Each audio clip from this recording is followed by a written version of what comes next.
Record every number so you can plan better.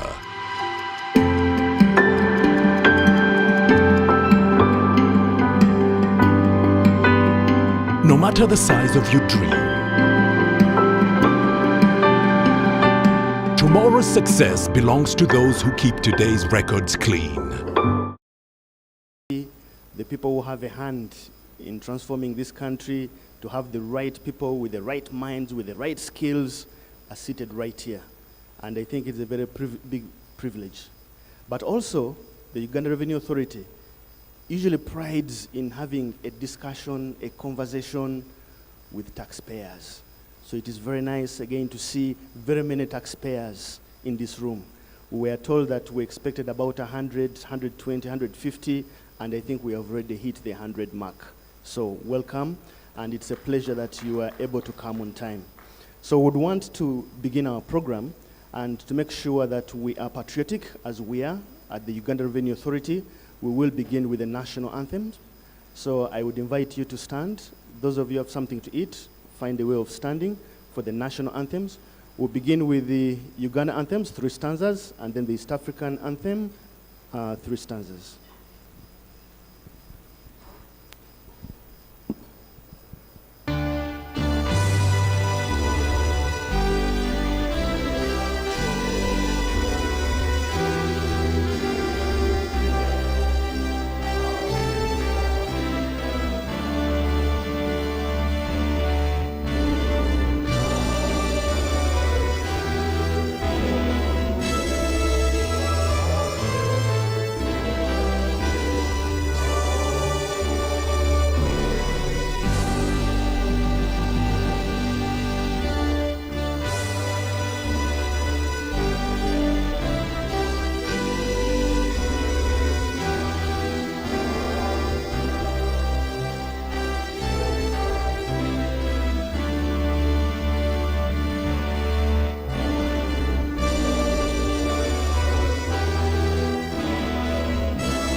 Viwandani na hata mashambani, tufanye kazi.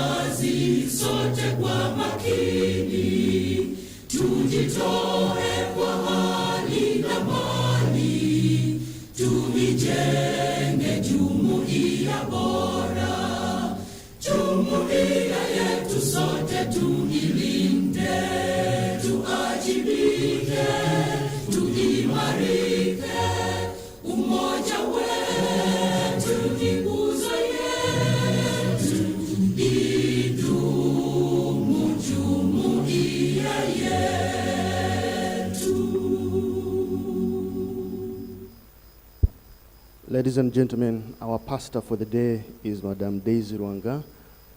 Just to make sure we're in the good hands of the Lord, Madam Rwanga, you could please lead us in a word of prayer.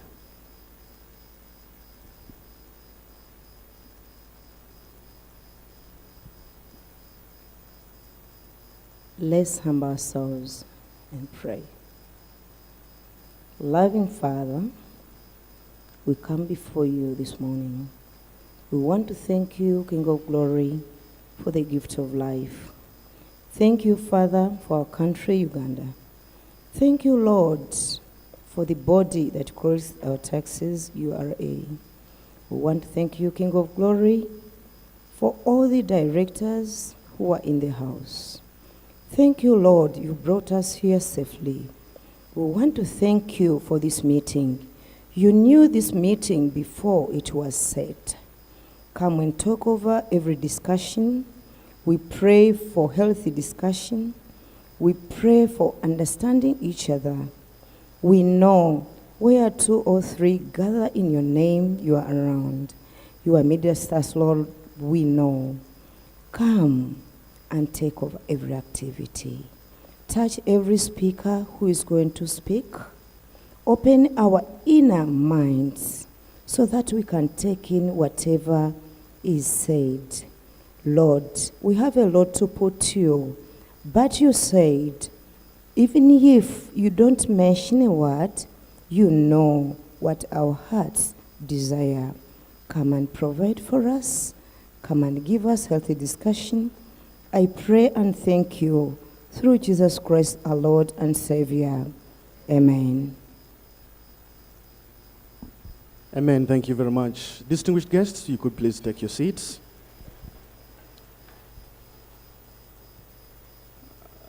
Where's Farida? Ladies and gentlemen, I think it would be nice now to know who is around for this deliberation. The Uganda Revenue Authority is deeply privileged to be hosting an engagement for collaboration and partnership with proprietors of private education institutions in Uganda. Personally, I think it is overdue, but it would be nice to always have a starting point, and I'm sure there are a lot of things for us to engage. On our part, as the Uganda Revenue Authority, we have a big team. I think many of you, especially, I think Mr. Kawesa would know, whenever we are going to the end of a quarter, issues of collections become something of a thorn in the way we operate.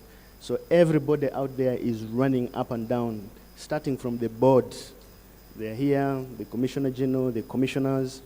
But those who are available right now, and others will be joining us, I would like to first introduce from the Uganda Revenue Authority, the Assistant Commissioner for Service Management, that is Mr. Payee Ocheng. You're very welcome. Many Ugandans know that while we want everybody who is able to contribute to taxation legally should, we have many people who are not doing so. Out of the 10 million Ugandans who can contribute to taxes, only about 2.6 right now are on the tax register. So the performance of our tax register is under Mr. Payee Ocheng.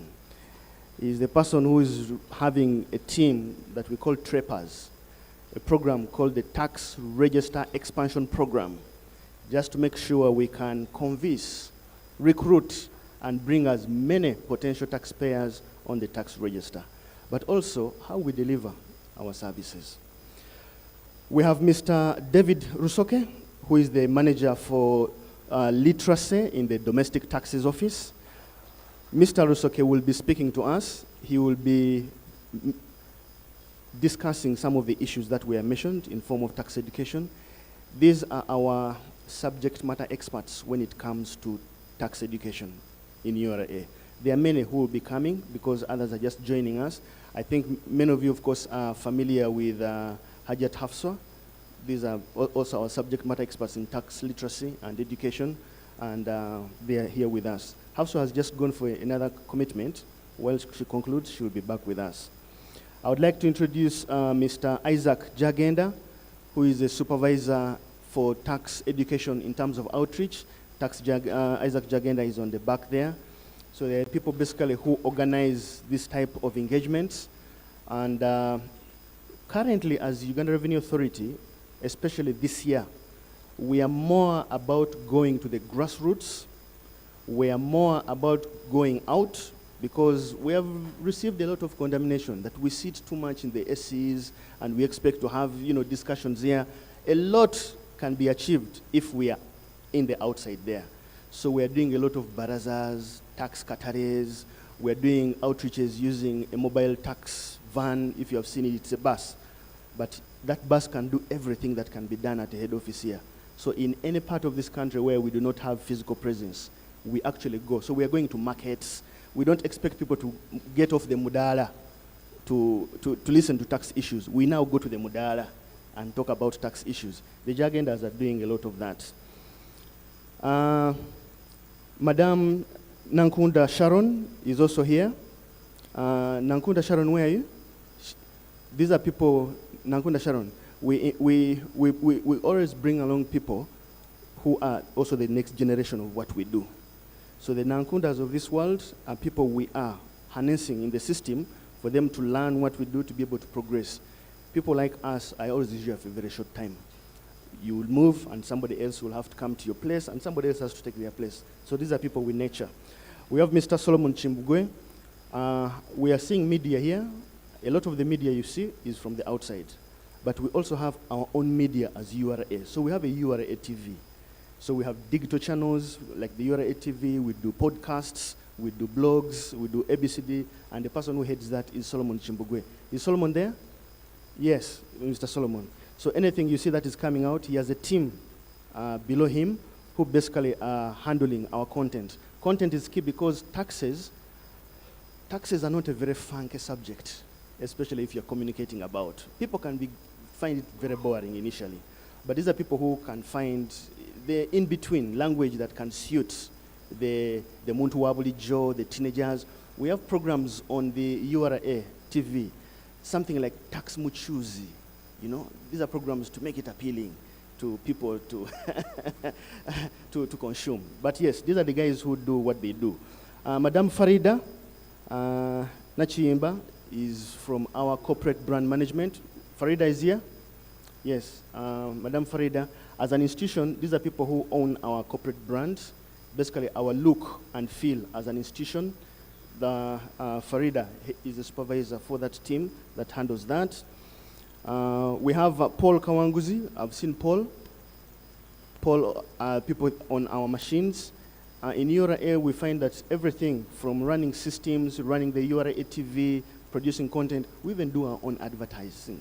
If we are producing content like television commercials, we produce them in-house.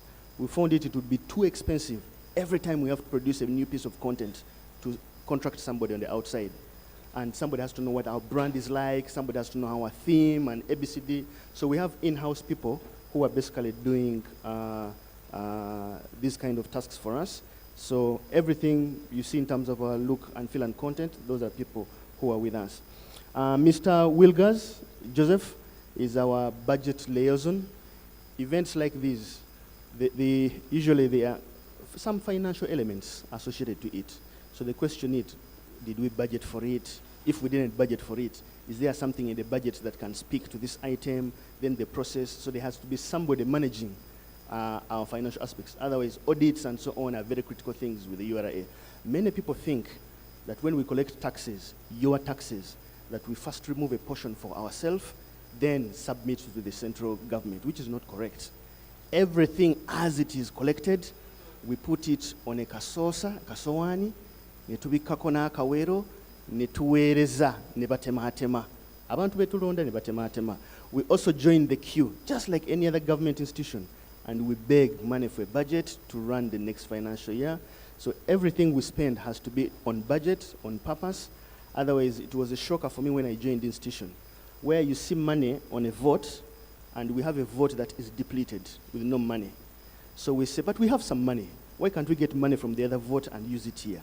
Sibwe chikola. You may have money on a vote, but transferring it to another that was not primarily budgeted for becomes a problem. But people like those are there to tell us when we go wrong. Say, this is possible, this is not possible, this is utilization, this is not utilization. Machulet Wanyezi, I saw Machulet here. We have our communications. We have two types of communications, external communications. Machulet there handles our external communications as we go out. And also we have internal communications because we're a big number of staff. So people will have to know that we had this engagement internally as staff, over 3,000 of them. And that is Irene Kabakama, yes. Those handle our internal communications. So we are set up like that. So ladies and gentlemen, that people like Hafsa will be joining us. You saw them. Andrew Chakonye. Is Andrew Chakonye here? Yes. Those will be joining us. Those are people who are meant to be here because this is a subject matter important to them, but they are also having some other engagements. So anybody else you may see from URA basically is supporting this team to do what we can do best. So it is a pleasure. So at this juncture, I would like to get a microphone from the back there. Would somebody bring it around, starting from the front? So it would be nice just to know our guests here. I realize that we have honorable members here, we have directors in different capacities, and that's a protocol issue I decided to skip, not to be caught off guard. But the self-introductions will help us to know who is here. So we'll have our distinguished guests introduce themselves, name, institution, and maybe the location where you're coming from. You could be coming from a region. I've seen people from the north who have been introduced to me, and it is important to know that people can actually travel that far for this engagement. And then we'll end with the media, because the media people are here with us. So you're very welcome for the introduction. This is Apostle Edward Masaba, coming from Eastern, Tororo. The school is Malaba Integrated Primary School, and we are situated in Malaba. Thank you very much. You're very welcome. Thank you very much. I'm Daniel Mukasa Damulira.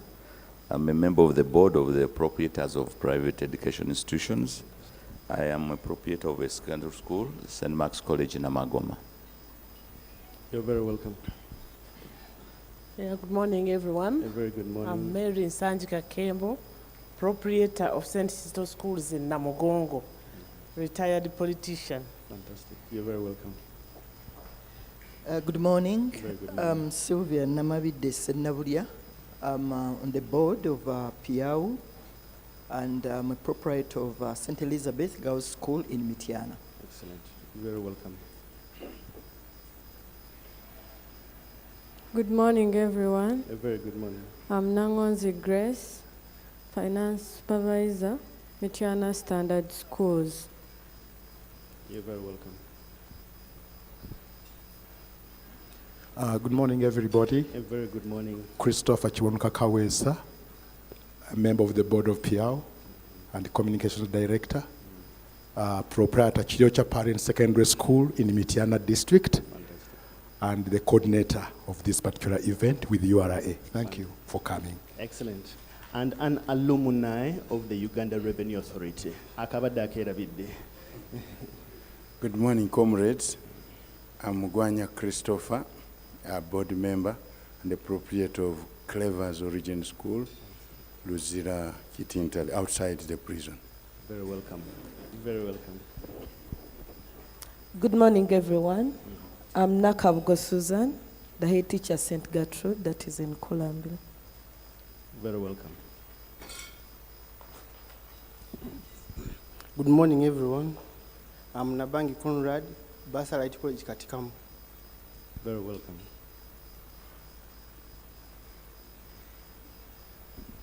Good morning to you all. Good morning. Seraphusa Nathan James, Director, Green Hill Holdings, Central. Excellent. You're very welcome. Good morning, everyone. Good morning. I'm Erasmus Kamsime, shareholder of Disney Schools, located in Muyenga, Makindye Division, Kampala, a retired banker. Excellent. You're very welcome. Good morning. My name is Nalwama Brenda. I'm from Apple Tree Junior School, Chengera. You're most welcome. You're very welcome. Good morning, everyone. Very good morning. I'm Mike Sembiro, proprietor, Kasangula Talent School, Mityana. You're welcome.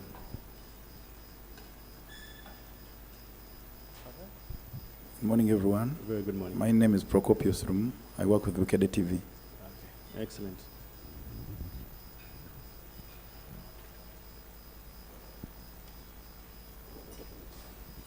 Good morning, everyone. Very good morning. My name is Nora Nachule. I'm in charge of accounts in St. Mary's College, Lugazi. You're very welcome. Good morning. My name is Uthman Lubega, and I'm a member of the board of Lowell Girls School, Nachirebe, Masaka Road. Welcome. Good morning to everyone. Good morning. My name is Kankunda Brenda, Basa Atlas Junior Academy and Atlas High School, Navgelu. Welcome. Good morning, everyone. A very good morning. Namialo Mori from Seta Secondary School, in charge of accounts. Excellent. Good morning, A everyone. very good morning. My name is Zawede Sandra, Our Lady Parent School, Lower. Okay.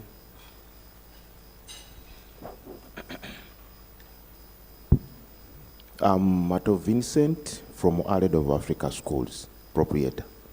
Excellent. Good morning to everyone. Good morning. I'm Chagaba Joseph from Klasiki Manyangwa. Welcome.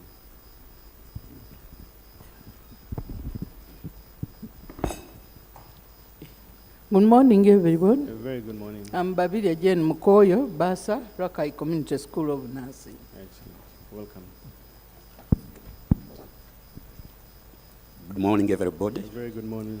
Senyonjo Moses is my name, proprietor, St. Mary's College, Lugazi. Excellent. Welcome. Good morning to everybody. Good morning. My name is Agaba Maxim, representing the head teacher of the Hidden Treasure Primary School, Chubuli, Kampala. Welcome.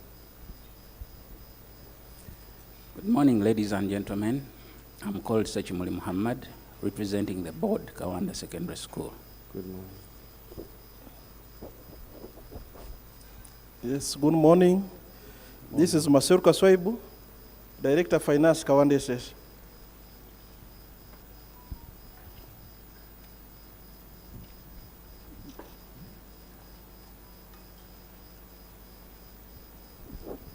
Good morning, everyone. A very good morning.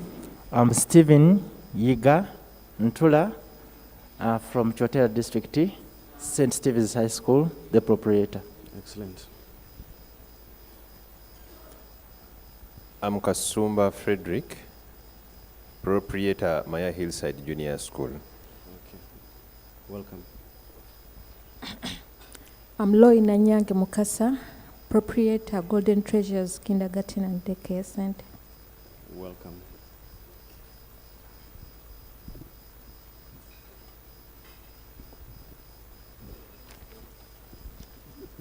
Good morning. I am Nasa Kayanja. I work with Radio Simba. Welcome. CBS FM, Dennis Katol Wandaga. Welcome, Kato. We could take the microphone to the middle now, Isaac. Okay. Yes, good morning, ladies and gentlemen. Very good morning. I'm Okalang Robert, a proprietor, Shelonel Star, Ginger. Welcome, Robert.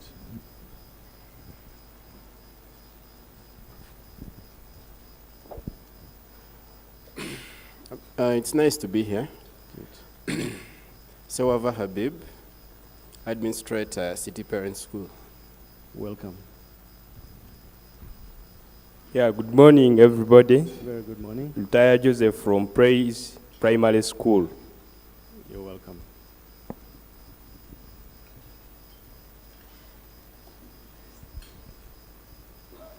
Good morning, everyone. Very good morning. Julius Mujumbi is my name, representing Rakai Community School of Nursing. Welcome.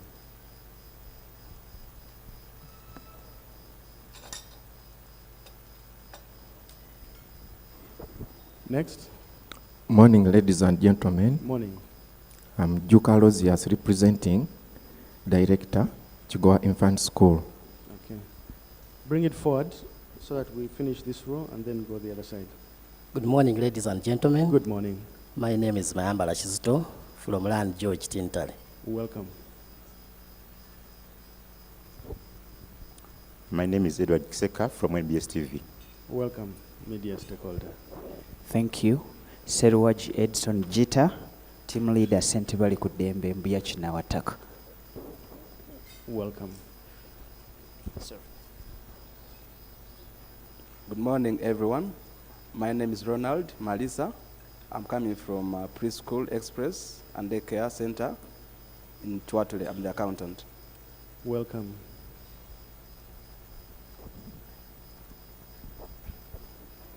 Good morning, everyone. Good morning.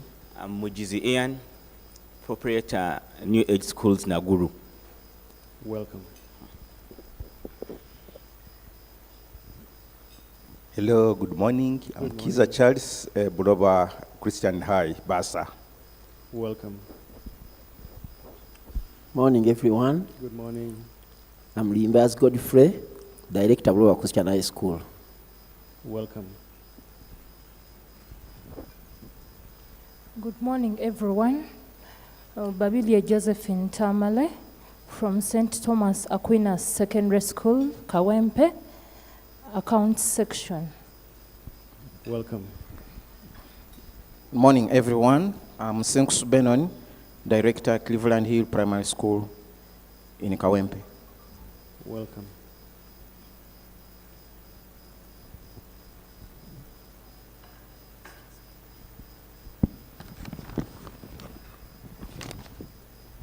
Good morning, everyone. I'm morning. Nakuya Sharon, representing Cornerstone Junior School, Mukono.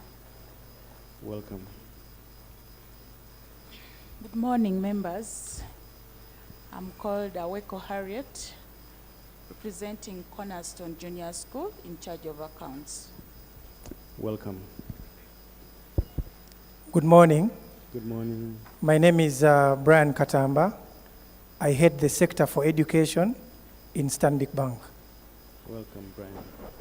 Good morning. Good Augustine Tugumisirize, Administrator, Seta Secondary School, Mukono. Welcome. Good morning, everyone. Good morning. Gaston Bagoma, Proprietor, Boston High School, Entebbe. Welcome. Good morning, everyone. Very good morning. My name is Namonya Ambrose, Deputy Head Teacher at Uphill College, Mbuya. Welcome. Good morning, everyone. Good morning. My name is Abusula Francis from God's Will Learning Center in Entebbe, Bunono. Welcome, Francis. Good morning, everyone. Good morning. Richard Kafugul, Basa Little Royals Kindergarten, Seguku. Welcome.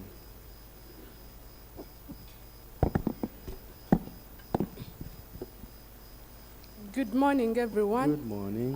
Tumwebaze Jacent, Director, Center Anton Education Services, Mukono. Welcome. Morning. Dennis Kabugo from NTV. Welcome, Dennis. Morning, everyone. Good morning. My name is Raymond Tamale, and I'm from NTV. Welcome, Raymond. Good morning, everyone. I'm Akwenyu Jacob, Uphill College, Mbuya. Excellent. Welcome. Good morning, everyone. Good morning. Kwagala Salama is my name. Director, Royal College, Namugongo, Fort Poto, Mukono, and Royal Junior School, Namugongo. Welcome. Good morning, everyone. I'm Nakanjako Harriet, Assistant Basa, St. Mary's High School. Welcome. Good morning, everybody. Jude Francis Puire, Basa, St. Mary's High School. Welcome. Good morning, everyone. Damali Muhai is my name, from Daily Monitor. Welcome, Damali. Morning, everyone. I'm called Asim Amugisha, Mutungo Parent School. Mutungo. Excellent. Good morning, Sheila Lisa Nambakire, Basa Queen of Matters High School. Welcome. Good morning. My name is Nastali Fatia, a reporter with NBS Television. Excellent. Welcome. We have, starting here, moving forward, have the mic where the camera is moving forward.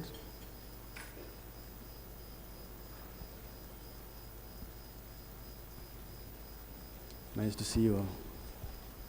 I am Pastor Kamia Geoffrey Mulonde, proprietor Chirinya Children's Center, Nursery and Primary School. Welcome.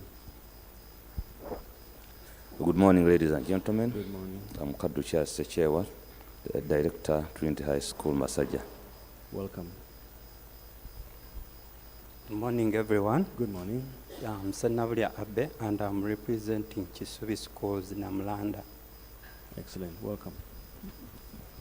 Good morning. Good morning. I am Frederick Wepondi from Nagu Parent School. Welcome.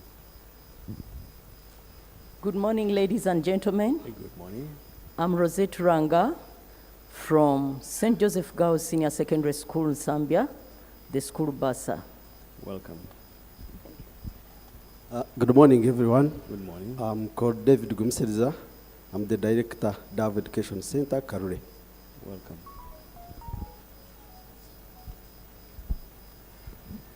Good morning, everyone. Good morning. I'm Muzaura David, representing Mirembe Junior School. Welcome. Good morning, everyone. Good morning. I am Nakato Winfrey, representing Rakai Community School of Nursing. Welcome. Good morning. Mpera Frida, head teacher, Wisdom Hill Primary School in Rakai District. Welcome. I'm Mayora Charles, head teacher, Dado Nursery and Primary School, Luzira. Good morning. I'm Kabonjo Robert from Elizabeth Academy, Mbarara.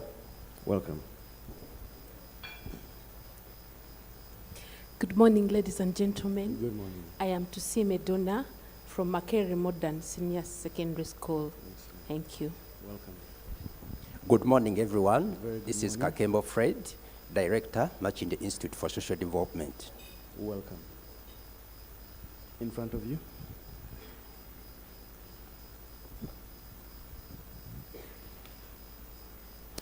Good morning, everybody. A very good morning. Chisigerecho is my name. Joy Center for Education, Lugazi. Welcome. Good morning, everybody. Good morning. I'm Mrs. Mukasa Grace, Principal Mivule Schools. Welcome. Happy to be here. Dr. Tony Mukasa Lusambo, Proprietor, Mivule Schools. Welcome, Mr. Sam. Good morning, everybody. Very good morning. I'm Waswajuko Joseph, for body member of St. Joseph of Nazareth High School, Kavule, Mbiji. Welcome.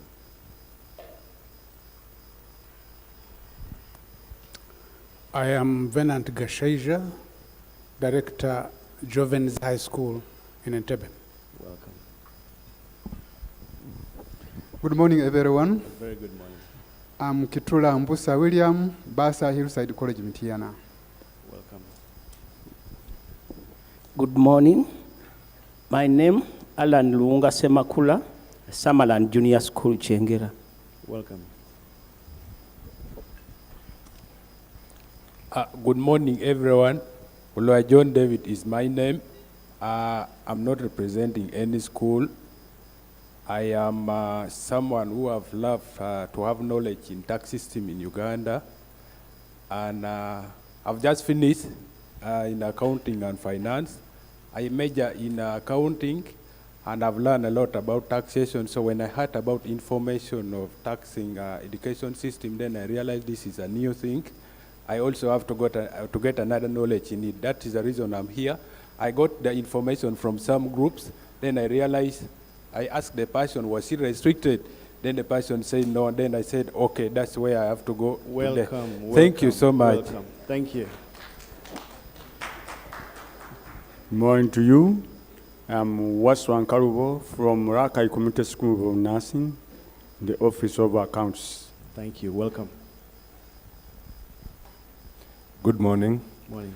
Joseph Haridimana is the name. PA to Director, St. Peter's Naria. Welcome. Thank you. Good morning, everyone. Very good morning. Busura Abdul Razak, Finance Officer, Sapolo Kagwa Schools, Very Central. welcome. Excellent. Good morning. Very good morning. Aripon Dominic from Bali, representing Mother Care Primary School, Bali. Welcome. I greet you all in Jesus' name. I'm Daniel Wagaba Luboera, Director of Bukasa Parents Junior School and Bukasa High School. Welcome. Morning. Very good morning. Lydia Lovega. I'm representing Sir Apollo Kagwa Schools. Excellent. Welcome. Morning, everyone. Very good morning. Yura Mowere, representing Nalia Schools, Nalia Secondary Schools. Welcome. Morning, everyone. Morning. Hilary Ntunda, Internal Audit, Nalia Schools. Welcome. Good morning, ladies and gentlemen. Good morning. Namuga Maclean, Basa Chisubi Mapera SS. It is on Entebbe Road. Excellent. Welcome. Good morning to you all. Very good morning. Luangwa Ruth is my name. Director, Freedom Primary School, Machinje Savagav. Excellent. Good morning, everybody. A very good morning. Bahereza Enoch, Director, Prime Junior School in Mbarara City. Welcome. Good morning, everybody. My name is Frederick Biamuchisha, Director, Jeria Junior School, Bushenyi. Welcome. Good morning. My name is Maria Sebofu, Director, Morning Star Education Services in Deji. Welcome. Good morning, ladies and gentlemen. My name is Luanga Daisy Bale, Director, Jericho Junior School, Ndeje Machinde Savagaba. Excellent. Welcome. So, Director, does it mean you traveled from Bushenyi this morning? Ah, wonderful. Amazing. Good morning, ladies and gentlemen. A very good morning. My name is Ongar Giles Dennis, Doctor, Director, Mentor Schools, Lira. Welcome, Doctor. Good morning, ladies and gentlemen. Very good morning. Ndifna Zauja is my name. I'm the National Vice Chairperson of Federation of Non-State Education Institutions, but also a Director of Mbogo Schools. Excellent. You're very welcome. Assalamu alaikum wa rahmatullahi wa barakatuh. Wa alaikum assalam wa rahmatullahi wa barakatuh. Kasozi Abubakari, Director, Valley View High School, Bombo. Very welcome. Good morning, ladies and gentlemen. A very good morning. My name is Jonan Subuga, Director, Light College, Katikamu.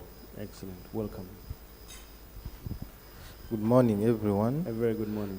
Mutabazi Fred, Board Member, Happyland SS in Mubende District. Welcome. Good morning, Very everyone.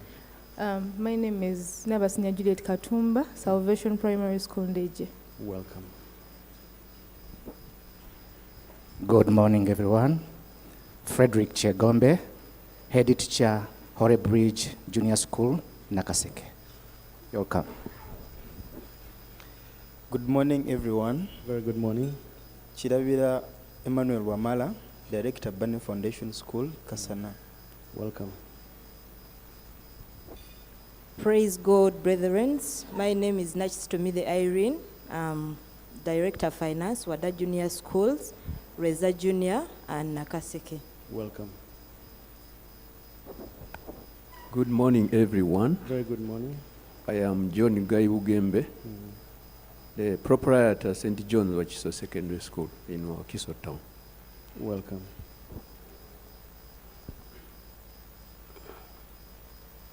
Morning, everyone. A very good morning. Lubega Charles Ruanga, Director, Precious Moments Schools, Nabingo Campus. Welcome. Good morning, everyone. Good morning. Ivan Kasamvu, Miles of Smiles School, Nansana. Welcome. Good morning, everyone. Good morning. Aqua Lillian, head teacher, the White Doves Kindergarten. Welcome. Good morning, everyone. Good morning. I'm Muhende Yusuf, internal auditor, St. Francis Junior School, Buddo. Welcome. Morning, ladies and gentlemen. Morning. I'm Wasfa Dennis Vincent, Principal Center Secondary School, Mukono District. Welcome. Good morning to you all. Good morning. Neves Johnson, Stepping Stone Nursery and Primary School, Bukoto. Excellent. Welcome. Morning. Morning. Lawrence Segucha, representing Bank Hill Leje, Wakiso District. Welcome. Joel Isaac Akembo is my name. Board member, Christ Ambassadors, Junior and Secondary School. Good morning. Good morning. Good morning. Morning. Kawesa Nelson, Mother's Love Preparatory School, Ndeje Kanava. Good. Good morning, ladies and gentlemen. Good morning. Senabulia Evans, a board member of Piau and the director Ridgeway Grammar Schools. Welcome. Good morning, everyone. A very good morning. I'm Roy Senavuria, Director, Ridgeway Grammar Schools. Excellent. Welcome. My name is Patrice Sembirege, St. Mary's, Mukono. Welcome, Patrick. Good morning, everyone. Good morning. I'm Sylvia Nakabuye, Basa St. Mary's Junior School Center. Welcome. Good morning, colleagues. My name is Nicholas Mugera, Head Accounts, St. Francis Day and Boarding Primary School in Tinda. Good. Happy to be here. Thank you for the invitation and a good breakfast. Excellent. Thank you. Welcome. Good morning to you all. Good morning. I'm Obiru Charles Nsubuga, Director Zigoti Standard Primary School in Mitiana. Welcome. Good morning to you all. I'm Sharon Sisi, Assistant Basa St. Joseph's Girls SS in Zambia. Welcome. Good morning, ladies and gentlemen. My name is Simbwa Godfrey, board member, St. Joseph's Girls SS in Zambia. Welcome. Yeah, good morning, members. Good morning. My name is Saku Ronald, Proprietor, Chitezi Junior School. Welcome. Morning, everyone. I'm Tevi Musa from Kakungulu Memorial School, Chibuli. Welcome. I think we are through with the introductions. Anybody else want to introduce themselves? Distinguished guests? Okay. A microphone here, please. Irene, we have a guest here.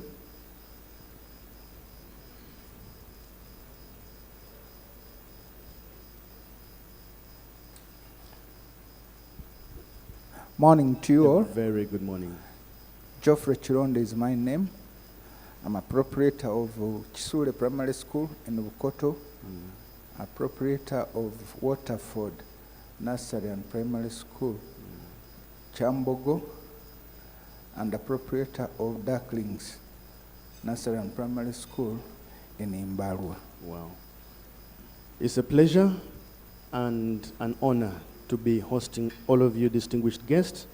And true to your word, I have been able to hear proprietors of pre-primary, primary, secondary schools, and post-primary training institutions. Now, I think it is the next aspect of our agenda. Before I can call on the national chairperson of the Association for Proprietors of Private Education Institutions, Mr. Pada, I would want to make one observation, and this is something I picked from a communication that I got earlier on, is that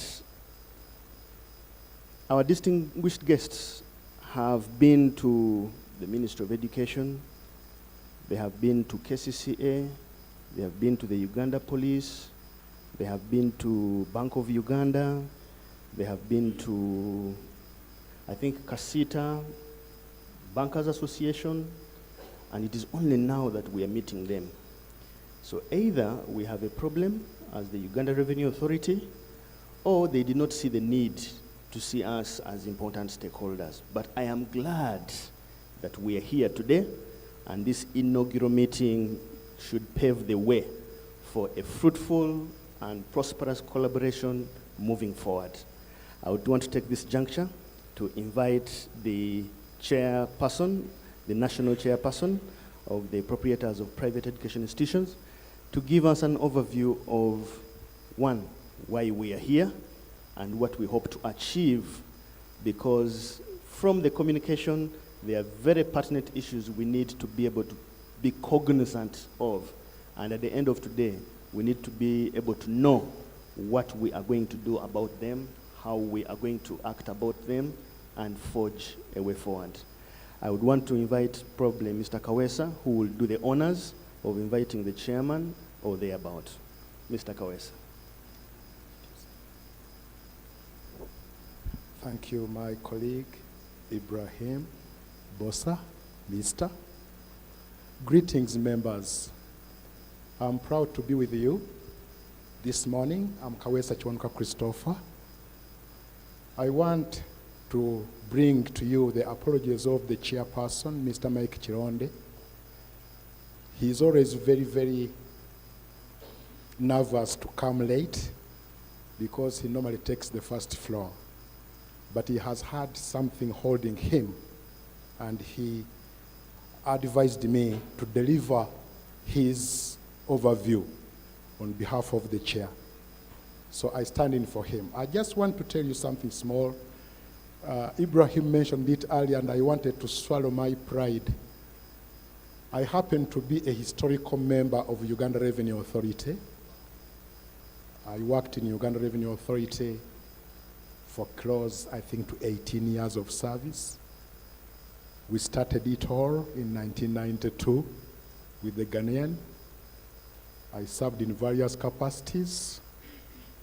I started taxpayer education and public relations. That's why I'm proud to be here with the educationists, an office I held for 10 years, as well as spokesperson of the organization. So I'm happy to be with you, my junior. Thank you.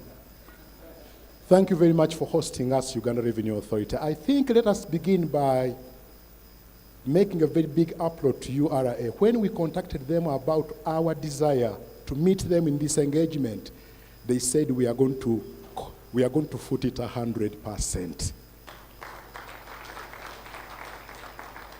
You may recall we started by asking you whether you will contribute 50,000, 100,000, and whatnot. URA has made it all.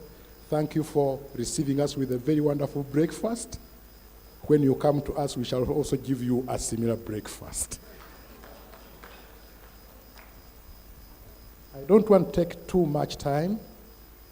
I'll begin by making a simple precursor about the private sector, which you see here. Members here, rightfully, you've observed, are basically from pre-primary, primary, secondary, and post-primary. But you never know, there could be also some member, one or two, from the tertiary institutions. But they are all eager to listen to you. When I had the introductions, I am of the view that there are also some representatives of government grant-aided schools that have also piqued interest because taxation cannot leave them out entirely. So they are also most welcome. In terms of contribution by this team you see here, this is just a small percentage of them. If we were to bring everybody here, we would ask you to expand this hall 3 times, or even 4 or 5 to accommodate us. What does this one mean?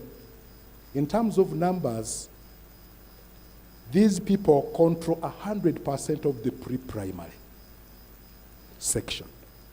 They are the ones who really begin the foundation of education in this country, 100%. In terms of primary, because of the recent increases in government effort to come up with UPE, we have come down from 54 to 38%. But notwithstanding, when you look at the multiplier factor of the number of children that are added to Uganda's population per annum, which is, I think, according to Uganda Bureau of Statistics, is coming to about 3 live births per year, these people will continue doing a great job, because I don't see government per se making it. In On the secondary level, we are at about 70% in control of secondary education. And I also want to add this very quickly. Not simply that, but we take the responsibility of ensuring that we educate the Ugandan student as long as that student has passed. Some schools say no, we take a certain class, but the private sector says they are all Ugandan children. And I think this is a true community service. On average, I don't have the number for post-primary. By 2021, we were at around 62%. You can see that across the board, the private sector is taking the lead in education and training. The overall average, we are operating at 67%, supporting government, which is controlling so far about 33%. But we are grateful that government gave us this opportunity to work with them because they realized that we are the parents, but we are also the educationists. We need our children to grow. We need our children to continue advancing, to move to higher horizons. And where government fails, why not the private investor? It is constitutional. It's our constitutional right. It is also our right by law. With those remarks, I want to move the overview as given to me.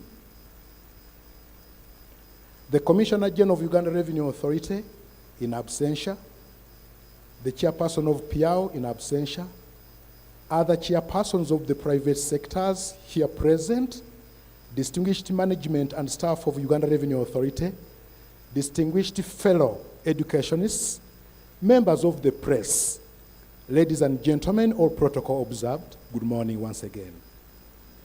Foremost, we wish to express our acknowledgement of the fundamental role played by Uganda Revenue Authority in the development of Uganda and the effort made to keep Ugandans, especially taxpayers, informed of their obligations.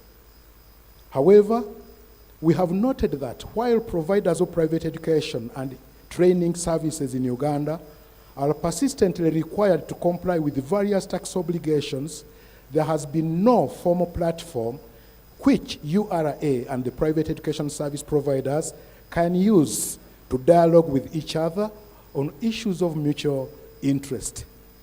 Consequently, there is still little understanding of the Uganda Revenue Authority's business amongst the subsector stakeholders, leading to general discontent on either side. We are therefore extremely delighted by your positive response to our request that is evidenced by this very event today and now. We also gratefully acknowledge the cordial reception accorded to us and the cooperation exhibited by your staff in organizing this event. The main objectives of this workshop today are three. One, to create awareness amongst investors in private education on their obligations and rights as taxpayers under Uganda's tax regime. Two, to initiate a sustainable working relationship between Uganda Revenue Authority and the private education subsector in totality by forming a partnership between URA and ourselves beginning with today. Three, to share with government through Uganda Revenue Authority the social and economic concerns of private education institutions with regard to taxation and other related government policies. Having noted the indisputable need for a closer and stronger collaboration with URA through a formal structure, we are hereby initiating the development of a working relationship and partnership with you in the mutual interest of government and our subsector. The participants present today are owners of various private schools and institutions, as you have heard, in various parts of Uganda. And I would take a very special moment to welcome all those members of ours that have come, have braved the journey, have spent tremendously to come all the way from the western region, from the eastern region, from the northern region, and from the far south central region.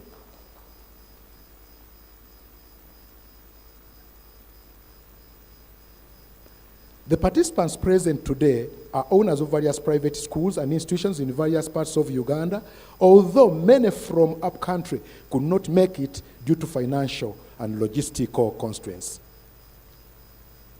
The workshop theme today is coping with the tax regime in providing private education services in Uganda. And I want to mention to you, it was deliberately coined.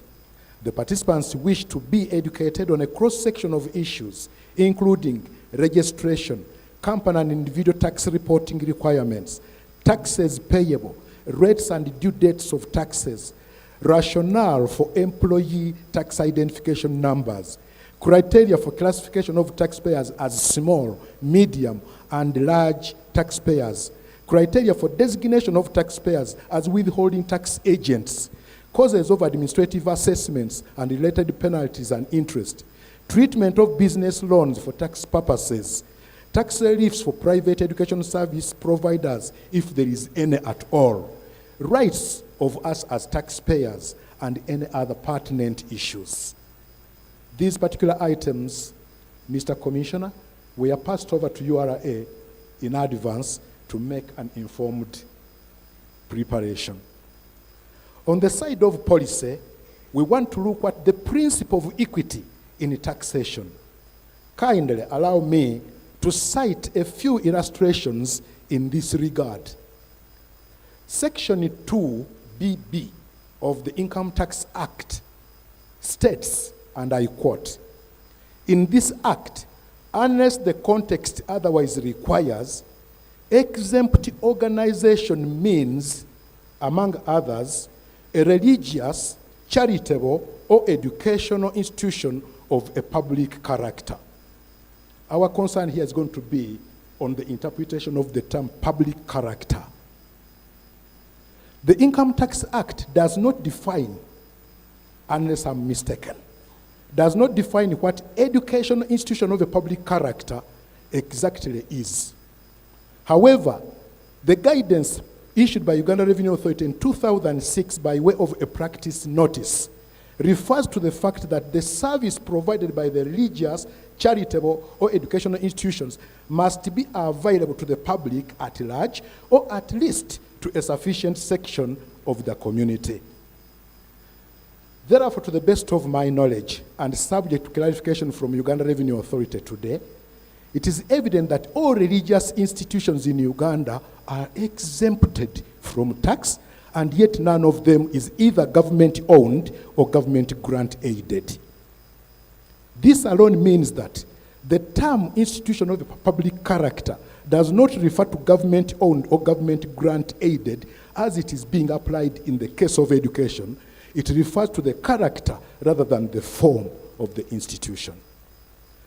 Thus, we are of great opinion that it is probably incorrect to limit this interpretation to government-owned and grant-aided schools, regardless of whatever size of school fees being charged by whichever institutions. I will not hesitate to mention, Mr. Commissioner, I will call you Mr. Commissioner General. I will not hesitate to mention that most of these people you see here, the school fees they charge are a little less than what some government grant-aided schools are charging.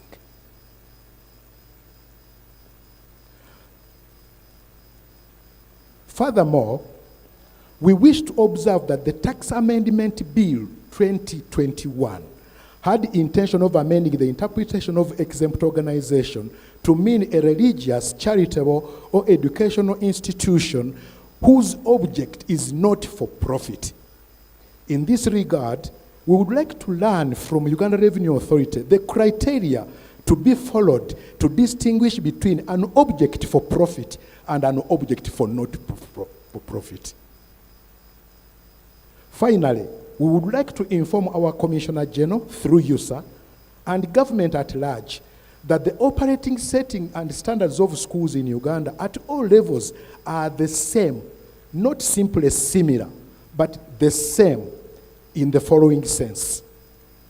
Number one, their immediate stakeholders are the following: the owners, who are either government or an individual or a company or an institution, call it a foundation body, or a community. And some of these are the ones which government is supporting. B, the parents and guardians who fund the school through payment of the fees. Number three, the teaching and non-teaching staff. And four, the learners. Finally, and above all, government, the regulator. The second very important thing, which is the same for all of us, the Education Act provides a wide range of minimum standards that every school must adhere to, and clearly states that in event of default, the responsibility given to us by government shall be withdrawn, which means we are acting on behalf of government. These include standard operating environment and facilities, classrooms, laboratories, libraries, examination halls, playgrounds, qualifications of head teacher, qualifications of teachers, and many more, to mention but a few. B, standard syllabi. None of us can vary the syllabus of any nature. We must adhere to it from A to Z. Number three, standard timetable. They say break off, we break off, we don't earn. They say start, we start. Just the same way. You start earlier, they say you've committed an offense. You break off earlier, they say you've committed an offense. So this is how we are governed, surely. Tulinga bajasebo. 4, standard term and holiday schedules. E, standard examinations and examination fees from UNEB, which incidentally are only applicable to private schools, not government schools, not government-owned schools. If they are, I will need to be corrected here. The private schools buy the exams. And they normally say, don't ask for UNEB fees from parents. And we wonder where they will come from, something I'm about to mention shortly. Then standard admission criteria. These are all standards that we must adhere to. We also want to cite Article 18 of the Constitution of Uganda, which provides that the state shall take appropriate measures to afford every citizen equal opportunity to attain the highest educational standard possible. It also further provides that every child shall be entitled to education, the provision of which shall be the responsibility of the government and the parent. So we are simply agents of government and parents. We are doing government's responsibility. How I wonder that this one is not treated as a service being accessed by the community in entirety. By virtue of the above, in our opinion, any developer of an education institution who is approved by government to run such institution is carrying out a delegated responsibility of government. The Education Act provides under Part 3 thereof the following: provision of education and training to the child shall be a joint responsibility of the state and the parent or guardian and other stakeholders. So if it's a joint responsibility of government and us as other stakeholders, why are we eliminated and discriminated? We want a fair system. We are not opposed to paying taxes, but let everybody pay. Let everybody pay according to the share. If my school is charging school fees of 500,000 per term, per child, and I meet all the costs of my school from that 500,000, I should be treated fairly. And somebody else who is charging 3 million or 2 million shillings per term, per child, on top of government grant, let the government grant be exempted, but let that one face the tax. This is my thinking.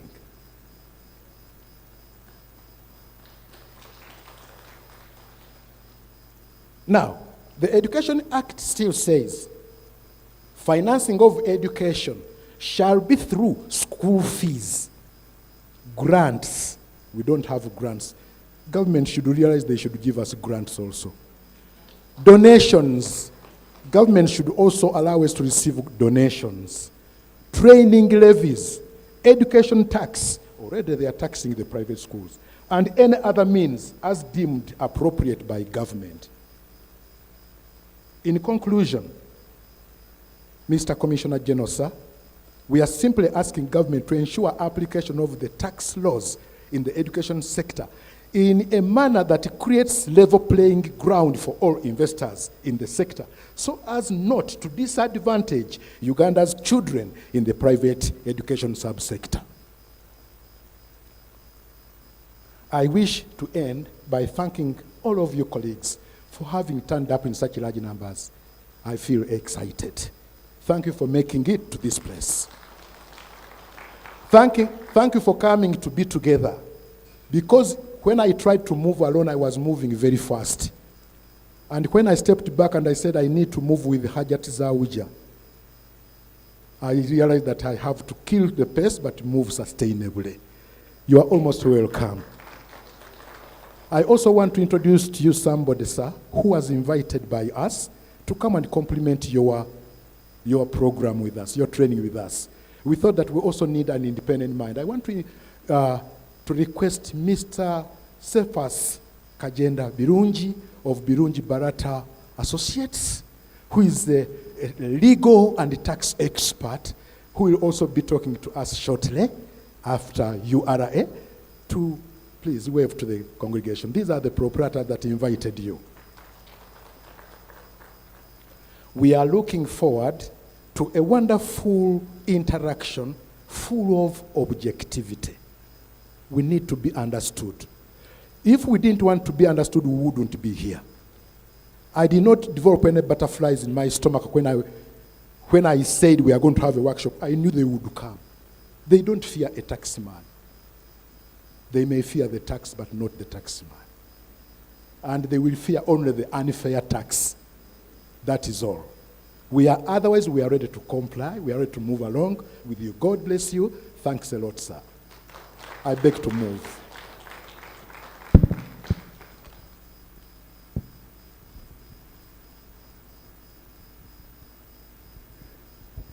Excellent, excellent, Mr. Christopher Kawesa. Ladies and gentlemen, a round of applause for Mr. Kawesa. And if we do it the URA way, the patriotic way, some of you may know, others may not, but we can learn today. Asante sana. Fantastic. I don't think we could have started on a better note. An institution of public character. So we have some interpretation issues there. Ladies and gentlemen, the beauty, as you started your speech, is that the Commissioner General joined us. And I did not want to stop you. And I also did not, I just wanted that they absorb everything that you say, which I am glad that it happened. So, from the Uganda Revenue Authority, with over 20 years in the career of taxation, dealing with aspects of tax health checks and reviews, income tax compliance, tax advisory and restructuring of tax, international taxation and transfer pricing, taxation audits, name it. Many people would know this name, especially if you were in the sectors of insurance, oil and gas, telecommunications, manufacturing and consumer services, non-government organizations and financial sectors. And this person is known to many of you. He's not new. Ladies and gentlemen, I would like to introduce to you the Commissioner for Domestic Taxes at the Uganda Revenue Authority, representing the Commissioner General, Madam Sarah Cherenget. You're welcome.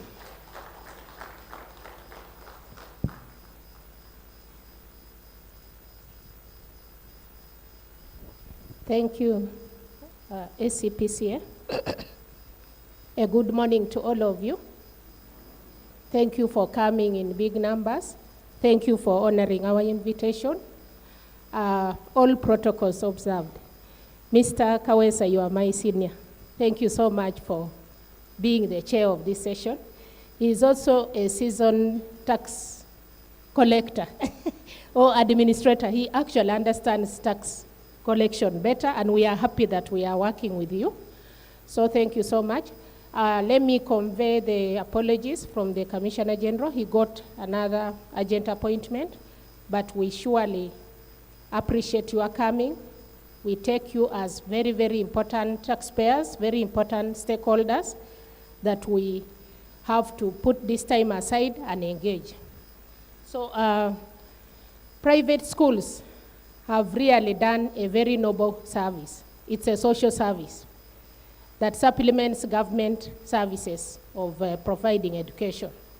Most of us here have had our children pass through these private schools, and no one really will underestimate the importance of the private school sector in supplementing government's education services. We appreciate that so much. We also appreciate the fact that in the past, there was some exemption which had come for private schools, but subsequently it was removed. But we appreciate really the dynamics that are in the school and the fact that COVID affected the business so much in 2020 and 2021. And now that you are just starting to settle in, cash flow problems are a very big problem for many schools. Even as when we want to collect this tax, if we don't come in time, we don't get it because of cash flow problems. When the term opens, parents bring their children, some bring some school fees, others bring half, others bring none. But you have to feed these children, you have to educate them, they have to sleep well, there is water and electricity. The working capital requirements are quite huge. We surely appreciate. And we look at you as a wider synergy, especially in tax collection, because the consumption bit of taxes, which comes through indirect taxes, when you go to purchase all these other things to service the business. For example, there is VAT in electricity, there is VAT in water. All these consumables you go to buy, cooking oil, sugar, has taxes. So as you purchase, we also get government revenue from you. So that is really very, very important. We also look at the money that you get and invest into these schools. Any excess that you get will be part of your director's income, and that portion is where we look at getting some income tax from the directors. But in many times, the directors even don't pay themselves because it is a residual money. You pay yourself last. When you are the owner of the business, you eat last. So the teachers get these salaries, and it has to be taxed. Unfortunately, it is taxed, but a fair share of tax to government is good, but it would be good enough if it was really in a good setting. The business is thriving. It is good that we share this money with government. So we appreciate your concerns, surely. Pay as you earn comes, but remember there is even NSSF. You have to pay all these statutory deductions, pay NSSF for their savings, pay this pay as you earn to government, and all other statutory deductions that you have to pay. At the same time, you have to keep afloat. You must maintain the quality of standards that are required. So this becomes a very big problem. So why we are here is we want to listen to you. We want you to give us ideas. How best can we serve you? How best can we manage, especially the taxation in this area? What do you require of us to do? Of course, I appreciate what Mr. Kawesa was saying. If you look at the comparisons between government and private, of course, government has other advantages, and yet you are regulated by the government. And government doesn't give you much support that you need. But of course, you will appreciate where government is coming from. We are really struggling with our economy. The economy is quite slow, so even revenue is not coming as expected. Government can only do much, but nonetheless, such engagements are very important because we are able to pick this up and discuss even with our people at Ministry of Finance and see how best can we get these policies support, especially the services that supplement government social sector, because this is really the area where government should be very, very present to support you people. We surely appreciate, like pre-primary, the nursery section. You will appreciate government schools don't have that. It's strictly private. Now, even when it comes to post-primary, with the volumes of population that we have, government can't support. So it's important that we can discuss. So generally, what we are saying is that you are such a critical stakeholder. We want to listen to you. What is the best way we can approach? In summary, if we look at the taxes that you pay, it's mainly pay as you earn from the employees that you employ. And then we are also looking at maybe directors' taxes, if the directors are earning any income. The school is also treated as a business entity. If it is a limited liability company, we shall tax the school on any profits. But most of these schools are in losses because of the capital expenditure they put in constructing those buildings. We give you capital allowances, which will give you a relief. So many of them are not really paying tax on those incomes because of the investments that they put in it. Like, and the others now that I've already talked about, indirect taxes. When you consume, we are able to get some indirect tax. So those are the areas. We want to listen, and we want to come back to you with the responses after we've picked all your comments. We come back with responses. We will discuss if we can get a desk. If we can get a desk so that if there are any issues related to schools, we know that this is the focal person, this is the contact person that will pick up all your issues, so that we are able to serve you really better. Yeah, so those are some of the things that we want to pick today. We can pick one or two people and we say, if you have any issues on school-related queries, this is where you'll ask. But what we are also saying, proactively engage with us.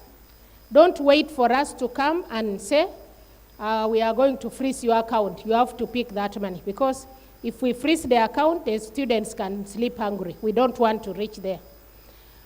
Proactively engage with us. Come with a payment program. If you feel the taxes cannot be sorted immediately, we can give you a payment program based on a term system.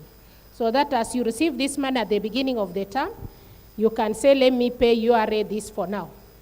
So it is all about cash flow planning, but we are here to support you to comply. Tax is very, very expensive if you do not manage it well. It can cripple the business, it can make the business to be closed.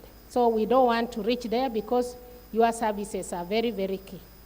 So I really don't want to talk a lot. I just want to listen. I will come back again after the queries have come through, after the comments have come through. But let's make it a very interactive session. Once again, thank you so much for coming. We appreciate you as our key stakeholders. Give us ideas on how best we can serve you. We are here to work together as partners in collecting this tax for the good of our country. Thank you so much.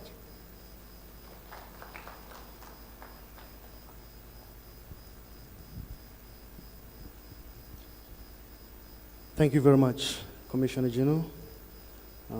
Madam Sarah, the Commissioner of Domestic Taxes. Asante sana. Would like to dive into some meat.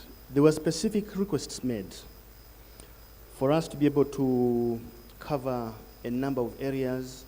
I'm not so sure whether it is possible in one sitting, but let us see what David Rusoke can do. I know there are issues of registration, issues of company and individual taxation, reporting requirements, taxes payable, issues of employee TIN. We want to invite a presentation from the Uganda Revenue Authority that's going to be delivered by Mr. David Rusoke, who is a manager for tax literacy at the Uganda Revenue Authority. And after that, we shall have another session with the council, Mr. Virunji, and then we'll be able to engage issue-based engagement so that we have issues captured, we have issues responded to, and then we also have probably a way forward of those we cannot handle at this material moment. Mr. David Rusoke, the opportunity is now. Your moment of fame.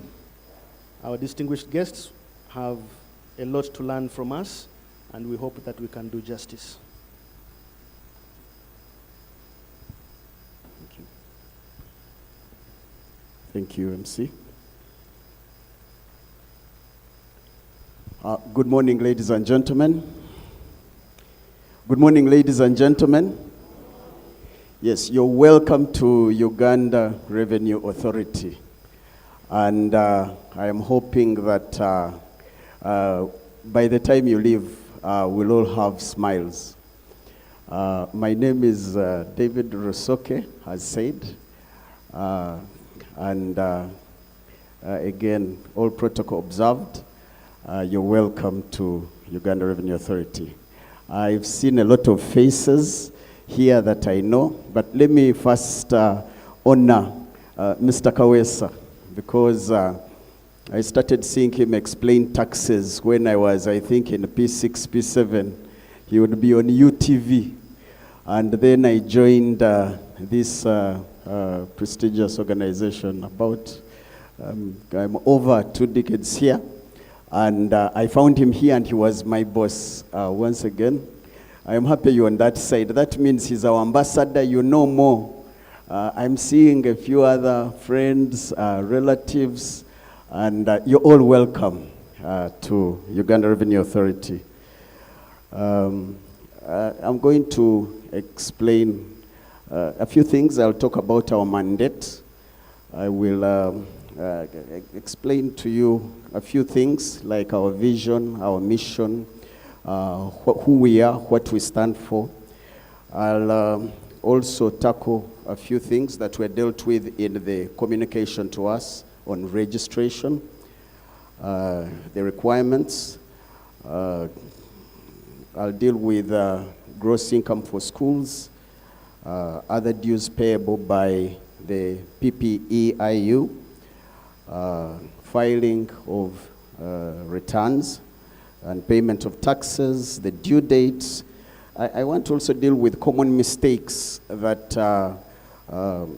really, when we file returns, payee, withholding tax, some of the common mistakes where you find we are not, you find there are mistakes that you do, and we find you on the other side and we are ready to enforce. I'll deal with some of those.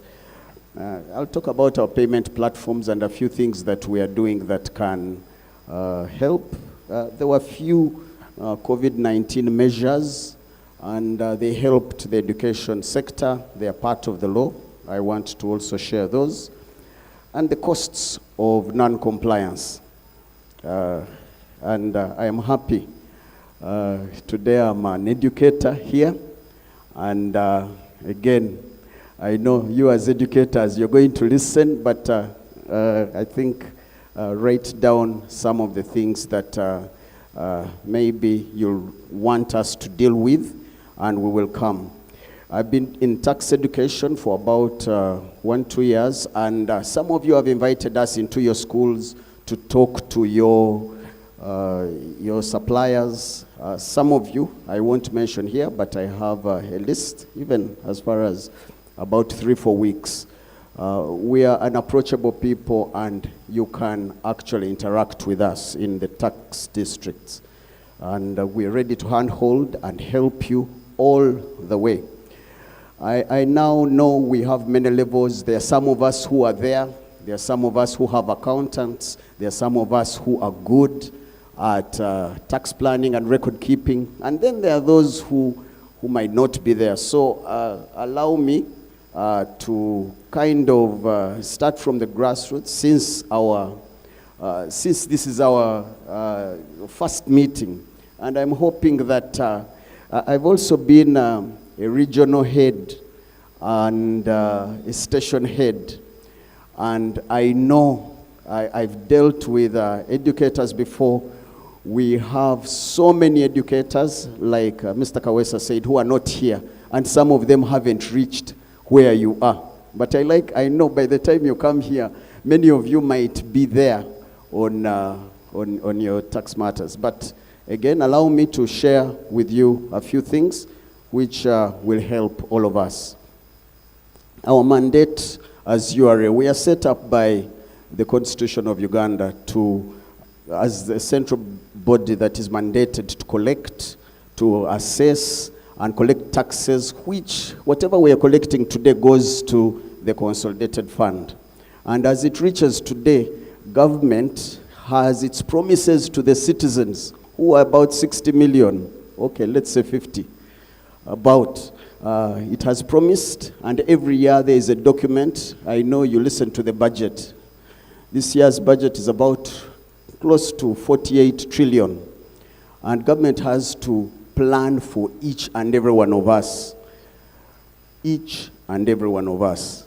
And so, while we are collecting, and we don't want to collect more, we don't want to collect less, we want to collect what is due. So, we are here to collect specified tax revenue. We administer, enforce, and account for that revenue. We also are supervised, and we advise the Ministry of Finance regarding tax matters. Yes, we are supervised, but again, there are laws that we administer, like the Income Tax Act, the Tax Procedures Code, the Value Added Tax Act, as amended, all of them. And usually when the budget is being read, government really shows how they plan to come up with the resources which will take care of that budget. And usually when they're giving us that estimate, they also give us what will be collected by Uganda Revenue Authority. And this year we are collecting about half. So you can imagine if we collect about 25 this year, 25 trillion, that means government has to think of other ways to take care. And as Mr. Kawesa was talking about the role government is doing as they administer education. Now, administering of education is not our part. I know the Educators Act, the Education Act, and there are few regulations there. Yes, the Minister of Education, and when you go to the Constitution, his mandate is there. But again, the financier has started, and we have a part. We can't change the law to make sure that we are led better. Concerning the next financial year, we're already working on amendments. We are submitting what we think will help. Yes, so we advise, and of course, if you file returns and give us good information, we advise government better. But if you don't declare well, as I mentioned, again, our information is used, but again, that's it. Our vision is clear here, a transformational revenue service for Uganda's economic independence. We would like to stop being dependent. If we're going to borrow half of our need this year or look to other sources, you can imagine if you have a salary, or if every term you have school fees, and let's say it is X, and it is half of what you need. That's what government is doing. They have to look aside. But we are here, we want to offer a transformational revenue service for Uganda's economic independence. And we want to do it with a high regard of your taxpayers and our citizens. We are very patriotic, with a high sense of integrity and professionalism.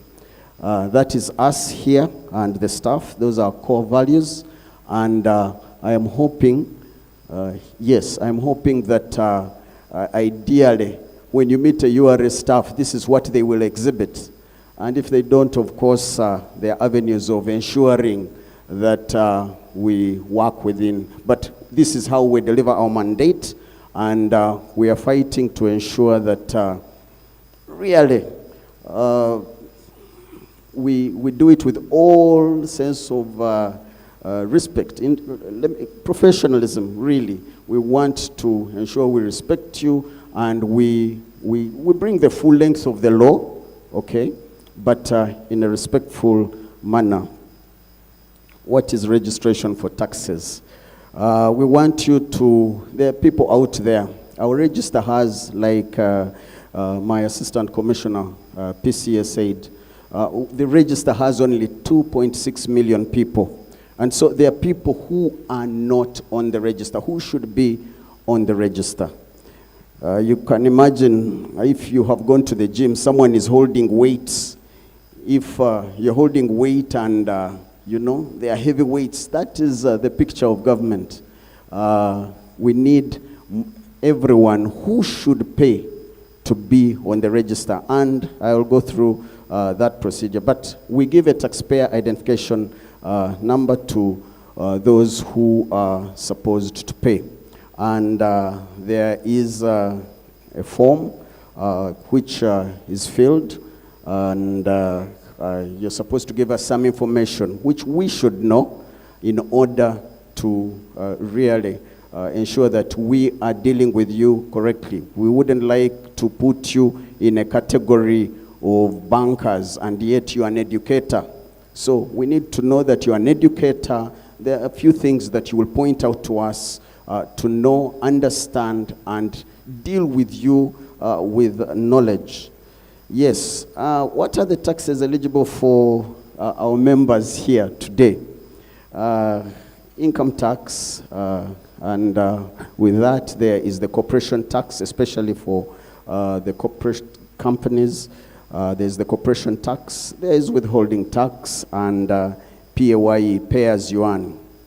Let me go to the requirements for registration. I know, and I've helped individuals who are sole proprietors, who have nursery schools. Some of us prefer to be sole proprietors. You trade as a school, and for that, you need a NIN or yes, a passport, driver's license, and we can help you using the instant TIN. We have an instant TIN form.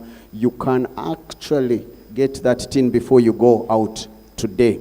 It takes a few minutes. If you are an individual, I can actually give you a TIN today before you go.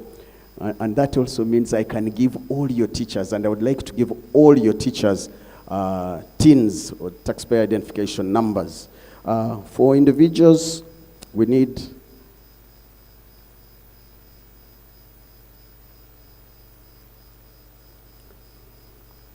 thank you.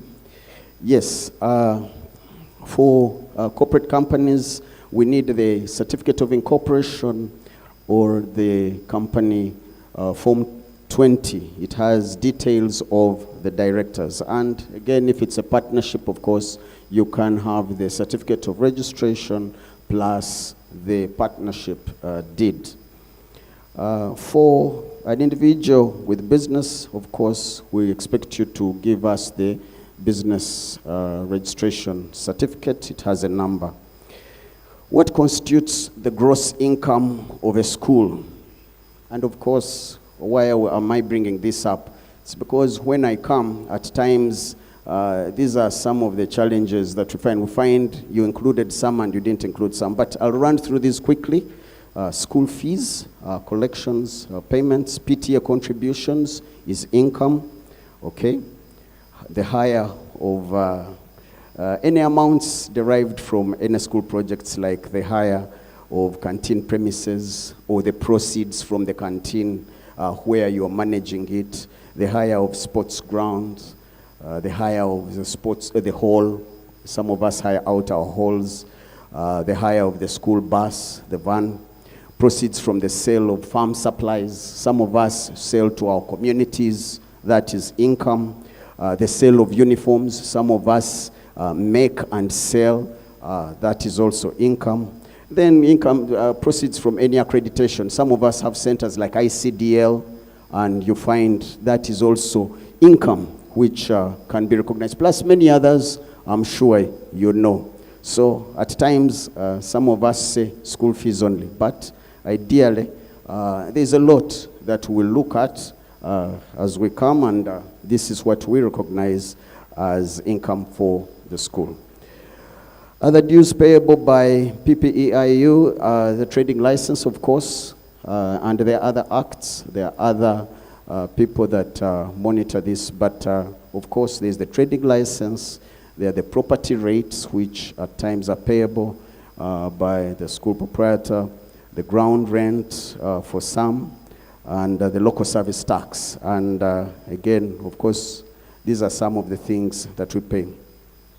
And then I'll now go to when do we file? Of course, as I go to payment and filing of the due dates, quickly, when do we file tax returns and when do we pay? For payee, by the 15th day of the preceding month, that means, and I know some of us are way past this, but again, for the sake of all, payee is filed, especially if it's payee for this month, it's filed by the 15th day of the preceding month. Okay, that is very important. And of course, I know some of us have terms and a few things, but again, this is what we follow. Withholding tax, yes, it's also the same with PAYE, 15th day of the preceding month. For example, this month of September, the return for payee and withholding tax will come by the 15th of October. And again, we are ready to come and keep helping you. We remind, we try to come and help you even know how to file the return. For corporation tax, we have the provisional return, which comes by the 31st of December. Yes, that is halfway the year. Of course, our normal year of income starts from July to June. The final return comes also by the 31st of December. And of course, the director's returns also are provisional and final. They come by 31st of December. I will mention quickly what are the common mistakes of filing withholding tax returns. And of course, first of all, if you fail to register for withholding tax, again, for some of us have already become withholding agents. We need to file those returns. Of course, after filing the withholding tax return, you should create the tax credit certificates for the people you withheld from. And of course, contracts below 1 million, or rather, contracts below, or above 1 million, okay. And professional fees, especially when you're dealing with professionals, we expect you to deduct and submit and issue tax credit certificates. Of course, that means you must also have their TINs. Yes. You need to check on whether the people that you're withholding tax from are exempt. It's important because we have some people who are exempted, and you should check that. And the return helps you to calculate it, and if you don't know, again, we can come and help. For pay as you earn, of course, we need the TIN in the, especially when you're putting your employees, we need the TIN of all your employees who, of course, that means the teaching staff and the non-teaching staff, as long as you're giving out a salary. There are some things. Common mistakes is, of course, there are some who should be on 30%, and again, that is something that you need to look at, and we can guide and help you.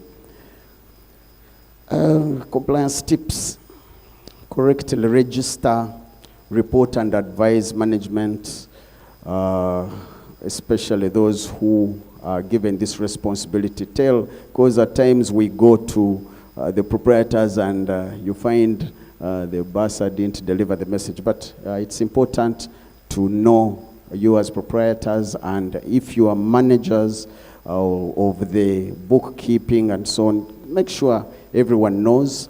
Keep up to date with any new tax provisions. Inform URA in time when you have delays. Make correct and timely declarations. Seek guidance from URA.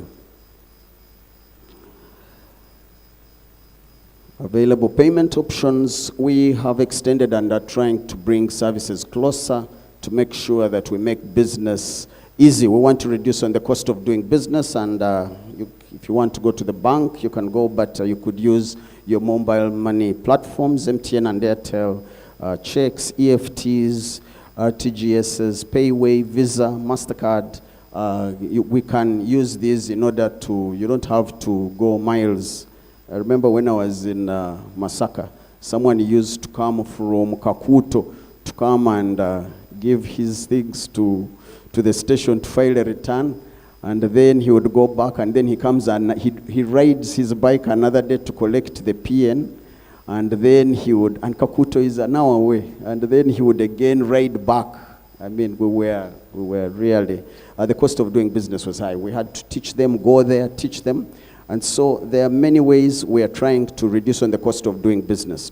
Please find out from the tax district, or rather the station that is near you. Yes, order of payment. Of course, at times some of us get into our ledger and we find figures we don't know. But when you're liable for tax, really, or when you file late and pay late, a few other factors start falling into play, like especially the interest. And usually when you make a payment, what is first considered is the principal tax, then the penal tax and interest.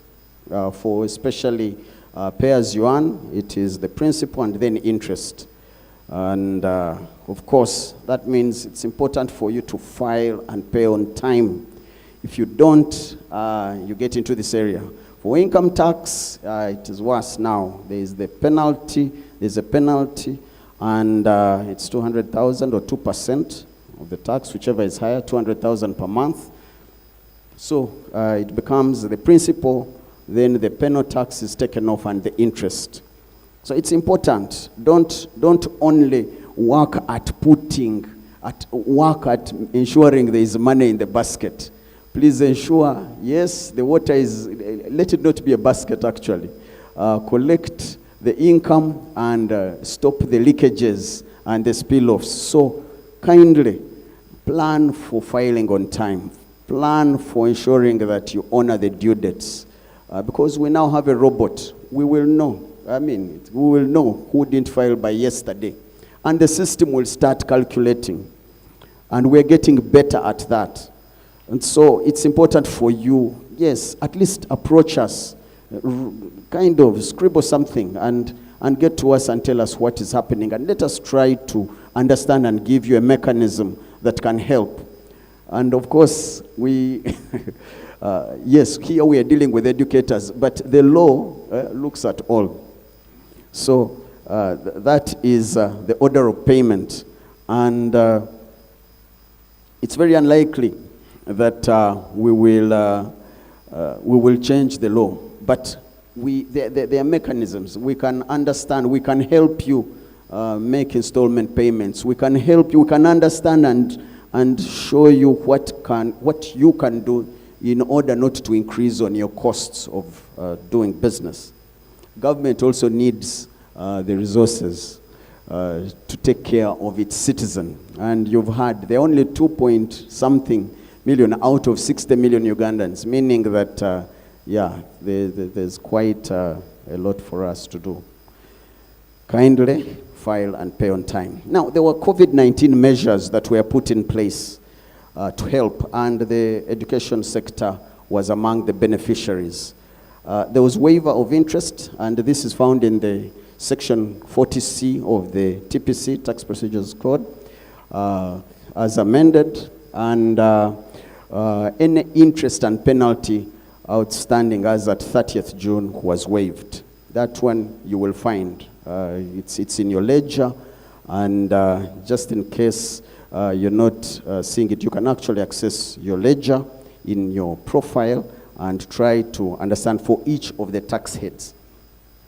The other one is 40B of the TPC, where we have those that were liable to pay for tax within that period, especially 1st April to 30th June. They were given an extension up to the 31st of December. And again, within that provision, there was also a deferring of the payments, especially for those who are in the education sector.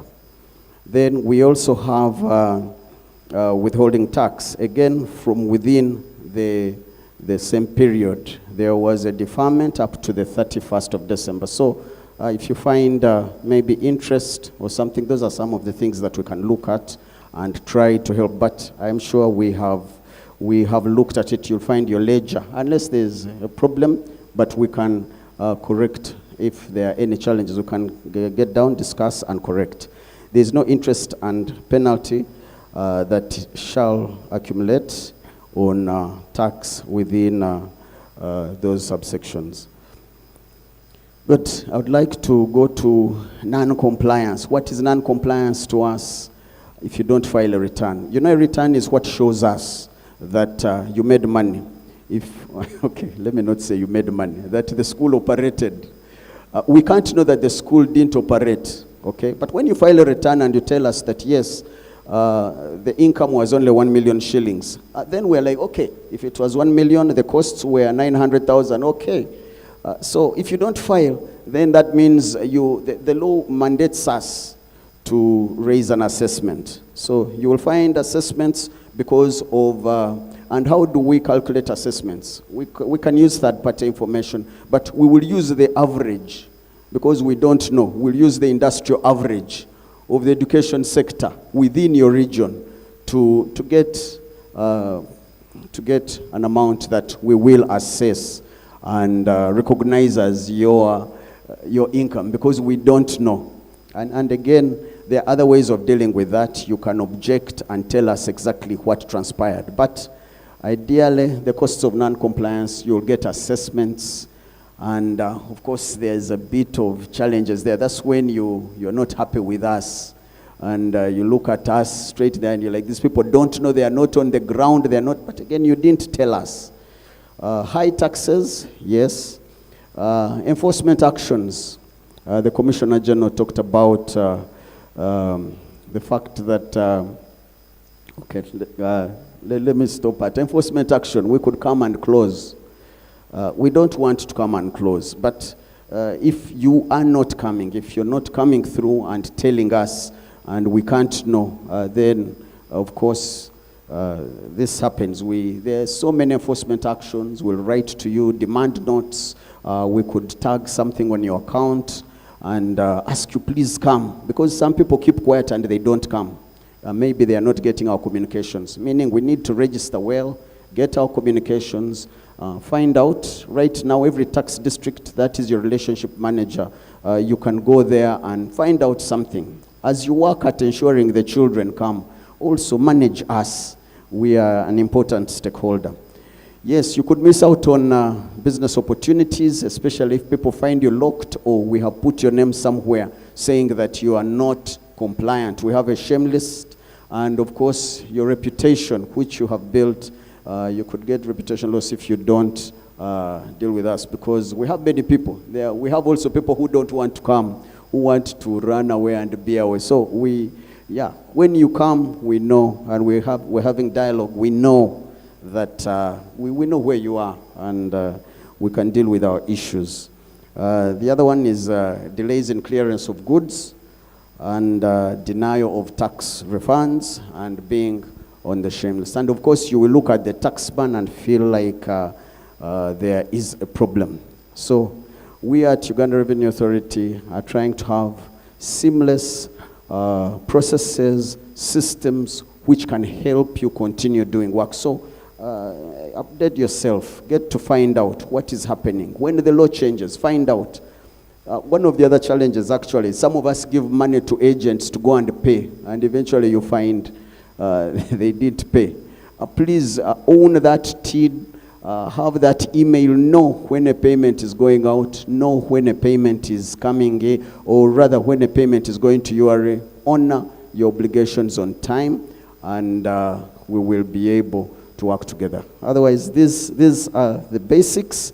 Mr. Kawesa raised a few other issues which I feel some of them were not in the letter, but we can start working on those, and we will send you presentations. As the issues come up today, we can work on that. That is all from me. Thank you very much.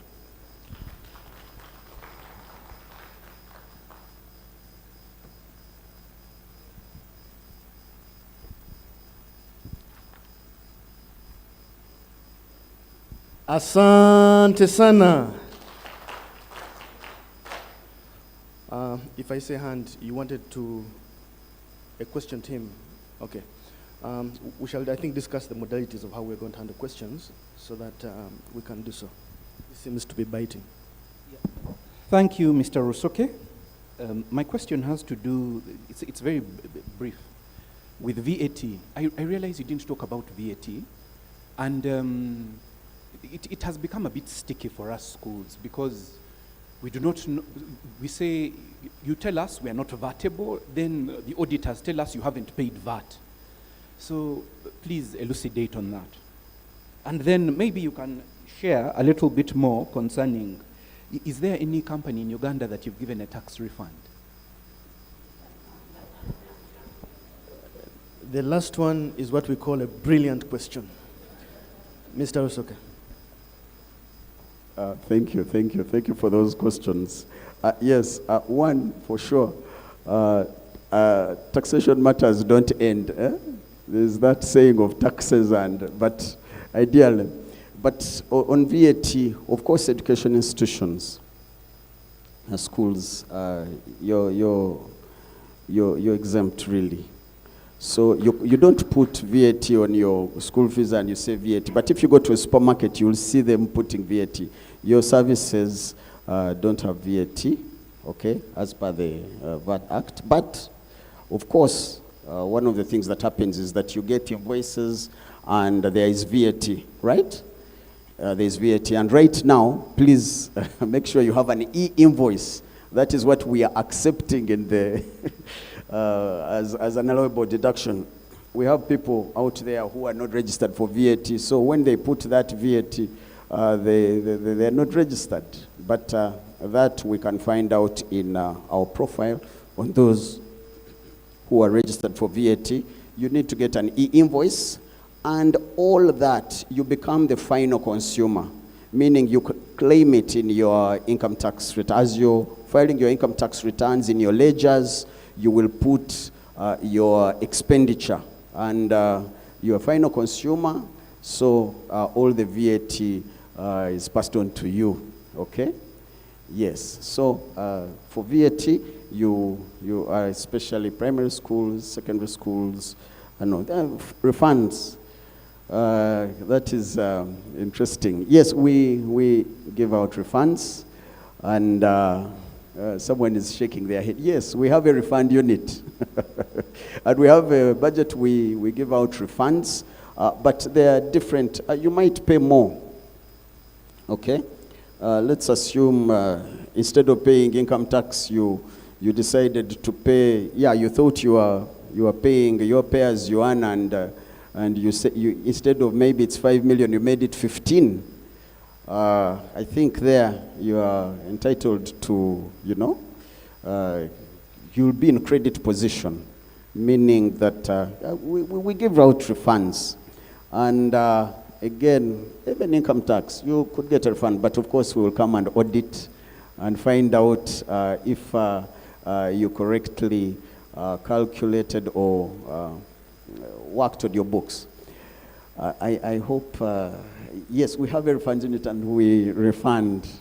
But again, that is something we can discuss, especially. For individuals, yes, I received the withholding tax refund.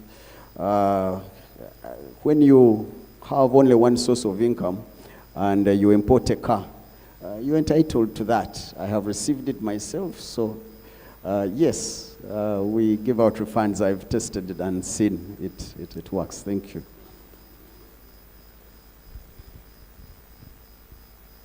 Thank you very much, Mr. Usoke. A round of applause for him.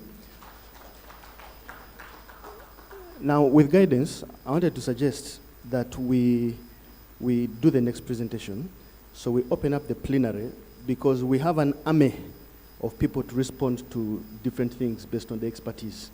Not only Usoke, the Commissioner General is here, Payee is here, Hafsa is here, and many people at the back. So depending on what the question is, the Commissioner General could choose that one is responded to by Masembe, by Payee, and so on. So we will be able to have those issues. And it will be nice because we have a rapporteur. That session needs to be captured nicely. So it will be nice that it is correlated other than being all over the place. So with that, and I will also want to confirm that actually, I also used to doubt whether we give refunds. I'm about 9 months at URA. So when I was on the outside, I used to doubt. But where I got to know it is true that refunds are given, much as I don't work in the refund section. You know, at the end of last financial year, we had a very sticky issue of whether we are hitting the target or not. So trust me, even by midnight, everybody in URA was awake. Are we hitting the target or not? So remember, we're looking for about 21 point something trillion. So at some point, we hit 22. And all of us celebrating said, we have done it. Then they said, no. Deductions for refunds. Those things have to first go off. When the deductions were made, then we are not meeting the target. Then you have to wait. Then they say, oh, reconciliations. So that's when I heard that refunds could actually affect our reporting. So we actually do give refunds. And I think it is incumbent on any taxpayer. Okulemerako, my colleagues here, so if you know, if you find out, if somebody that you are due something, however small it is, ask for it. It is your right, it is our obligation to make sure we give it to you. At this juncture, I think it is just right for us to be able to hear from a distinguished advocate and lawyer, Mr. Birungi from Birungi, Barata and Associates, on issues of legal and taxes. There are a lot of legalities to do with taxes, especially issues on your side. And we always find ourselves learning a lot from Mr. Birungi. It's not the first time we are with him in such engagements. Mr. Birungi, the floor is yours, and we are all ears. Welcome.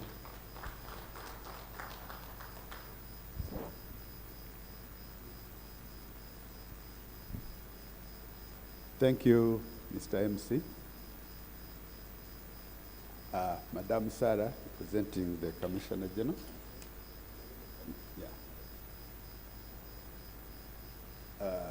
All staff of URA, distinguished proprietors of private educational institutions. And see Mr. Kamsim right here, running for very many years. When my daughter, who is now 23, was in his nursery school, my last born. So me and Mr. Kawesa go a long way. That's why I'm here. I'm sure he could have got somebody else. We joined the tax school together, 1984. IPA. Those of you who are younger than 45 don't know IPA, but it's UMI now.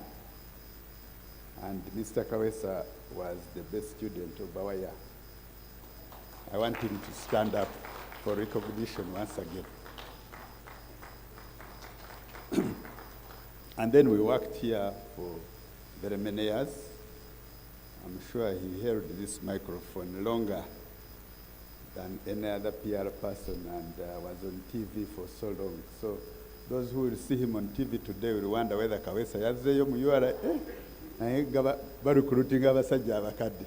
Yazzeeyo. So I'm here just to share a few experiences. So I am an observer. You know, when you have like elections and observers come in, their statements are very brief. They don't go into details. They just say the elections were free and fair with some minor infractions which do not change the result. So I want to associate myself with the statements of the Commissioner General and of Mr. Rusoke, that they conform with the law as far as I'm concerned, and they do not change the result of taxation. What they have said is very true. I just want to come in and give some bit of experience from a practitioner. So I was introduced as a lawyer, but as far as URA is concerned, I'm a tax agent. And I've not had a mention of tax agents, but the requirement in URA for you to represent somebody in URA when you are not the taxpayer yourself is that you should be a tax agent. And I believe a number of you will be asked whether you have tax agents. And sometimes you send somebody and they ask for the tax agent's registration and approval and say you are not the right person to represent this person.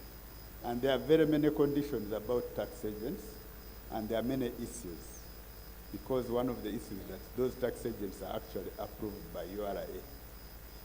I know that Mr. Kawesa has a lot of proverbs in Uganda, but the Baganda have something to the effect that the monkey is cutting the decision of the forest. He's judging the matter of the forest, but in Uganda they call it cutting. Yasaro musango gwachi. So URA decides these are the approved people to deal with us, which we don't think is really the height of fairness. So I'll briefly talk about those issues. The legal framework, Mr. Rusoke has generally talked about it, the obligations of the taxpayer. So as an observer, I just mentioned where I feel there are some gaps or areas for clarification. Next. Somebody else is controlling my screen, so I request him to move to the next slide. Him or her, could be her. Okay, the legal framework. What you have been exposed to, the Income Tax Act. And the Income Tax Act touches payers you earn, withholding tax, corporation tax, and individual income tax. That is the Income Tax Act. But as you said, as one person observed, VAT was not highlighted, excise duty was not highlighted, Customs Management Act was not highlighted, and those. I think the presumption was that in the education sector, you are mainly dealing with the Income Tax Act because most of your focus is on payers you earn and corp tax and individual tax. However, it's important for you to also get that education about VAT. Because like he said, you may be exempted from VAT. And when they said you're exempted, I had people clapping. I wasn't too sure why. Because that status is not necessarily a clapping type of status. Because it means you absorb and you cannot claim. So I don't know whether you are clapping because you are major contributors to the revenue or because you didn't understand the implication, and exemption is normally considered to be a benefit. You can withdraw the clapping. How do you do that? Now, we have excise duty. It is a bit difficult to explain. There is local excise and there is external excise on imports. And that excise duty is difficult to explain because it is specific to certain items. So they will say beer, cement, whatever is considered excisable, almost with no basis. Just because tax can be collected easily, it is a high consumption item, or it is called a sin tax because it's on beer or it is on cigarettes. But now it has moved to everything. I don't know whether furniture has also become a sin. You have VAT, excise duty on all those, and it's not claimable. But I'm sure it doesn't have, that's why there is very little complaint about it. I find it quite tricky, but I think policy has never given it the weight it deserves, because, as Mr. Rusoke will agree with me, there is no department or specific section dealing with it. In the way that you have COP tax, LTO, this area needs a lot of development. But that's not our area today. You have the Customs Management Act, and of course you import. The presumption is that in education you may not be importing, but I'm sure very many of you import buses, a number of items, and that area, when you are dealing with your clearing agents, maybe will be highlighted. But it's important, as Mr. Rusoke said, that your transaction may be denied if you import a bus and here they say you are owing pay as you earn. Clearance of that bus may be a bit tricky. So you need to harmonize and know that. And it is in that Customs Act that you'll find another VAT and also find a withholding tax. So withholding tax has very many aspects. That withholding tax, which is under the Customs Management Act, is actually the customs is collecting it on behalf of domestic tax. So in a way, you need to understand that. Then you have Stamps Act. Stamp duty is also a bit like excise duty, fairly understated, but also can be complicated. Those of you who have had loans know that you have to pay certain stamp duty.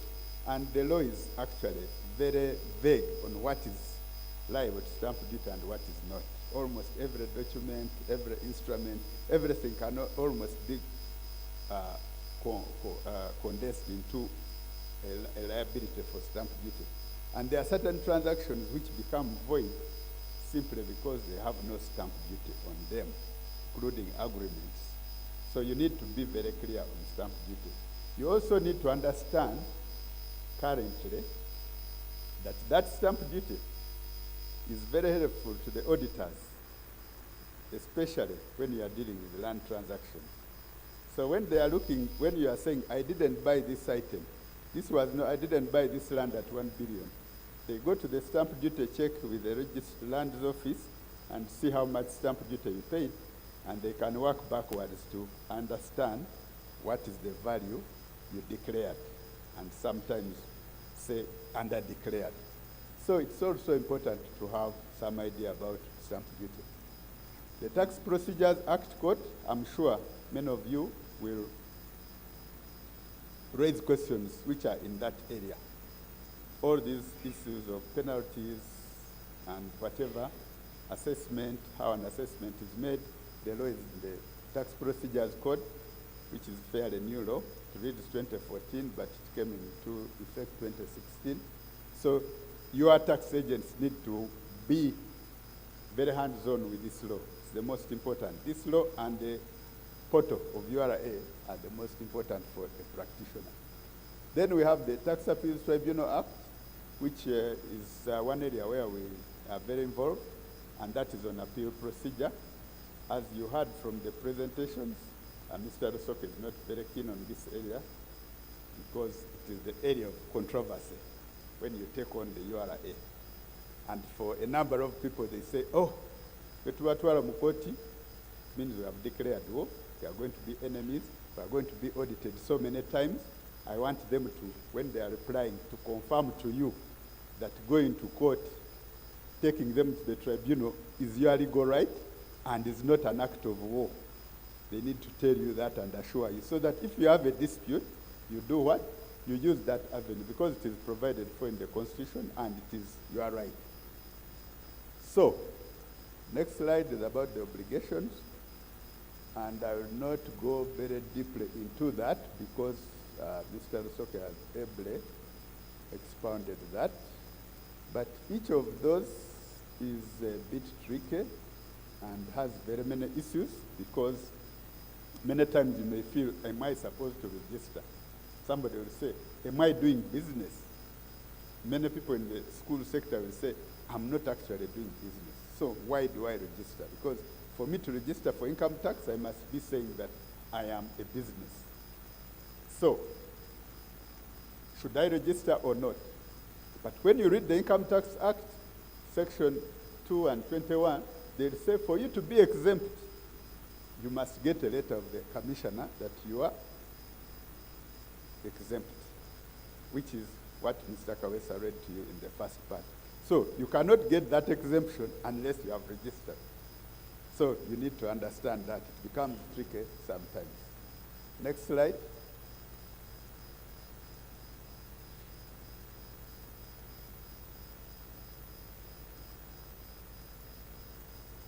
So I couldn't see this very well.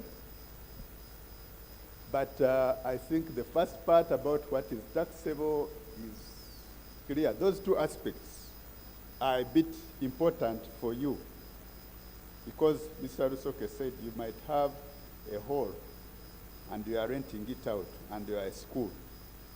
So you have property. So the question is, in your tax returns, are you declaring that income from the hall as arising from educational services, or are you declaring it as a business income arising from rental property? Very tricky, looks straightforward, but many times it is not. And the part of educational institution which Mr. Kawesa has highlighted, that part, what is an education, so you qualify as an educational institution whose object is not for profit. So, supposing my object is not for profit, but I make the profit. I didn't aim to make profit, but the profit has come. Should I be exempt? If you check the practice notices by URA, they are very unclear. Actually, the bigger blame should be to Ministry of Finance, which makes the policy. They shouldn't make a policy like this and not explain it sufficiently. Because I have a client who is a hospital, church-run hospital. So the presumption is a church is exempt. The church runs as a trust. That trust runs as a hospital. The profits of the hospital are not appropriated to any individual. They should go back to that trust. However, the hospital has made a profit. You are saying, oh, we are seeing a profit. So the word there becomes not profit, but the object. What was my object? But is URA likely to give you that concession that was the object? Your word is against mine. Those who think they will allow you, raise your hands. Those who think they will not, seems nobody is listening to me. Those who think it will not are about 4, the other one was 0. So the likelihood that they will say, your object was not profit, so let's consider you exempt. I'm sure the commissioner is here. She's the commissioner DT. She will answer that. Let's go to the next slide. That slide has an error there about 30%. The highest rate is 40%. So those tax rates, yeah, if you earn above 10 million per month, you go to 40%. So you need to get the rates properly, and also, you know, in the education sector, you are a bit like the medical sector. Somebody runs a hospital and has so many part-time doctors. And even you as heads of institutions, you have part-time teachers.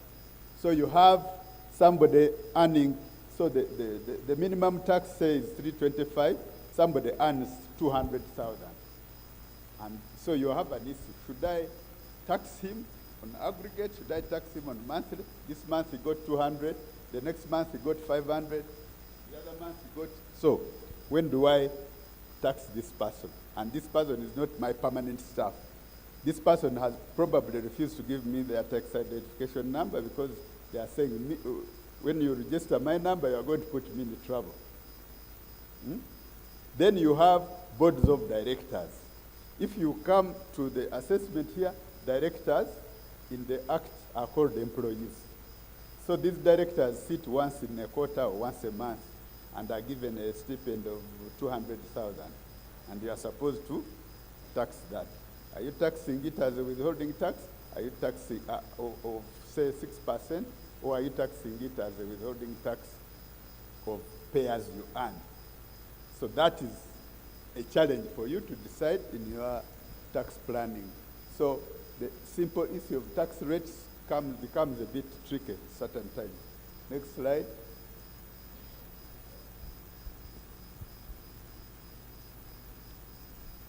Maybe this operator.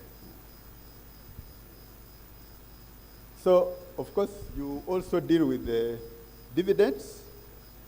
I know from a local perspective as a private company, because most companies are private, family run. So that issue of dividends doesn't actually come up in the real sense. Technically it comes up, but you are already saying, nyongeramu sente zange. How do I, every day if I want money, I tell the bursar, mpaye mtwalo 10. So is that a drawing or is it a dividend? Mr. Kawes? Is it a draw in accounting? Is it a drawing or a dividend? None of the two. Now when you tell Mr. Rusoke that is none of the two, he will now go to the other provision of estimating. You remember when he told you that there is a what? Estimating based on what? Different, we saw you removing this money. So were you reducing your shareholding? Were you paying yourself a dividend? Or were you making a drawing? So that area of dividends is also important, and you have to take it into account.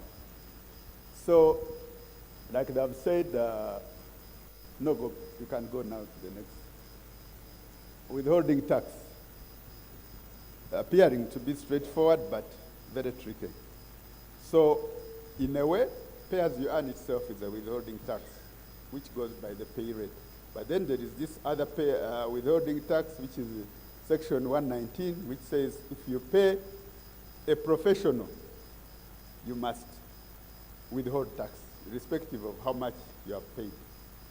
Now, the word professional includes teachers also, and is very difficult to understand. It includes doctors. So when you, as a proprietor of a school, have an arrangement with a private medical clinic, and your students go there and you pay the bill, do you deduct withholding tax from the doctor, from that medical clinic? Is it practical? Is it possible? When they give you the bill and says it's a withholding tax, but it's mandatory. So there is the other mandatory if you pay any payment above $1 million shillings. So you get all your suppliers of potatoes and all the food you buy, and you are supposed to withhold 6% on any payment above 1 million shillings. I'm sure that's very interesting for you because it happens to you. All of you have boarding schools. And if you go to Nakasero and try to withhold tax, then that is your business. Next slide. So there are a number of withholding taxes. I will not go into all of them. I've touched some of them. But there are others like withholding tax when you buy assets. I know that the proprietors of schools are always buying more land, and it's very important for you. And this is related also to the stamp duty, whether you should have withheld 6% when you are buying those assets, the property, mainly the land. But that one, we won't go so much into it. Your tax agents will advise you. Next slide. Supply of goods, I've already touched that. Next slide. Before that, you may understand that sometime this year, I think in June, URA, or rather the Minister of Finance, designated certain persons to be withholders of tax, withholding tax agents. And it said that if you had a turnover of 2 billion, the main threshold seems to have been a turnover of 2 billion, or I'm not sure, the commissioner will explain. The 2 billion was in respect of system to system, which I'll get to. But a number of taxpayers were designated as withholders. And it just said, from now on, you become a withholding tax agent. In other words, even if you were not in the other provision of the supplies above 1 million, you become a withholding tax agent. And this has had a number of issues because we think there has not been enough training in this area, but I think you'll be able to share your experience in case some of you have been designated. Fairly controversial, but I think the commissioner will be in a position to explain that. The more controversial one, maybe, is the withholding tax VAT. VAT withholders, and it does not matter whether you are exempt or not. You can be a withholder of VAT, whether or not you are standard rated. So it is possible that some of the schools are also withholders of VAT. And that is also a bit tricky in terms of how it works. Maybe you'll be able to share your experiences. So you find that you are withholding 6% on income tax, withholding 6% on VAT, where you pay somebody who's liable to VAT. So that brings in the issues, of course, of the administration costs. It means you actually either have to spend a lot of your time doing tax work or getting the right person to do your tax work. And remember, you have given out your email, and all these notices come to your email as a person, and you need to read all of them. If you miss out one thinking it's one of those familiar things, you can find it is a major assessment, and it will not be a defense for you to say, that time I was sick, sinagasoma bino byonna. So, as I said, educational services are exempt, but you have to be, as a consumer, you have to pay these taxes. This I've already mentioned. And go to the next slide. So, it's important for you to object where you are not agreed with assessments. And you need to be very familiar with this process. When an assessment is made, you have a time limit in which to object. And if you exceed that time limit, you can find that you have no other avenue for challenging that assessment. When you object, the Revenue Authority makes an objection decision, and also you need to appeal that objection decision within a certain period. So when you don't read your email, that will be an opportunity for URA, because your timelines have ended. And if you interpret most of the court decisions at the tribunal, once you are late, 99% of them, your chances of getting through to appeal are 99% you don't succeed. So you need to really be up to date with this part, much as it looks simple.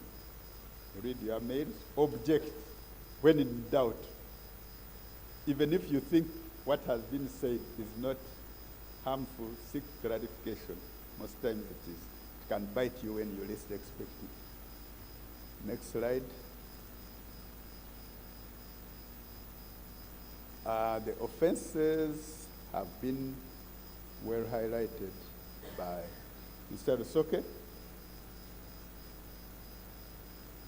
I don't need to go so much into that.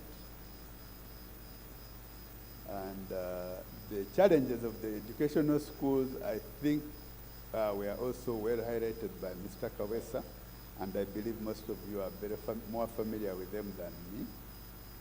But I know that as a practitioner, we have those challenges which arise from that tax procedures code. Because maneuvering and understanding that fiscal receipting system, FRIS, which was mentioned, is not as easy as it looks.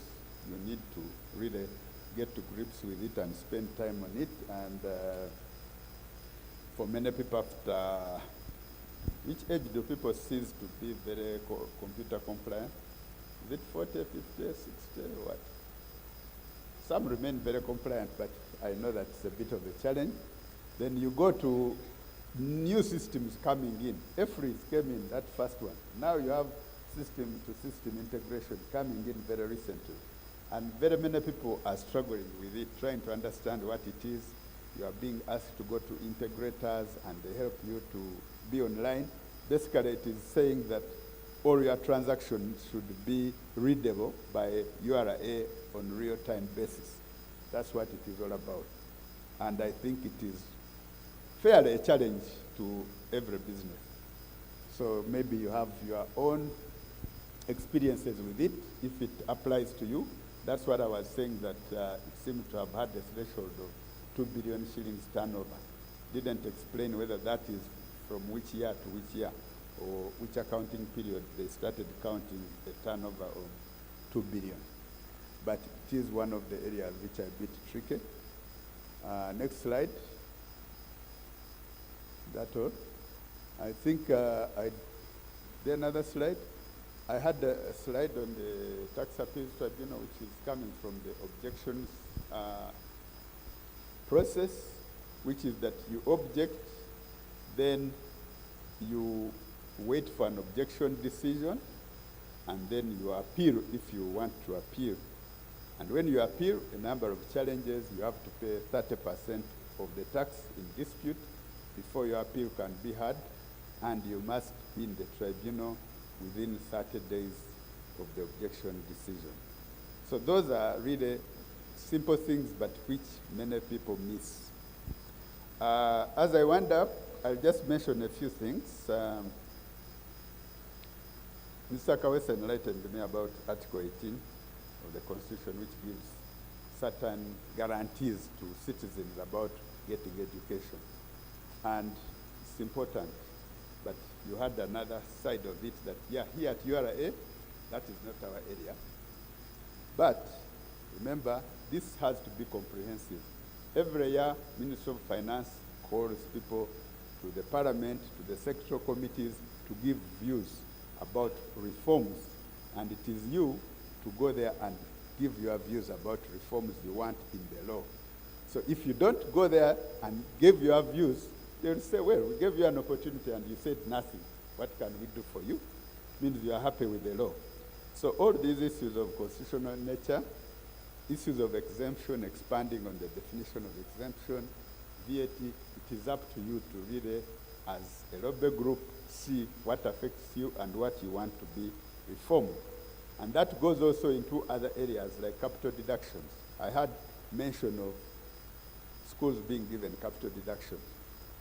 I know that it's not as straightforward as that, because it goes to commercial buildings. What is an eligible commercial building? Is the building you have commercial? Is it in a certain location? These are areas you need to be familiar with. And there was also something about the order of payment. Mr. Soke mentioned Section 38 of the Tax Procedures Code, which says when you make payment, if you didn't make a full payment, say in September, and you pay that money in November, you have had a penalty for not paying in October, which is the due month. So a liability will have been created. Now you come and pay the full amount of September and think you cleared. Meanwhile, that penalty remains running, and it has remained running for some people to such a big extent, especially if it is back, because it's 2% compounded per month, meaning in 1 year it can double the principal amount. So, that, apart from the law related to it, the main challenge is that the ledger URA is running is not yet compliant with this section. And almost everybody who is a regular payer finds that they have a liability which they did not know, because that ledger, the way it runs, and you cannot interrogate it, because I think it's an algorithm. Dr. Gashinja there, the engineer, knows algorithm. For us, we are not very sure. But when it is there, unless you unlock the algorithm, you may not be able to say this amount was allocated to this figure. And in taxation, they say the burden of proof is on the taxpayer. So you are you, and it is you to go and prove that this ledger is wrong, yet you cannot unlock it.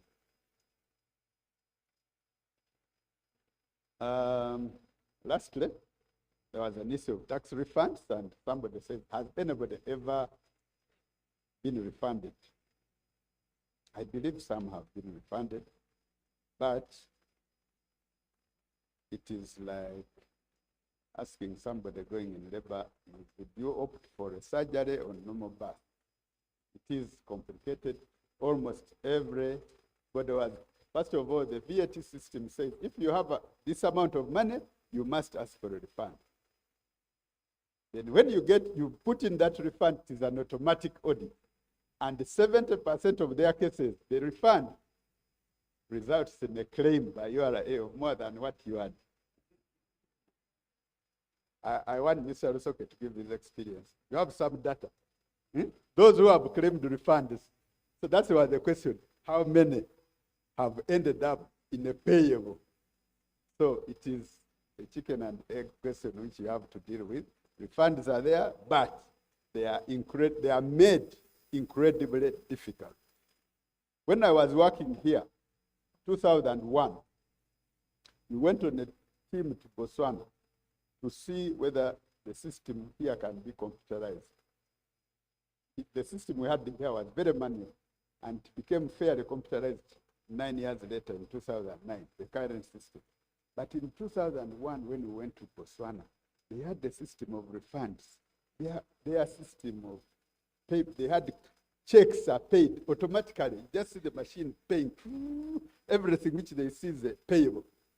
In Uganda, that is the crime. The moment you say, I have a payable, that's not. 2001, 21 years ago, in Botswana, you have a claim. If they say an offset, the computer is just generating. The commissioner doesn't have to check or what. You have put a system, trust it. But it means, yeah, we have a computer system, but we don't trust. You must. We have to hammer. Like he said, MC said, we had hit the target, and then they had to deduct. So it's like an offense to have refund. That's the mentality. Not of URA, but of the. But you are forgetting that a refund is an entitlement of the other person. So that is the mindset change we need. And that mindset cannot happen unless you have your rights. Like we said at the beginning, the tax agents are not there to challenge taxing. Most of the time, things are perfect. But when they are not, you need another party to come in and say, no, this is not correct. I thank you for allowing me to speak to you.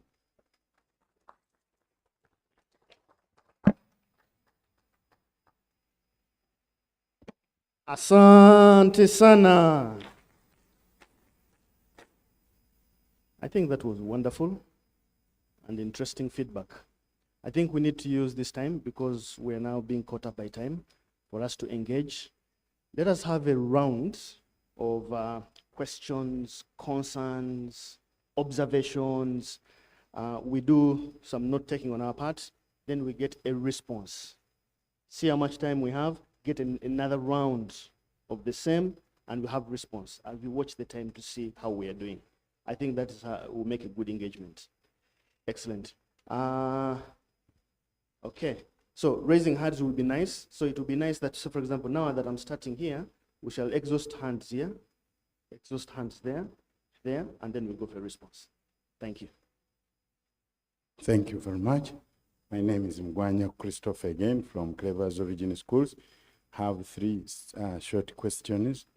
One is about pay as you earn. As you know, schools, we normally get our incomes just 3 times a year. So there are times when we end months when the school accounts have no money, yet we have got to file. I give an example of November and December. So when we don't file, we are penalized. And when we file and don't pay, still we are penalized. So how do you advise us? Should we be filing 0 returns, and when we get money in February the following year, we pay the arrears, or we file and then we get ready to be penalized, or we look for some little money and we pay you RA before even paying the workers. I hope I'm good. Number two is about the language used. Sometimes you send us messages which are very rough, which are very intimidating. So to some people where we work from, they take URA as URA officials and any message like a military police and whatever. You are not yet loved by the community, and what you did is very good. So sometimes you use very, very rough language. And most of the directors are people who have been serving in government, they get their retirement package, they go and begin small institutions. When you just bring such a message, else the school is going to be closed.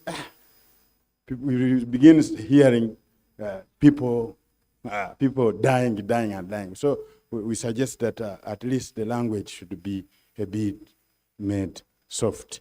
And lastly, is about the mission. It's good I was the first person here, and I read about the mission mobilizing revenue for national development. I'm sure for a developed nation, it's not only the buildings to show development, but one of the signs of development is the education, quality education, which these comrades do give. But there are some issues which are contradictory to the mission.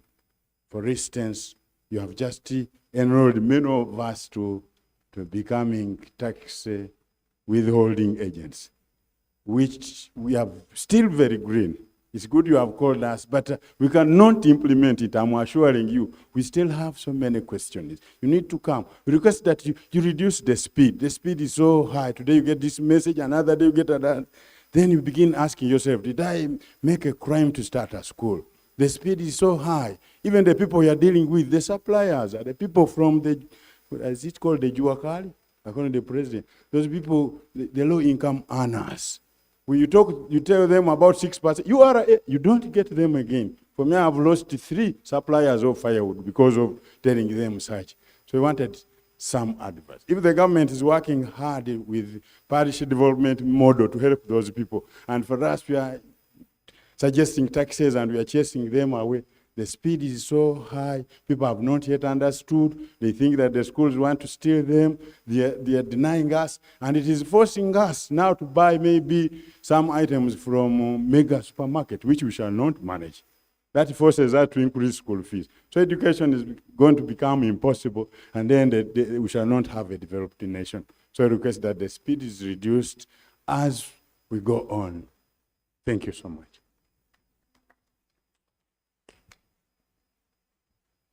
Thank you very much. Mr. Kawesa in his presentation talked about equity in taxation. I expected in your presentation to talk about non-taxing of government-aided schools, which charge most times higher than private schools. I don't know whether they did it deliberately, but we need something we are demanding for equity in taxation.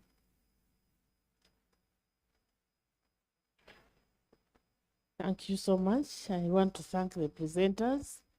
My name is Mary Nsanjika Kembo, proprietor of secondary and primary school. My concern was on filing returns or the pay as you earn. In schools, we employ people, but we have categorized these employees as full-timers and sometimes part-timers. So when you file payee, for example, in the term, you may have the part-timers, but during holidays, these people are not part of the system. Then they will come back, new or otherwise, but they are paid when they are available only. But when you are filing pay as you earn, you'll find the inconsistencies in monthly returns, filings, and you sometimes get penalized for those inconsistencies. And people don't give us time to explain why some of these inconsistencies come. And you find you are held responsible or non-compliant. But we need to to be on a dialogue table so that we understand one another and the nature of business. Then two, I've noted here, this issue of being appointed withholding tax agent. We needed time. We need time to understand. Most of us are investors in quotes, but we are service providers, but we are not tax experts. We don't understand some of these laws and all issues. Come again? Yes, but we feel honored to work with you as credible institutions, to be agents, to help the nation grow. But we need to be understood and to be able to work with you. Those boys you have sent us on ground, I think, have a different attitude. When they come with an attitude of getting a criminal, not a partner, which is making it very difficult for us to work with you, you know. We need to work on this attitude. So that is, the rest will come, but I need that full-time and part-time employment filing of payee. We need to be guided on how to handle it. Thank you. Hello? Excellent. We good here? We wait a bit.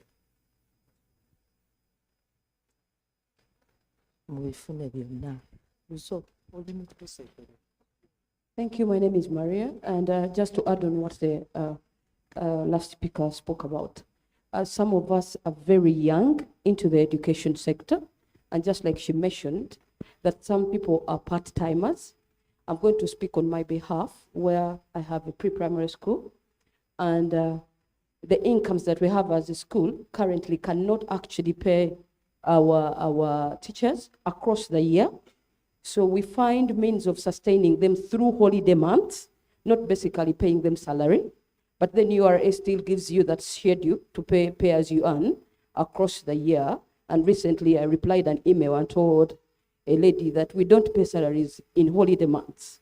And then it takes so long to even get feedback from the person that you're talking to understand if it's being handled or not, because they are going to penalize me, but we don't even have the money to pay the salaries, and yet URA wants us to comply and pay the money. Then number two that I want to ask about is about incomes for vehicles. If I am a buyer of a car, a director of a school, and probably want to change a car from Maria to Daisy, I presume the income tax for this particular vehicle has been paid before. Do I have to pay that tax if I am transferring to a different name or institution per se? I hope I'm being clear with that. Thank you very much. I have the microphone. I wanted first exhaust here, okay. Then we come. Everybody will at this round, okay? I wanted to know, oh, you feel it's too much at the moment? Okay, did you understand her last question? Fantastic. Okay, guidance here is if we overwhelm them, then we may miss out some of them. Let's take those and make sure we're making good responses. And just if we are noting, if somebody has asked something, we do not have to repeat it or even, emphasize, so to give room to more. But those were good questions, yeah? Please. Excellent. Thank you, Doctor. Okay, thank you so much, colleagues. I think this is the first opportunity that I'm getting to speak to you. So allow me to, first of all, warmly welcome you to URA. You're very, very most welcome to URA. We are exceedingly honored with the big turn-up. You just cannot imagine how delightful this is for us to start this journey of collaborating and partnering with you with such a bang. So, Mr. Kawesa, My colleague, Bossa, thank you so much for organizing this. I think we deserve a thunderous asante sana. Asante sana. This is testimony to your commitment to this partnership, but it's also testimony to the thirst for tax knowledge and the gap that has existed, which we pledge as URA to make every attempt to close. Let's work together, like our tagline says, let's work together to develop this country. I am very, very happy with the feedback that is coming through. It helps us to improve. We cannot claim to be perfect, but it's through these collaborations, through a very open and candid environment of discussing these issues that we improve. Our role here is to make sure that we give you as much information as possible. Our role is to equip you as much as possible with all the information that you desire, all the information that you need, so that we walk this compliance journey with you. It's a step-by-step journey. So I am glad it could have started very many years back, but I'm glad that today marks another way of approaching this. So I'll dive straight into the questions, very interesting questions. I'll start with the ones that Mr. Mugwanya, asked. The first was on pay as you earn, where there's a requirement for you to file returns on a monthly basis, and yet sometimes the payments are not done on a monthly. I think I'll tie this in with the one that Maria asked, where salaries are not paid in holiday months, and then URA requires that you pay the pay as you earn, okay? Now, pay as you earn, the way it sounds, pay the taxes as the employee earns, okay? So how does URA know that you have not paid? It's by filing a return. So the return tells the story of what is happening. If it's a holiday and you have not paid salaries, you file a return so that the return tells that story. The challenge here is that it's holiday time and everything goes on holiday, including helping URA understand that story. So please file that return even during holiday time so that we know what is happening, okay? A few times we'll probe because, you know, it's in our very nature to ensure that accurate declarations come in, considering that we operate what we call a self-declaration regime. So we'll probe if we see inconsistencies. But if you explain that, look, this is an educational institution, it's holiday time, the reason a new return has been filed is because we do not pay during holiday, that's understandable. The challenge is that no return comes through, and that's where the estimates are made by URA. So if you file a return that is justifiable, that is explainable, we do not penalize. So where you have not paid, file a return so that that story is told through the return. Where you have paid, file the return again, the related tax will be computed, and the payment will be made. Again, it's a collaboration. Let us work together. I hear the issue of response time and feedback to some of these explanations that you give us. That's very valuable feedback, and we're going to work internally. It's my job to ensure that the client is supported so that they comply. It's my job to ensure that if you do not receive a response, then we check and see where are the gaps, how can we improve, how do we ensure that the standard that we set, because we have a standard level agreement of responding to all emails within 5 days. So if we get feedback like this, then we go and check ourselves internally and then try to establish where the gaps are with a view of ensuring that we improve on our service delivery. Now there's a question of URA being rough in our communication. Again, this is very good feedback. I must honestly confess that I have observed that myself. And I'm saying, can we keep our communication simple? Sometimes we don't even need to quote some of these provisions of the law.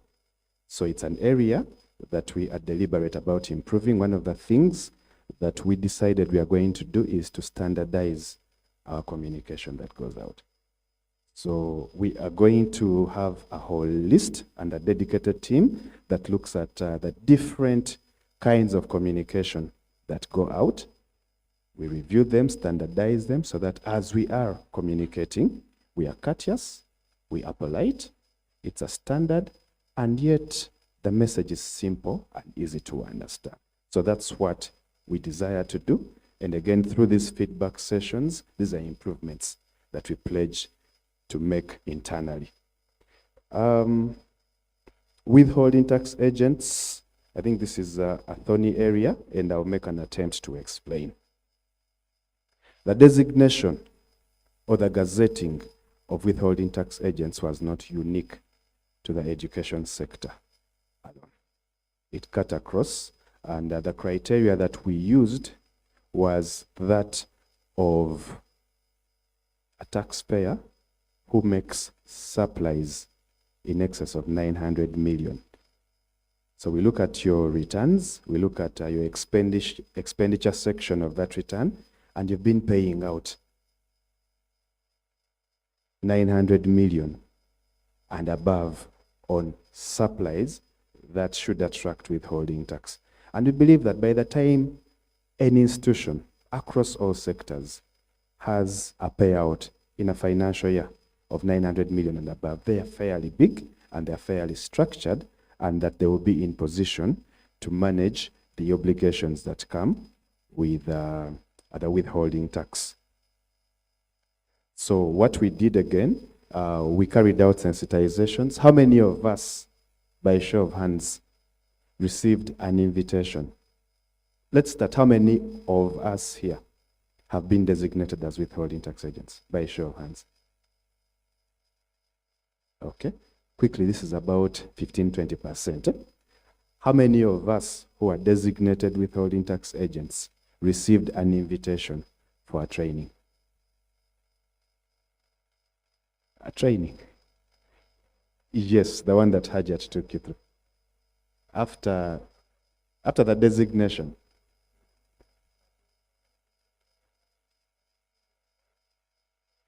No, but the designation took effect August, and the first return should have come in September.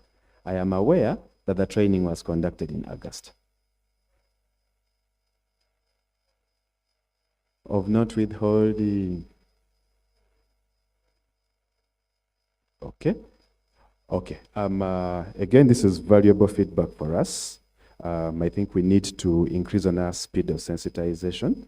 We need to handhold and onboard all the withholding tax agents so that their obligations are clear, the criteria is clear, you know. And I am glad that the manager in charge of tax literacy is in the house. So it's something that is going to take on. And David, please, the next time we're engaging this very important and distinguished guests, let's have very positive feedback of this is the best thing that has ever happened to us. Why I am saying it's the best thing is because of the benefits from this perspective of developing our country.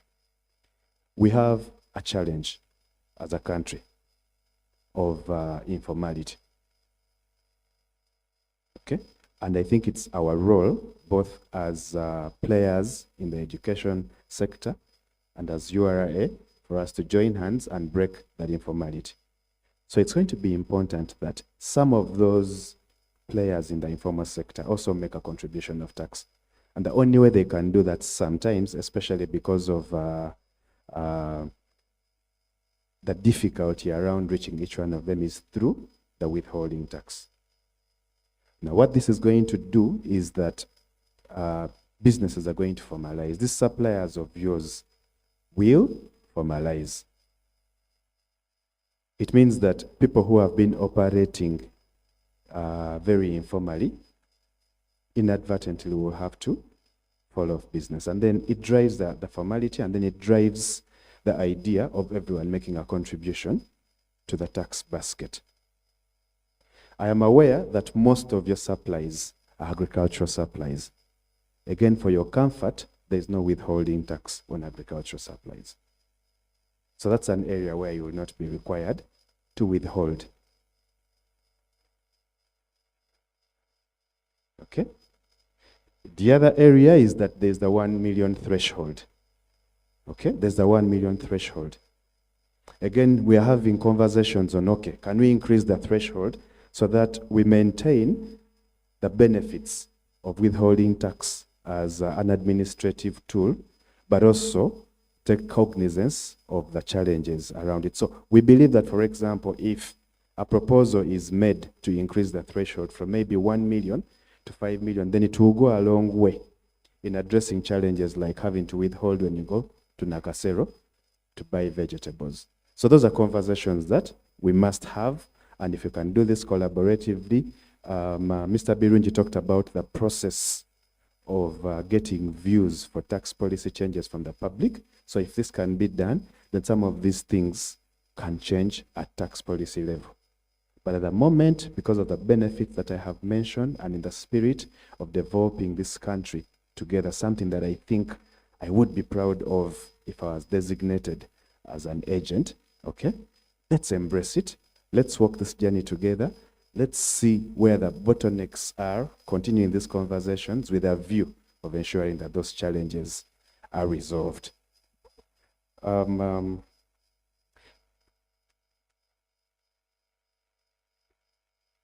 Equity in taxation, I think this was asked by her. This, in a way, is connected to what was written in this circular, okay? Is that where you're saying if private schools are paying income tax and public schools are not, then there is a bit of unfairness. And I see very strong points, very, very strong points that were put across in this document. I don't know if we need to get into that public character, because my belief is that Mr. Birungi ably addressed that. Huh? It was not clear from... Okay, I'll make an attempt again, okay? I am very careful because I know I'm dealing with educationists, and I know educationists know that no one can be, no one can know it all. So I choose to use an attempt because I cannot claim to know it all, but I'll give my understanding of the same. You rightly observe in this document that there was an amendment bill. In fact, this was passed, and it's what we currently use. So public character was repealed. What we have currently is a religious, charitable, or education institution whose object is not for profit. So if the object is not for profit, then the income of that, we'll limit ourselves to educational institution, is exempt. Okay?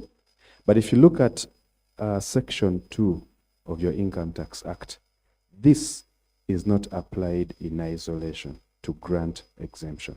There are other conditions that must be met jointly. For example, there is a condition that for you as an education institution to be exempt, in addition to having your object as not-for-profit, you must have a certificate of exemption from URA. Okay? There's also a condition that the income generated by this education institution should not confer a private benefit to any person. So while reading this, will not restrict ourselves to only not-for-profit. Of course, the object many times is underlined at registration. Most of us who run these private education institutions have registered as private limited companies whose object is to make profits. And if that's the case, it means you have failed the first condition for exemption, and as such, your income is taxable. But even if you register, say as, let's say a company limited by guarantee, and at point of registration, it's not clear whether you're for profits. And then you make a profit like in the example that Mr. Birungi gave, then we'll subject you to these other conditions. The difference is that for private institutions, after making the profit, okay, someone talked about the withdrawals, which from an accounting perspective, would they be drawings or would that be a dividend? Private benefit conferred. Sometimes when you make profits, you sit and choose to either plow back the profits or distribute some of those profits as dividends to the shareholders. Private benefit. Now that doesn't happen in government. When government schools make, for them actually it's not a profit, it's income in excess of expenditure. Okay?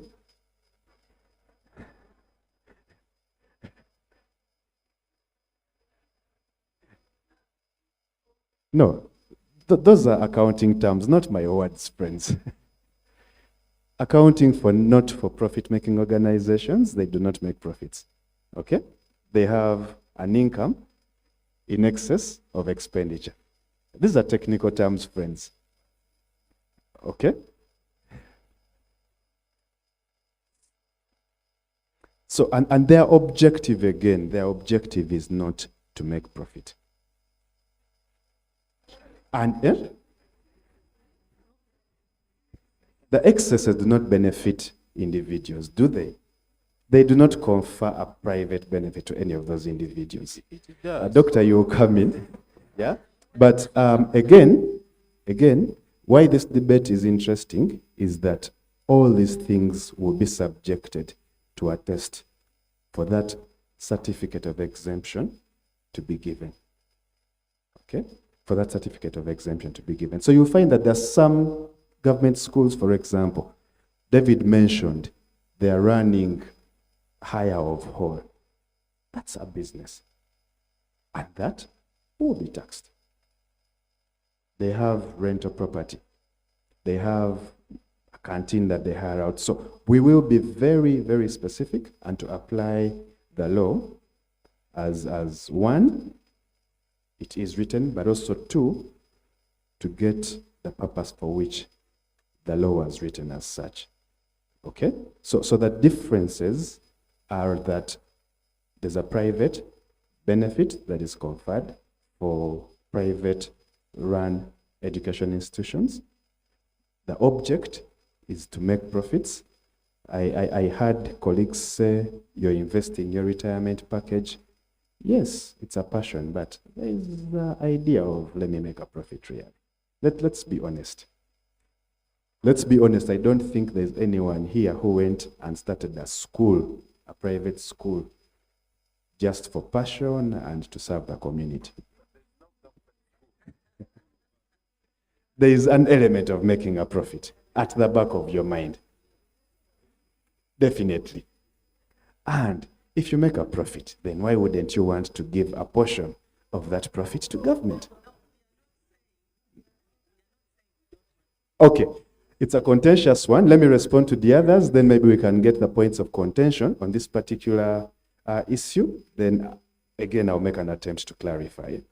Okay, there was the issue of our attitude, spot on. I think we must change. It must be more collaborative as opposed to, the policeman, criminal kind of relationship. We must sensitize the client more. A client, by the way, has a right to prior notice. A client has a right to courteous and good customer care. So those are the rights that you have. And I think it's incumbent upon us as a tax administration to ensure that these rights are actually exercised. So that's a very key one. I think the one of salary I've explained. There's the one that Maria asks on the motor vehicle. If I got that correctly, my understanding is that these are motor vehicles that attract what we call advance income tax. So they could be commercial vehicles that have a ton capacity of more than 2 tons, and then passenger vehicles, those ones, there is no limit. Okay? There's no limit. So why we enforce that at point of transfer is because many times the previous owner did not pay. But if the previous owner paid, then what has been paid applies for the year. Yeah. So it's a transfer that now you have come to us and we're having that conversation. Okay? So many times if the previous owner did not pay, that's where the payment is made. And the pay and the rate is, I think, 20,000 per passenger for passenger vehicles, and then 50,000 per ton for goods vehicles. Yeah, then there were interesting questions in here. If you can allow me to respond to a few of them real quick. Some of them have already been responded to. There was the question on the criteria that we use for categorizing taxpayers as large, medium, and small. It's largely turnover based. Yeah. So businesses that have a turnover of 30 billion and above in a financial year are categorized as large taxpayers. Those big size, the big boys were being way. Okay. Then we have the medium taxpayer, 30 billion and above. Of course, still in the large taxpayers office, we have certain specialized sectors that are not sensitive to the turnover requirement. For example, all commercial banks will be in the large taxpayers office because of the unique nature of that sector, irrespective of their turnover. Telecoms are all in large taxpayers, irrespective of their turnover, although many times, almost all of them exceed the 30 billion threshold. Then we have the median taxpayers office, and this is for taxpayers whose annual turnover is between 6 billion, but does not exceed 30 billion. Then, of course, the other category is the small taxpayer category for taxpayers whose turnover is below 6 billion. But in there, we have two other specialized segments. We have what we call the public sector office, which administers taxes for all government entities, government ministries, departments, agencies. Again, it's in recognition of the unique characteristics of this category of our tax-paying, of our taxpayers. Then we also have what we call the petroleum division. We all know about what is happening in the space of oil and and petroleum. So we have a specialized division that focuses on all mining and operators in that space. Now, this is, again, in line with our strategy to ensure that we take cognizance of the unique characteristics that taxpayers in the different categories, in the different sectors have, and then we give them that specialized treatment. But even when we get to the small tax-paying segment, we have what we call a sector approach. The Commissioner mentioned that we will create a desk that specifically attends to issues private education. Again, we want to be specific, be intentional in addressing the unique challenges in collaborating with the different sectors, because we know that a one-size-fits-all may not be the most appropriate approach in addressing our taxpayer issues. I think most of the other issues were already discussed. In case there's anything that I have left out, I think I can invite any of my other colleagues to address those issues. Once again, please accept my appreciation for the participation, very active, and for coming in large numbers. Thank you.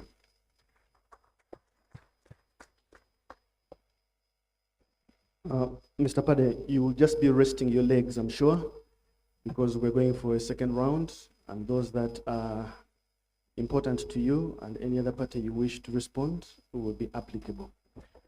The good news: SC Service management here. Anything to do with our delivery to you as taxpayers is accountable on him. The Uganda Revenue Authority has instituted a new performance measurement tool. Every assistant commissioner and commissioner, their appraisals are done monthly. Meaning if the service is not good, Payee is likely to get a performance improvement, we call it PIP, performance improvement plan. So I think it is good news for our taxpayers. If something is not right, let us make the loudest noise so that Mr. Payee is doing his job. Of course, Payee and his team, and I guess all of us. So since I started on this end, is it okay if I now start here? We take another round of questions, and then we will also get responses. We'll begin with Hajat. Okay, thank you, Ibra, and the members who have presented. I have been a taxpayer for over 30 years, and I started with, if you recall, what is called the graduated tax. URA, if it was there at that time, recall the challenges. But now with education institutions coming on board, we are making work a little bit easy for you. And this is where I get the pain, that the more we demonstrate ability to pay, the more we are being added on the burden. Withholding tax, allow me again to speak about it. This is something that came up beginning of this financial year. But the question is, what is that is not moving, that is so, much of a problem that they call us and then that very month it becomes an obligation, and if we are not paying, it is a problem. So, need for sensitization is there. There are some schools that are taking withholding tax, but even don't know where to place it. They are placing it against their own tin numbers. And then the issue of how do I get back that, or how do I factor it in when I'm making my returns. So sensitization is a serious gap. And I recall the minister, Haruna Kasolo, he was on TV one time, and he said, URA has this responsibility. Educate people before you really tell them you are in the wrong. Paying taxes is not a pleasant thing by all means. It's not a pleasant situation. We know the journey we have moved to put up these institutions. And when we say, please handle us with some kind of, we mean what we are saying. So kindly, I want now, I should have said a lot about this, but I also want to request, Mr. Rusoke, you were laughing at us when you were making your presentation and saying, this law cannot change. Hey, you people, you have to. Then I said, what therefore is held in the second point of the mandate of URA. If the law cannot change, and yet you are saying you have the responsibility to advise Ministry of Finance and Planning, then the reason for being here becomes lost. We lose the plot. So kindly listen to our contribution, listen to our plea, and make sure you advance this. Because much as you have the mandate, at one time you interact with ministry and you have to report on the challenges that you're finding in the field. These people here, for us, we are teachers of history and chemistry and maybe religious studies. You don't expect us to be at the same level in understanding taxation with you. So kindly cater for that gap. We still feel 30% income tax is a little bit high. In 2016, I think, if I recall very well, Nalongo was still the head of this institution. And she made a promise and said, as we increase on the tax base, we shall look into the rates, the percentages. But before we reach there, instead we are getting more types of taxes that are coming on board. And the problem is, URA is only looking at what it is asking from us. Kindly understand more the business, the challenges that we are going through. After 2 years of COVID, we really needed some grace period. But you recall the answer that we got when we said we are suffering with banks and loans. The best answer was sell off the schools. That was the answer we got. COVID relief, you know what has happened. So by all means, this interaction, kindly, Ibra and team here, let us get a feedback on the action points that we are going to agree on in this meeting. A desk has to come in place so that you really share from this very big fraternity. Christopher gave you a very good preamble and said 65% of the education institutions in this country on the whole. And now this is the tax category that you have. I want to ask URA an informat, some bit of, kindly, how do you rate the education, private education institutions? Okay? Because you must be rating sectors. From this institution, we get so much percentage. From this institution, we get so much percentage. I want to know where education institutions are so that we really make a reasonable claim that this should not be, much as it is the maiden meeting, we really need, and it is our right to keep interacting with you over these challenges that we are going through. Turning us into tax collectors or tax agents. At this time, if I look at a secondary school, you are not aware of the environment in which we are operating. There are so many changes that are taking place in the education sector. And as if that is not enough, you are also coming in with new taxes. What is that was not moving and really needed a call, a letter, and immediately implementation? Ladies and gentlemen, I want to leave a small scenario with URA officials here. Just look at a school, if you have where to note, with 600 learners, paying 700,000 a term. In that category, I have about 40 who are on half bursary, because these are there and these are some of the things. Most people just look at schools and the head count. Oh, this school has 800, they are charging 700,000 head counting. They think it is an ideal situation. But practically, it is not.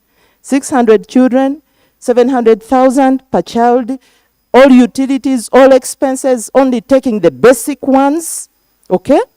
Electricity, water, feeding, at minimum, at as low as 6,000. Lunch and supper for that child, okay? At the end of the term, URA takes over 16 million from that school. NSSF takes over 8 million from that school. For us, we look at the 10% as a tax.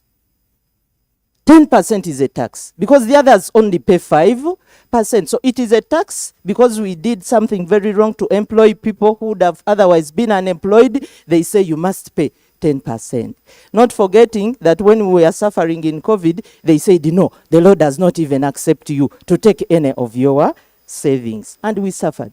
So that school, if I should take my story very fast, that school with 600 children, 700,000 school fees, NSSF over 8 million, URA 16 million, feeding 280 millions, okay? KCCA, property rates, local service tax, all these ones are there, which you are not aware of. And here I'm trying to emphasize the point. Understand our business. Don't simply head count and you say everything is fine. Even you and me, where we are taking our children, we are not paying 100 to 0 balance. Default rate, 15%, between 10 to 15%. People are not being able to do what? To pay these school fees. Even you and me, where we are taking our children to learn. Now, the withholding tax you have brought, is it translating into high costs of products? Because these people are not seemingly positive about. Now, translating into high costs of products that we are purchasing, okay? What does this mean? This school is going to survive on credit suppliers. You carry on, you keep in that cycle. This school is going to survive on loans. This school is going to survive on loans. It's going to survive on credit suppliers. It is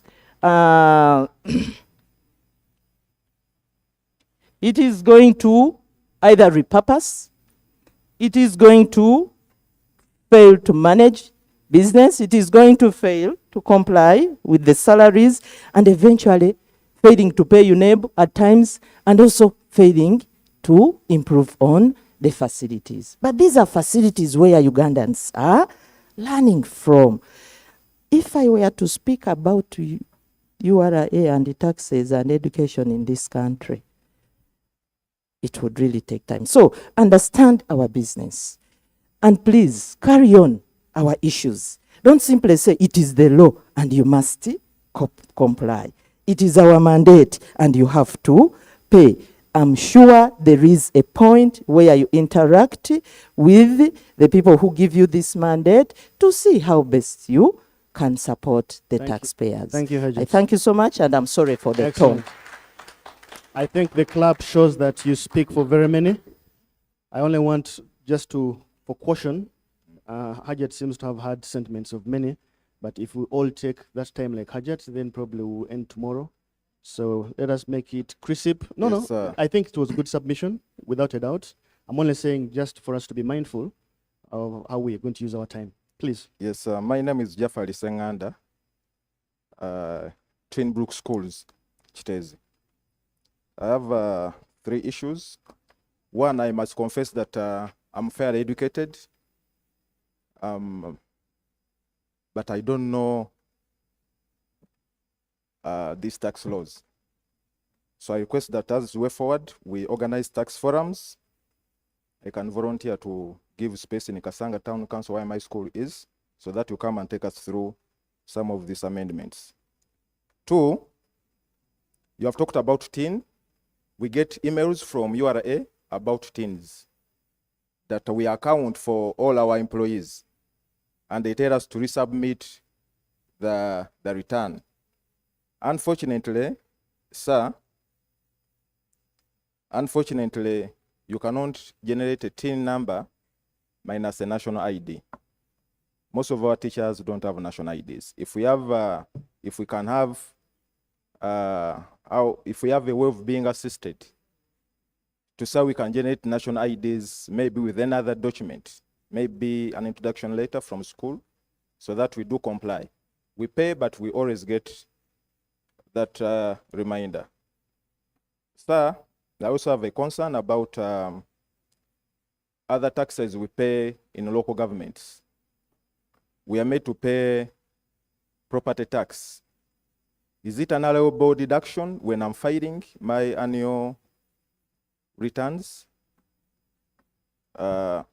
We have multiple taxes. They tell us to pay for shuttles, whereas we also pay the 20,000 per seat and all that. So if URA can liaise with local governments, we say we're consolidating these taxes. We pay once and then you share with the local government. Yes. Lastly, sir, my concern is about compliance. Schools that comply to register and register their TIN and they pay taxes, we are in the same market competing with teachers. A school that does not comply will pay Karamba to the teacher, 1 million.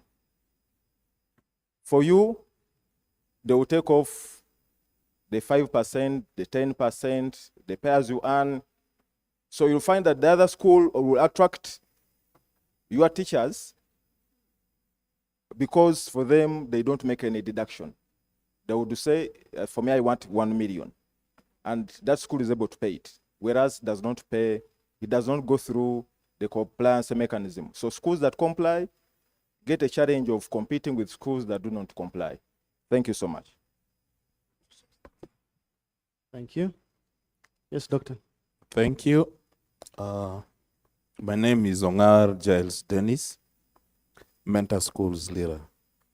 I want to begin by thanking URA and PL for organizing this.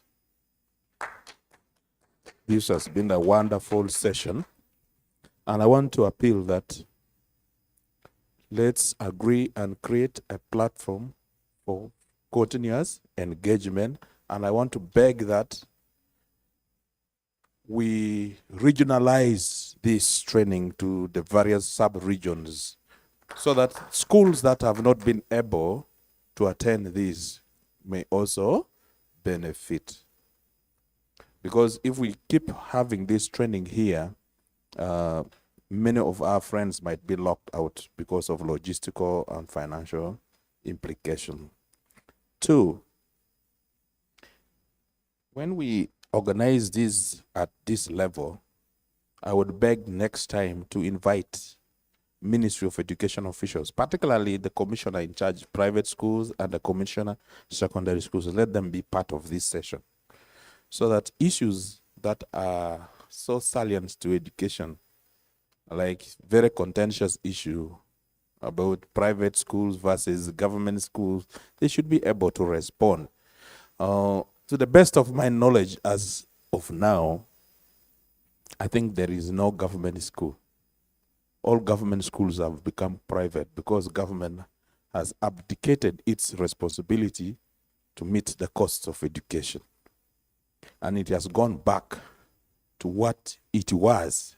For anybody who knows the history of education in this country would agree with me. When the missionaries came and opened schools, what happened?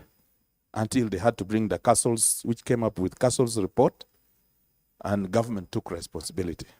But now government has given back even traditional government schools to the foundation bodies, empowering them.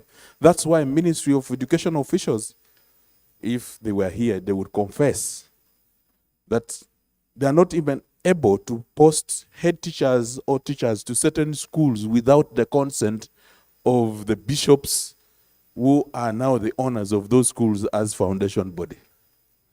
If you watch some of the fees charges of some schools presented in Parliament, you even notice that there was a fee for Board of Governors, meaning that much as we say maybe private schools would, owners would remain with something and take home as profits to plow, Board of Governors are equally picking money from schools. Even the seed schools which government came up with as a policy of every sub-county having a secondary school, every parish having a primary school, our different religious factions have run to claim those schools and own them.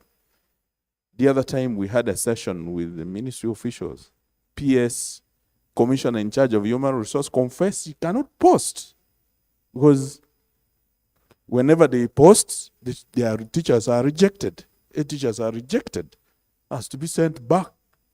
And they're in that dilemma as well. And I think we are more or less the same, in the same boat.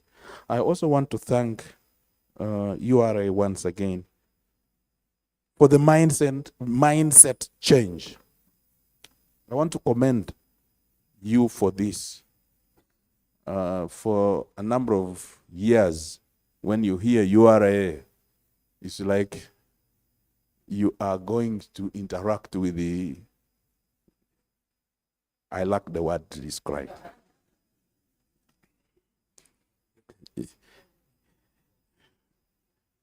Very strong So point. if we can go on with this, it would really, it's a new chapter. And then finally, I want to add my voice. Kindly, please, URA, kindly understand that majority of the schools, especially those up country, are actually running deficit budgets, and we are in deficit financing. And suppliers to schools, especially foodstuffs and other scholastic materials, are actually on goodwill. And this issue of withholding tax is indirectly asking us to. Last time, we had to withhold a tax of a supplier who gave us maize and posho. He refused this term, and we are in trouble. For the first time in Menta, we are suffering. Yet last time he gave us 45 tons. This time, none. Why? Because of withholding the tax. And we are in a serious difficulty. So I would want you to kindly, like when the procurement issue came for secondary schools, at first government came with the PPDA and was the PPDA Act. When it came to implementation following the realities on the ground, it was not possible. And they had to amend it to suit a school-based situation. I would kindly appeal that URA develop something that would be applicable in our school situation that could make our life comfortable.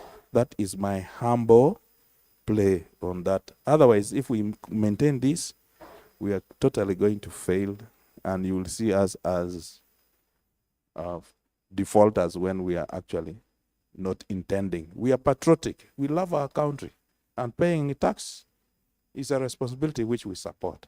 I thank you so much. Thank you very much. Gentleman there. Okay. Thank you. Thank you. Yeah. One is just a small question. Mr. Usoke talked about waiving interest and penalties by 30th June and 31st December. You didn't give us the year. Number two is a concern.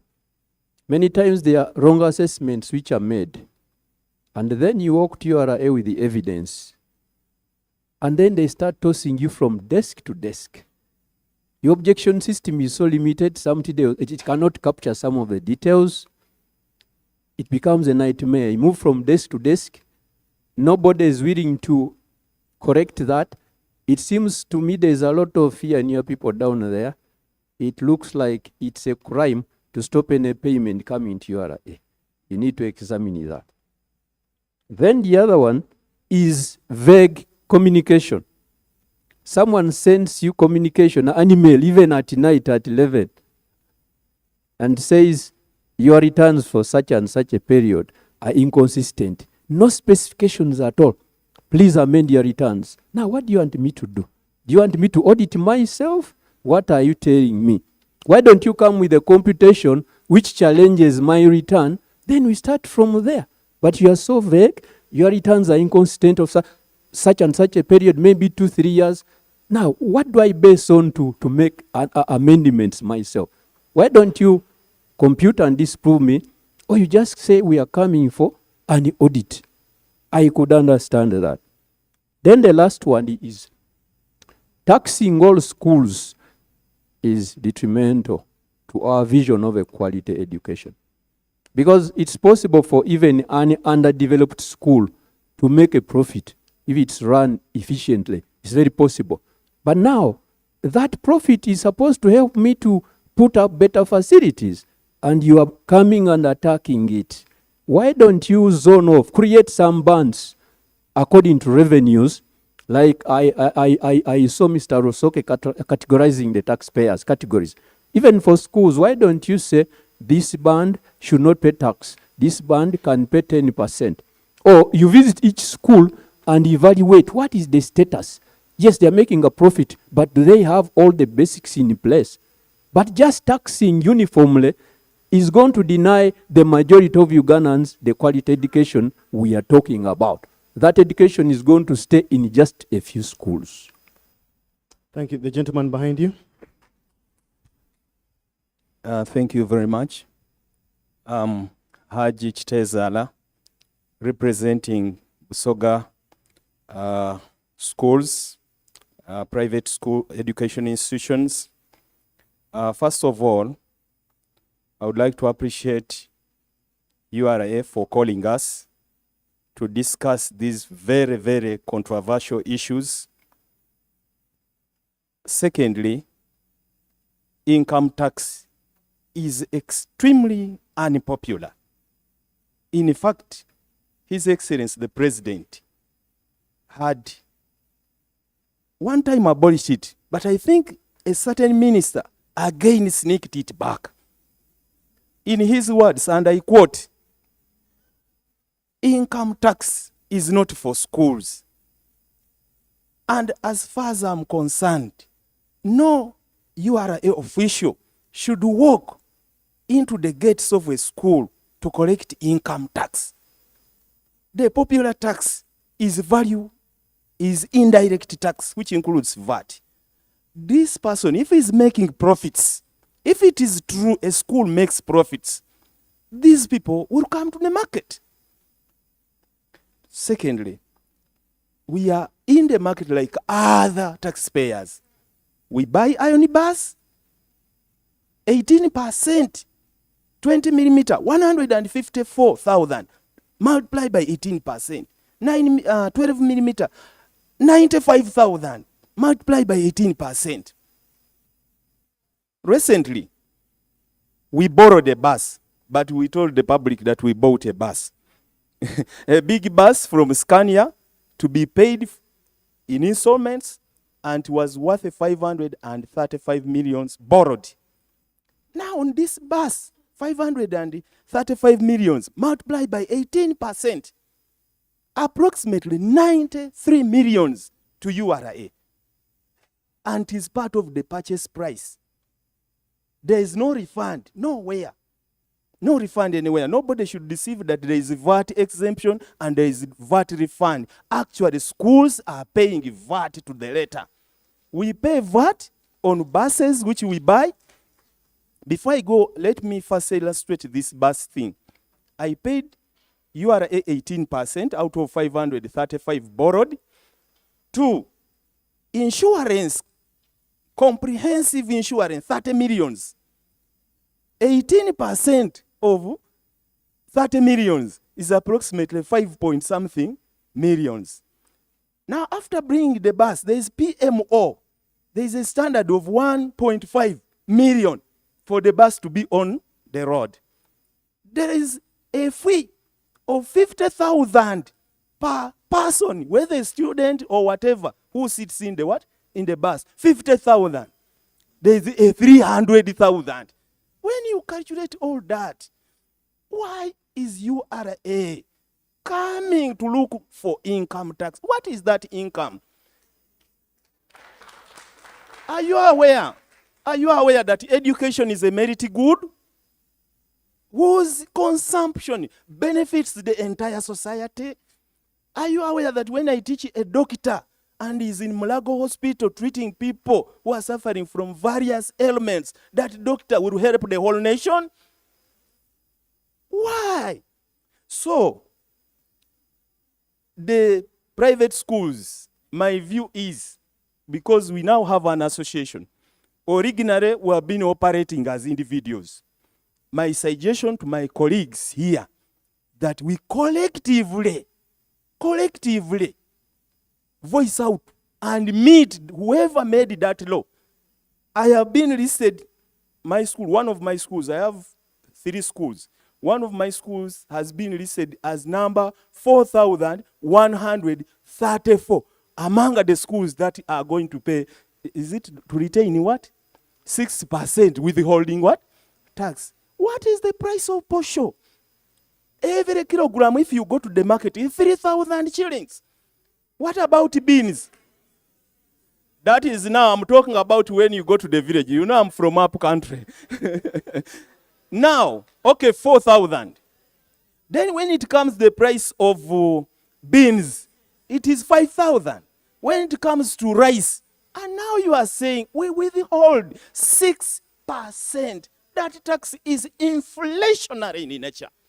There is a lot of inflation in the country. A kilo of sugar is 60,000. Everything has gone up. Now, do you know that we pay 18% on water bills? And my water bill in my school is 5 millions. 18% on 5 millions. How much money is that? Do you know we pay VAT on electricity, yaka, and you must have it, and it is prepaid. You pay before you consume, and it is 18%, and so on and so forth. So my view is, when you impose that we become tax collectors, we retain, and that tax is very inconveniencing. It is going to convert us, instead of being teachers, into consultants of collectors of taxes for URA. VAT or any other tax which is indirect is the most appropriate for education institutions. And I want us collectively to kindly ask URA to make us meet whoever made that law. Because practically we are going to fail. And let me tell you, officials of URA, we can practically fail. Most of the schools actually are collapsing. Others, you see those beautiful buildings, but inside there, they are holy. They are holes. You have not taken time to find out your clients, your taxpayer. How is he standing after COVID? How many schools are standing? You can count them. They may not reach 500 secondary schools and primary schools that are sound. Some of them are limping.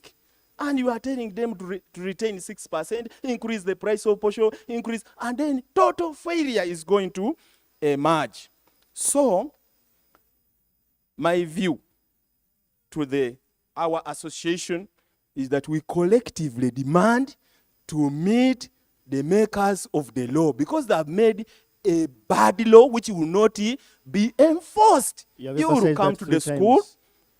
You have emphasized that 3 times. We are counting. Now I'm ending. I'm ending. Because I'm representing 12 districts, by the way. Excellent. Excellent. I'm the chairman of 12 districts. So as I talk like this, Busoga is here and is talking. Welcome. So, and I'm also highly educated in the area of economics. I hold a master's in economic policy and planning. Welcome. My view is, schools are not places, the so-called income is not there actually. Actually, they are talking about substandard, schools offering substandard services so as to pay income tax. And even the income they are talking about, when they come to calculate, they physically and officially fail.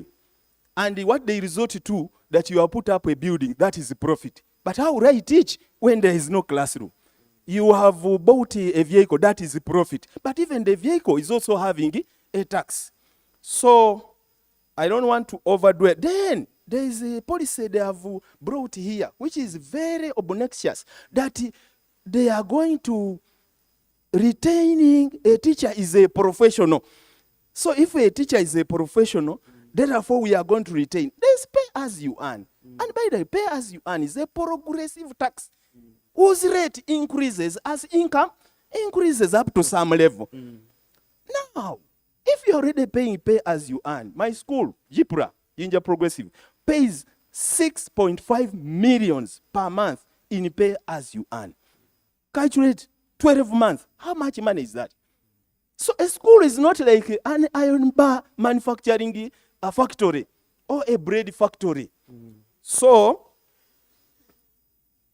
that money you are talking about, 2 billion, you said 2 billion, 6 billion, is it how many billions? That school, that money involves other professional and non-school money.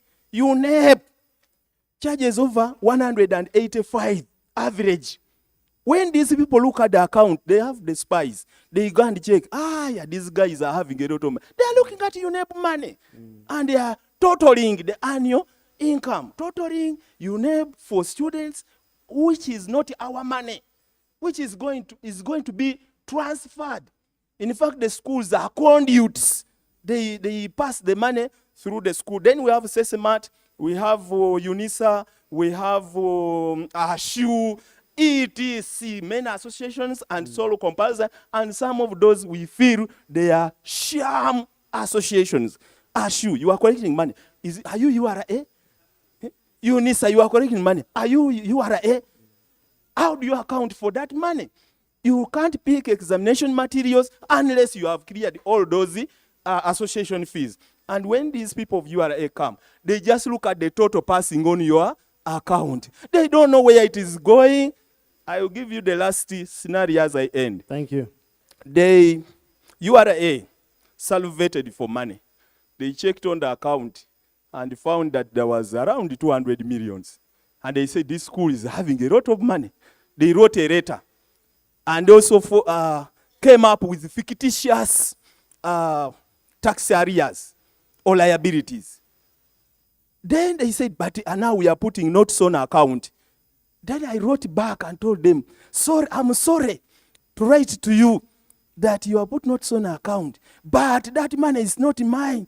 That money is for Uganda National Examinations Board. I don't know whether it pays tax or it doesn't, but it must be taken there and must be. So my brothers and sisters, we are many. We are the major providers of education in this country. We form the majority of education institutions. We come together. We demand to meet the policy makers together with URA. And we compromise and synchronize. The tax should be simple, should be easy, should be convenient, and should promote harmony. It should be harmonious. It should not create antagonism. Thank you very much. Thank you. Now, I think we have gotten a very good dose that we need to respond to. However, I think it's also important to mention, because of the caliber of people we are meeting, it was just expected and given that our responses be courteous, because we're all respectable individuals. But it usually depends where you go. When you go and you have cameras like this, we have a segment of stakeholders who usually act for the camera. You know that. The discussion can actually transgress from being honest and truthful because you are on camera. We don't want to fall into such a trap. So sometimes there are statements you could make. The guys on the camera, their job is to look for a story, not for a dog beat a man. No, they are looking for a man beat a dog, isn't it? So when you come up with something like, oh, these guys came up with fictitious ABCD, tomorrow is the headline in New Vision. URA comes up with fictitious, you know? So I know this discussion can get emotional, but you guys are above. Your integrity is really up there. Would expect that you appreciate. This dialogue needs to be harmonious so that we keep it under control. So just to make sure that we are there. One point that for me I am getting, especially from the submissions here, is that I think tax education is still wanting. And I think we need a deliberate program, even probably we can agree year-long, regionally as they say. We can use all modes, physical and online. There are things that need to be really discussed in a more conducive environment for people to appreciate. Because even as I am not a tax expert, already I see people feeling that they pay value-added tax. My understanding is value-added tax is a consumption tax, isn't it? So if you're a collector of tax, of VAT, it is not you actually paying it, but you've collected it because probably somebody has delivered the service. But these things have to be understood. These people are going to experience this for the first time. Income tax, if somebody is not making money, my expectation is that we are on a self-declaration regime. You go, do your business because you know best how you do it. Then you come to us and declare that abange, this is how I did. These were my costs, my deduction, so this is what I will pay you. Self-assessment regime. The implication I'm getting here is that we are looking at people's accounting and say 200 million shillings and saying, So I think there's a lot of education that we need to make sure that people know what we do, how we do it, and also for them to be able to express their concerns. Mr. Pade, you're on the feet again.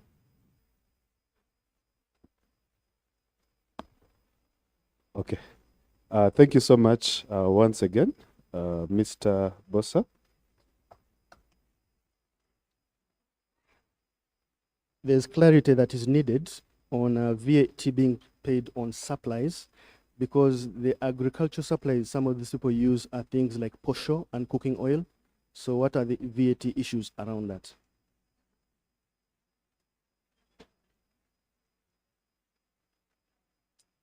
Okay. Very, very interesting issues that have been raised. Where do I start? Where do I start? I start with the very last one, I think. Okay? I'll start with the concerns that Haji, representing 12 districts all the way from Busoga, raised. Haji, thank you so much for coming. I'm sure that some of the lessons that we are learning here, you'll be able to share them with your colleagues that were not able to come. Again, it's important that we take this message to the regional level. I thank you for that suggestion. I think it's something that we need to do.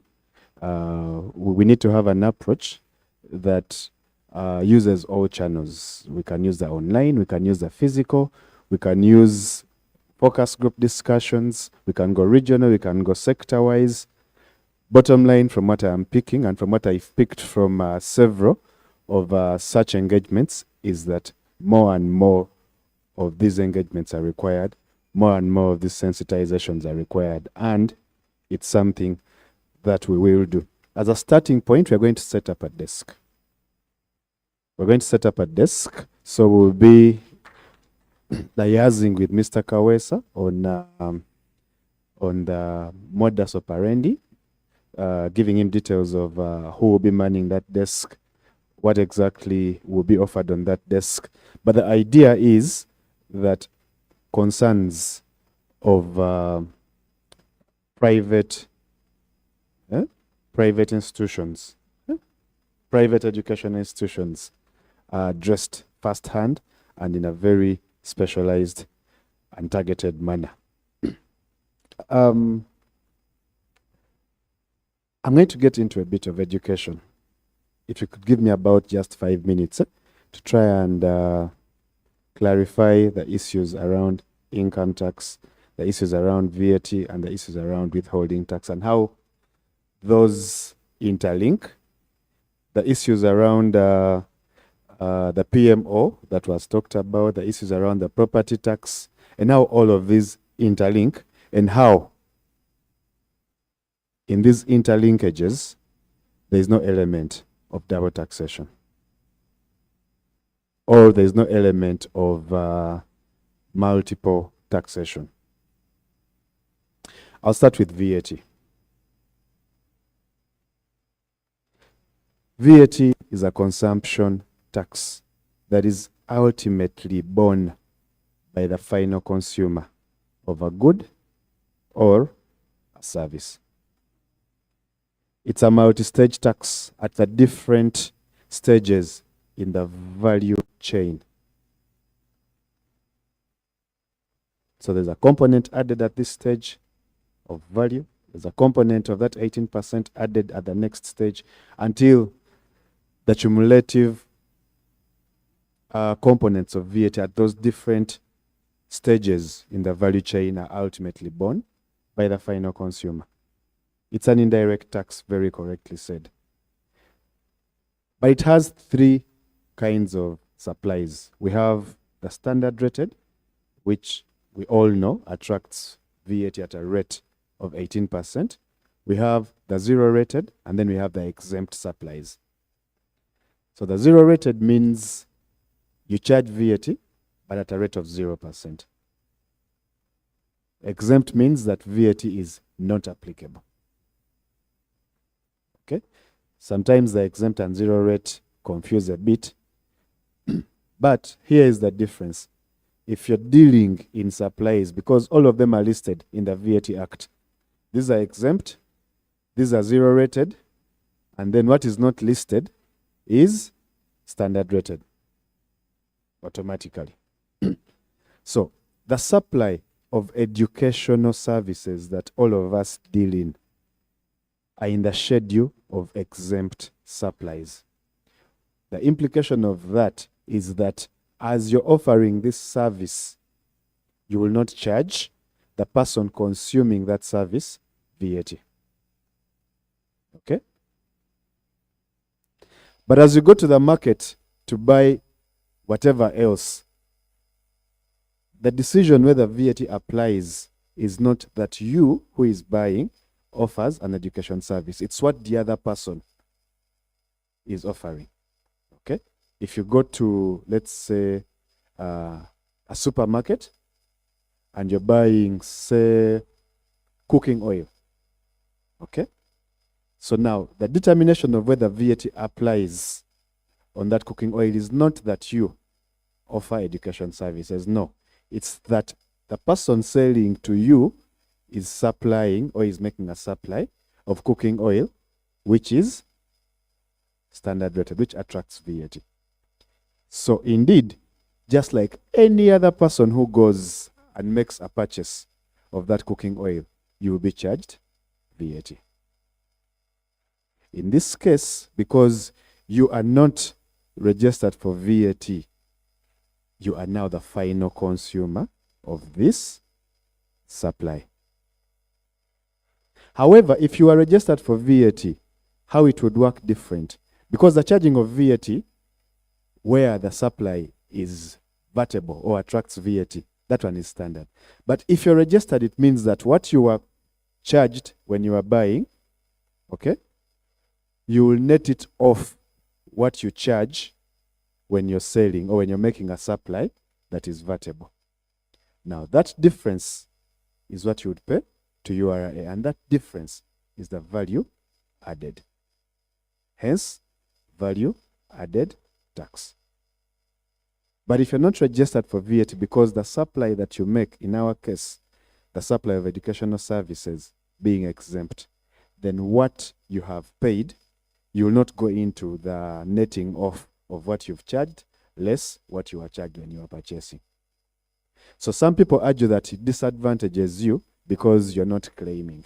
It's not that you don't claim, it's just that you don't do the netting off because you did not charge.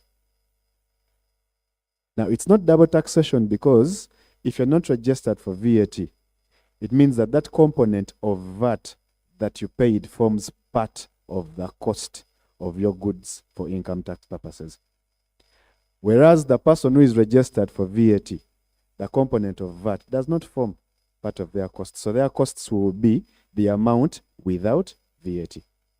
So again, it's not that you're being overcharged because you are taking a full expense claim of what you paid included, inclusive of the VAT. Okay? Now, when it comes to income tax is only paid when you make a profit. When you do not make a profit, you're not required to pay income tax. And this profit, we are looking at your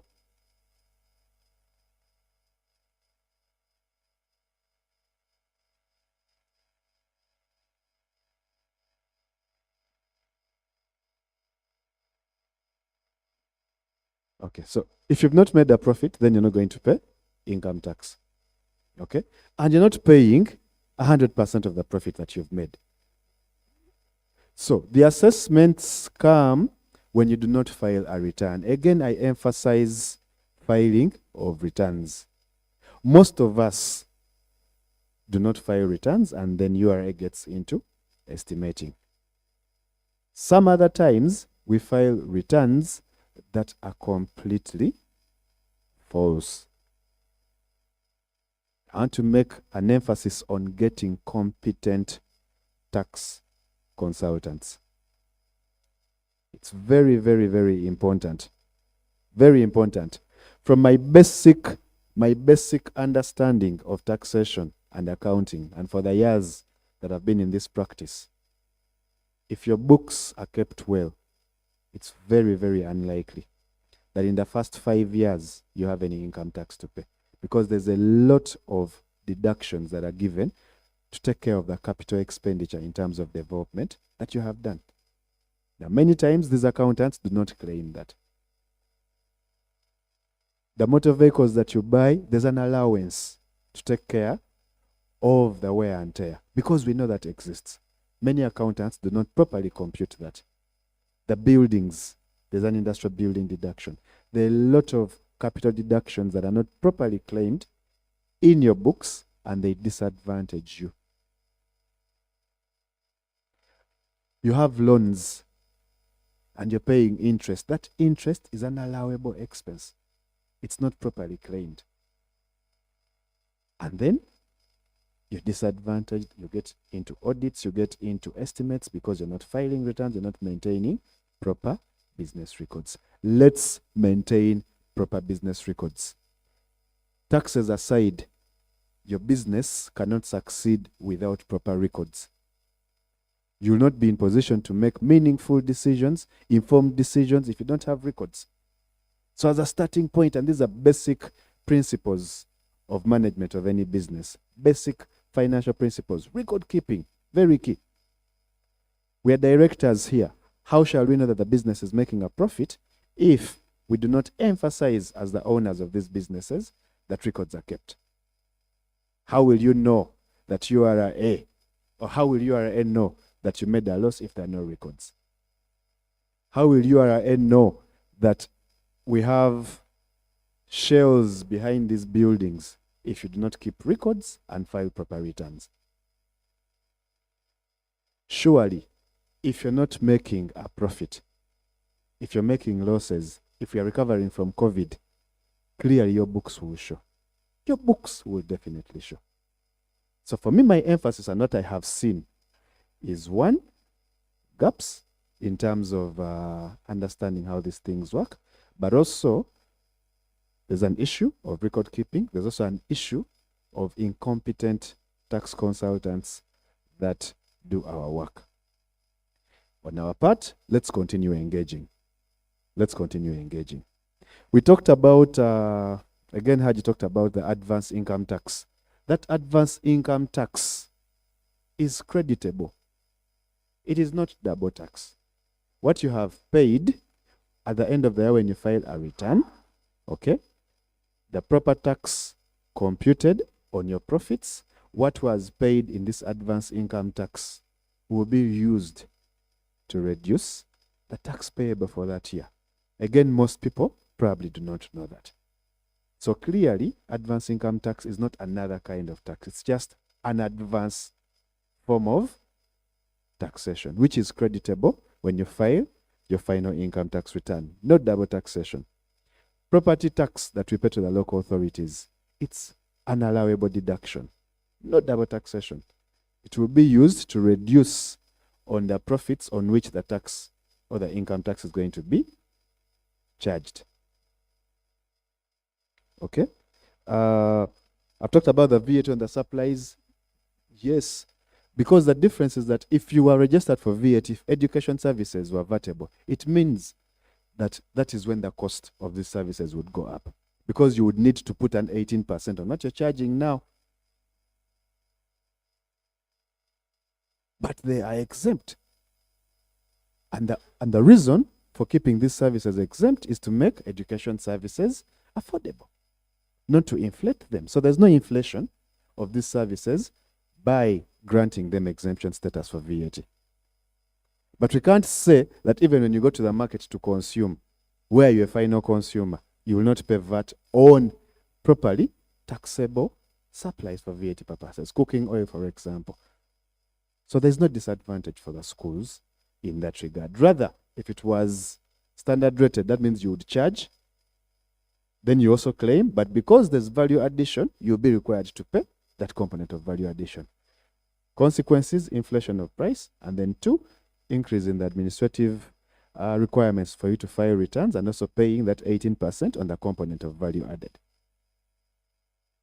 So it's a win for schools when it comes to VAT treatment for educational services. Withholding tax. Hajat there said that Nalongo, then I remember the slogan. The slogan was that if everyone pays a little, then no one will be required to pay so much. Why should we suffer with these taxes when these people that are supplying us are not paying?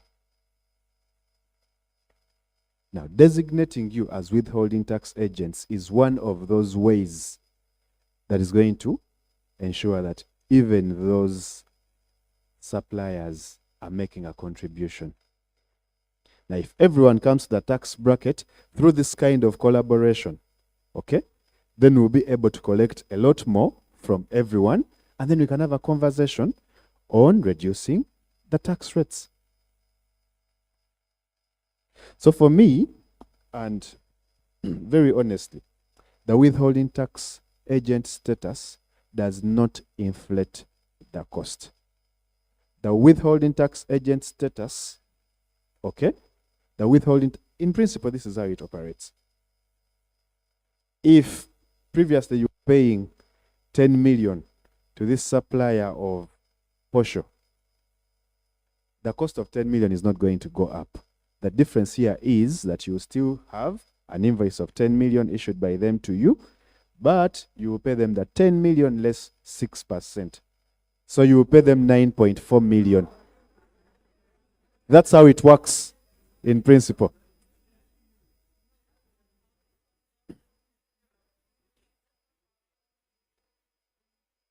That's how it works.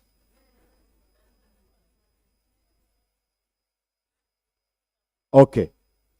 Hajat will explain something in that regard.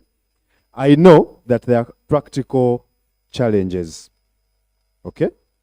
Now, let the practical challenges, let's not use the practical challenges to completely disregard a policy that has very good intentions.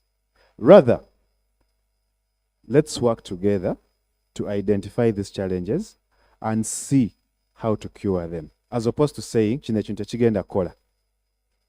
So now, these are for me the practical challenges. One of the practical challenges will be that these suppliers will cease to supply you. They will say, Gozena kajanjako. Okay, let's take our supplies somewhere else. And maybe there's another school in the same neighborhood that maybe didn't meet the 900 million requirement, and as such, they're not designated. So this supplier will say, Gwekankuveko, I take this. So those are some of the practical challenges. The other practical challenges will be now, how do I go? I am going to Owino, and as I'm paying, I'm deducting. I'm going to the supermarket, and so those are practical challenges. Now, the solution is not Chinechintuveko.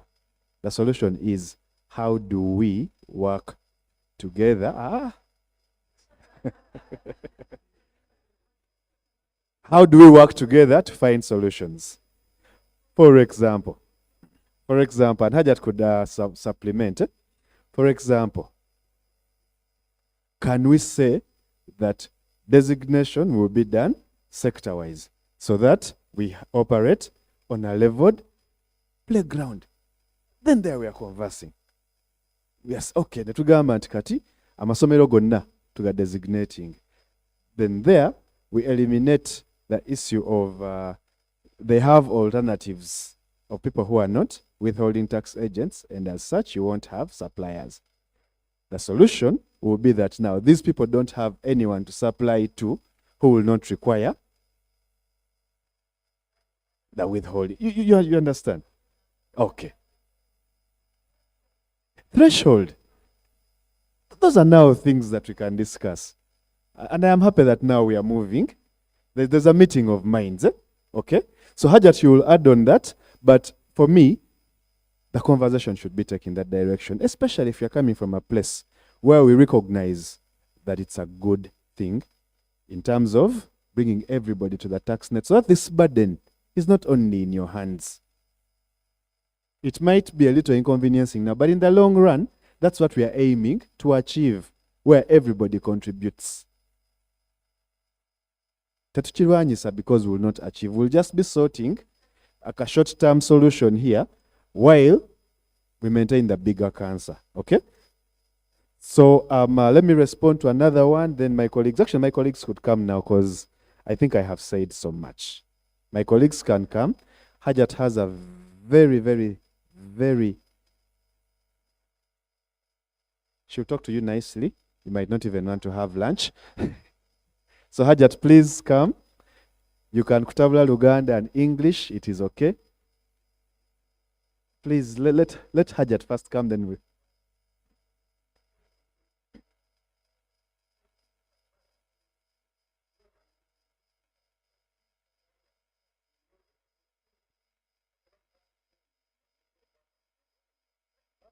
Are we talking VAT or withholding tax? The withhold, okay.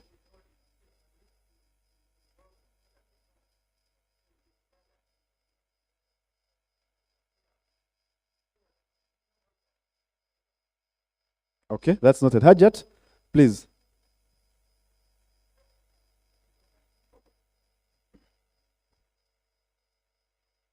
So this withholding tax agent, it's just because of the practical challenges, but in principle, it's not an additional form of tax on you, the agent.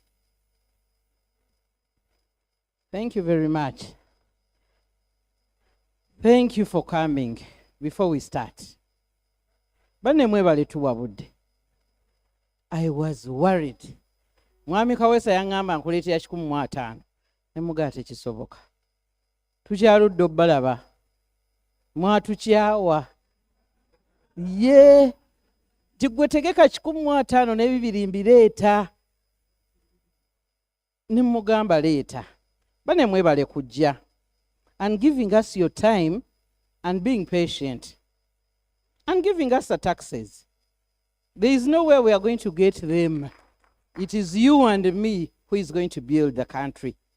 So ideally, once we are here, we have to see how to strategize what works for you. To make government don't bring withholding tax.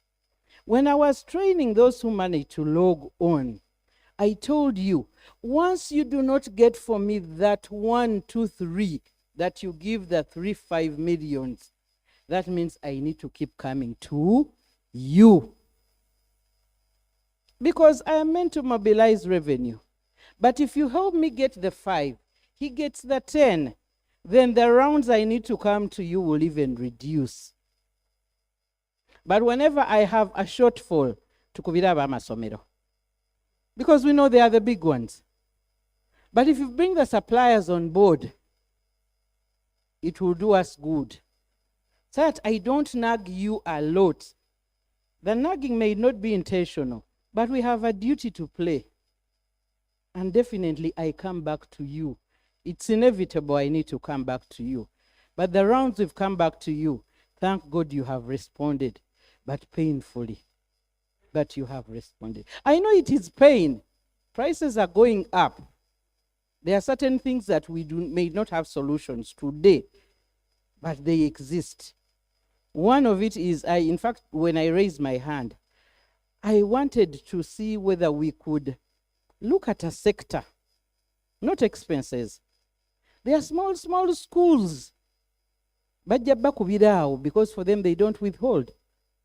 Nebo nabwe mbuteekako lumu jumula.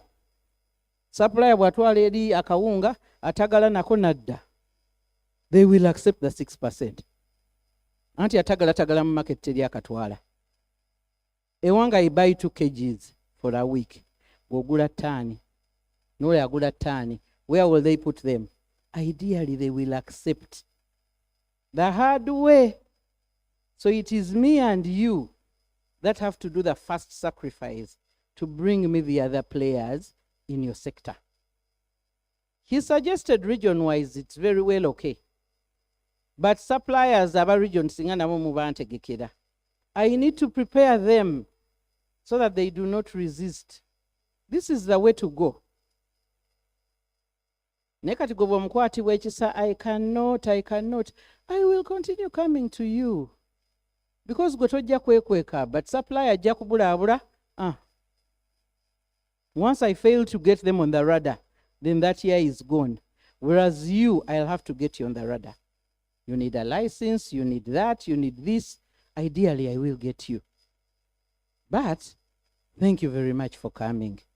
Then the second, yes, I talked about training your suppliers. Yes, we should put a threshold to some extent. Because when I trained you, there are those that are struggling and there are schools that are actually struggling. There are those that are somewhere. Alhamdulillah, that's what we say. You have been up there and you're still up there. But for those that are struggling, so that we do not kill the sector. Because once we kill the sector, then ideally, we will not be doing any good for the country. And maybe what, as Pade has said, what you need to appreciate, you're the consumers of VAT. Once you consume a standard rated, ideally, it's a cost. The tax burden lies on you. It's like going to drink a soda. The tax burden lies on you. Go sembye ku lujegere lwa kasoda kano ne VAT. So ideally, when you go to purchase a standard rated item, that is what you should expect. But all in all, we are partners in this. We will not fail to give solutions to where we can. I'm happy you already have an association. There are certain things we were talking with Mr. Kawesa that you need to front from another side and they get audience, especially policies. Yes, I may push, but the rate at which I push may not be the rate at which you push. Because I am meant to mobilize revenue and maximize it. You get? But when you push from another angle, God willing, and it meets the right audience, I will implement as it is. So we should be in it together. I mean, it shouldn't be anger, but we are very glad that you're here today. And we do the trainings, we do literacy, engagements. We are very welcome. Once you put for me a particular group somewhere, just let us know in time, especially the suppliers, because that's where your pain is. If you have a particular region where you know this person supplies posho here to the other school, get them together. Let us speak to them so that they know that whatever you're doing is right. Once we don't do that, you find yourself increasing the price. You need to pay them kalamba until you get the 6% and pay URA because you need to be compliant. That is what some of you have been doing. Yo msasula kalamba toyagala munyiza. Ate URA kubanja tumalega sasula 6%.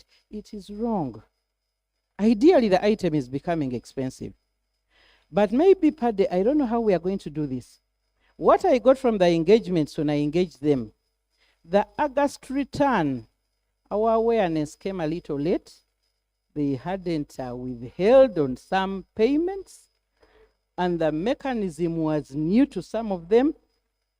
Maybe we need to see how we can receive August without a penalty.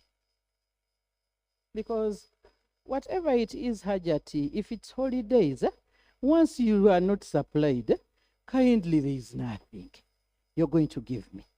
And our processes are online. Sit in your sitting room, log on to the URA portal, nsindikira. Full stop. Tojja, tolinya tax, ebitwabigana. Tuleyo nyumya naffe. We will see how to help you moving forward. But maybe the pain part we need to address is that August return, because most of the designated agents are not yet okay with the August return.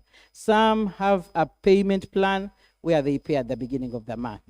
So when I engaged them, they were saying that they've already paid 100%. How are they going to do it? They can't recover and all that. So I think we need to get a mitigating solution to see that either, I don't know how we can do it, we can relax the penalty, because ideally it is already late for those who haven't filed. Ajat, I think it's something that we can discuss administratively, and the desk that we'll create will be in constant contact with you, and we'll give you feedback on the same. Just two quick ones I think that we seem not to respond to. David, there's something about teachers being professionals. Yes, withholding tax on professional fees applies irrespective of whether you're gazetted or not. Management and professional fees, you're supposed to withhold at 6%. However, if this professional is your employee, then you can't withhold. You apply the pay as you earn rate, because their pay normally applies. So you won't deduct pay as you earn, and because the teacher is a professional, it's not that you'll be expected to again withhold 6%, no. There was the issue of harmonizing with local authorities. Very good. I think this is a proposal that Mr. Senganda Jafari of Twin Brooks raised. Yes, yesterday I was at a meeting at the Ministry of Works, and exactly these same things we're discussing. These are the same things we're discussing. We've had a discussion with the local authorities, the KCCAs, about coming up with what we call a single business levy. And these discussions have already started, so that instead of, because I hear one of the challenges is making multiple payments, not necessarily paying big amounts. So we are saying, okay, if we can reach out to this common client of ours as government, so they make one payment, and then for us in the background, we do the splits. Then maybe then it's more convenient. The cost of compliance is lower. The fatigue on the part of the client is also reduced. So that's something, Jafar, it's a good one. There's a meeting of minds on the same. So we are having talks with the Ministry of Works so that all those licensing fees can be paid together, for example, with the advance income tax, so you don't have to pay here and there. All those license fees could be paid with some of the income taxes, especially for small business operators. So that conversation has already kick-started, and I'm sure very soon we will be rolling out something.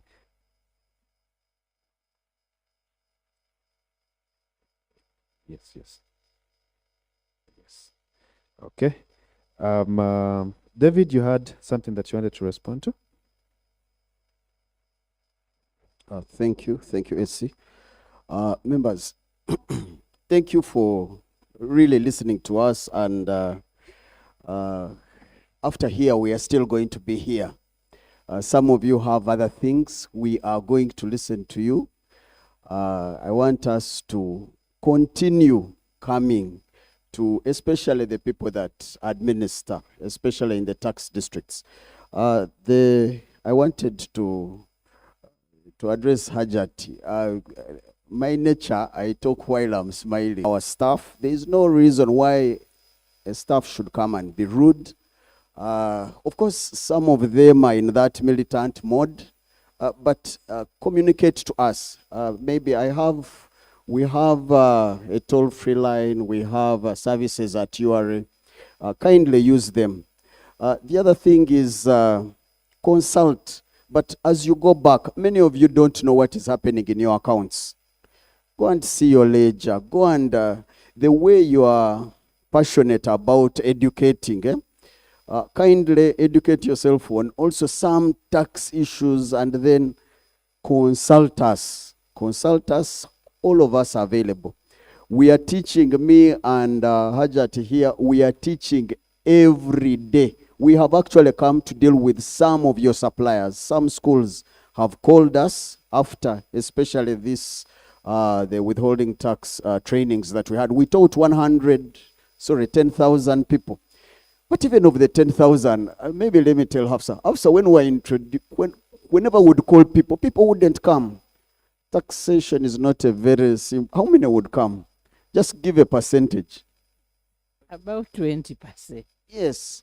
People don't come. We remind, and we're using many communication channels, SMS, email.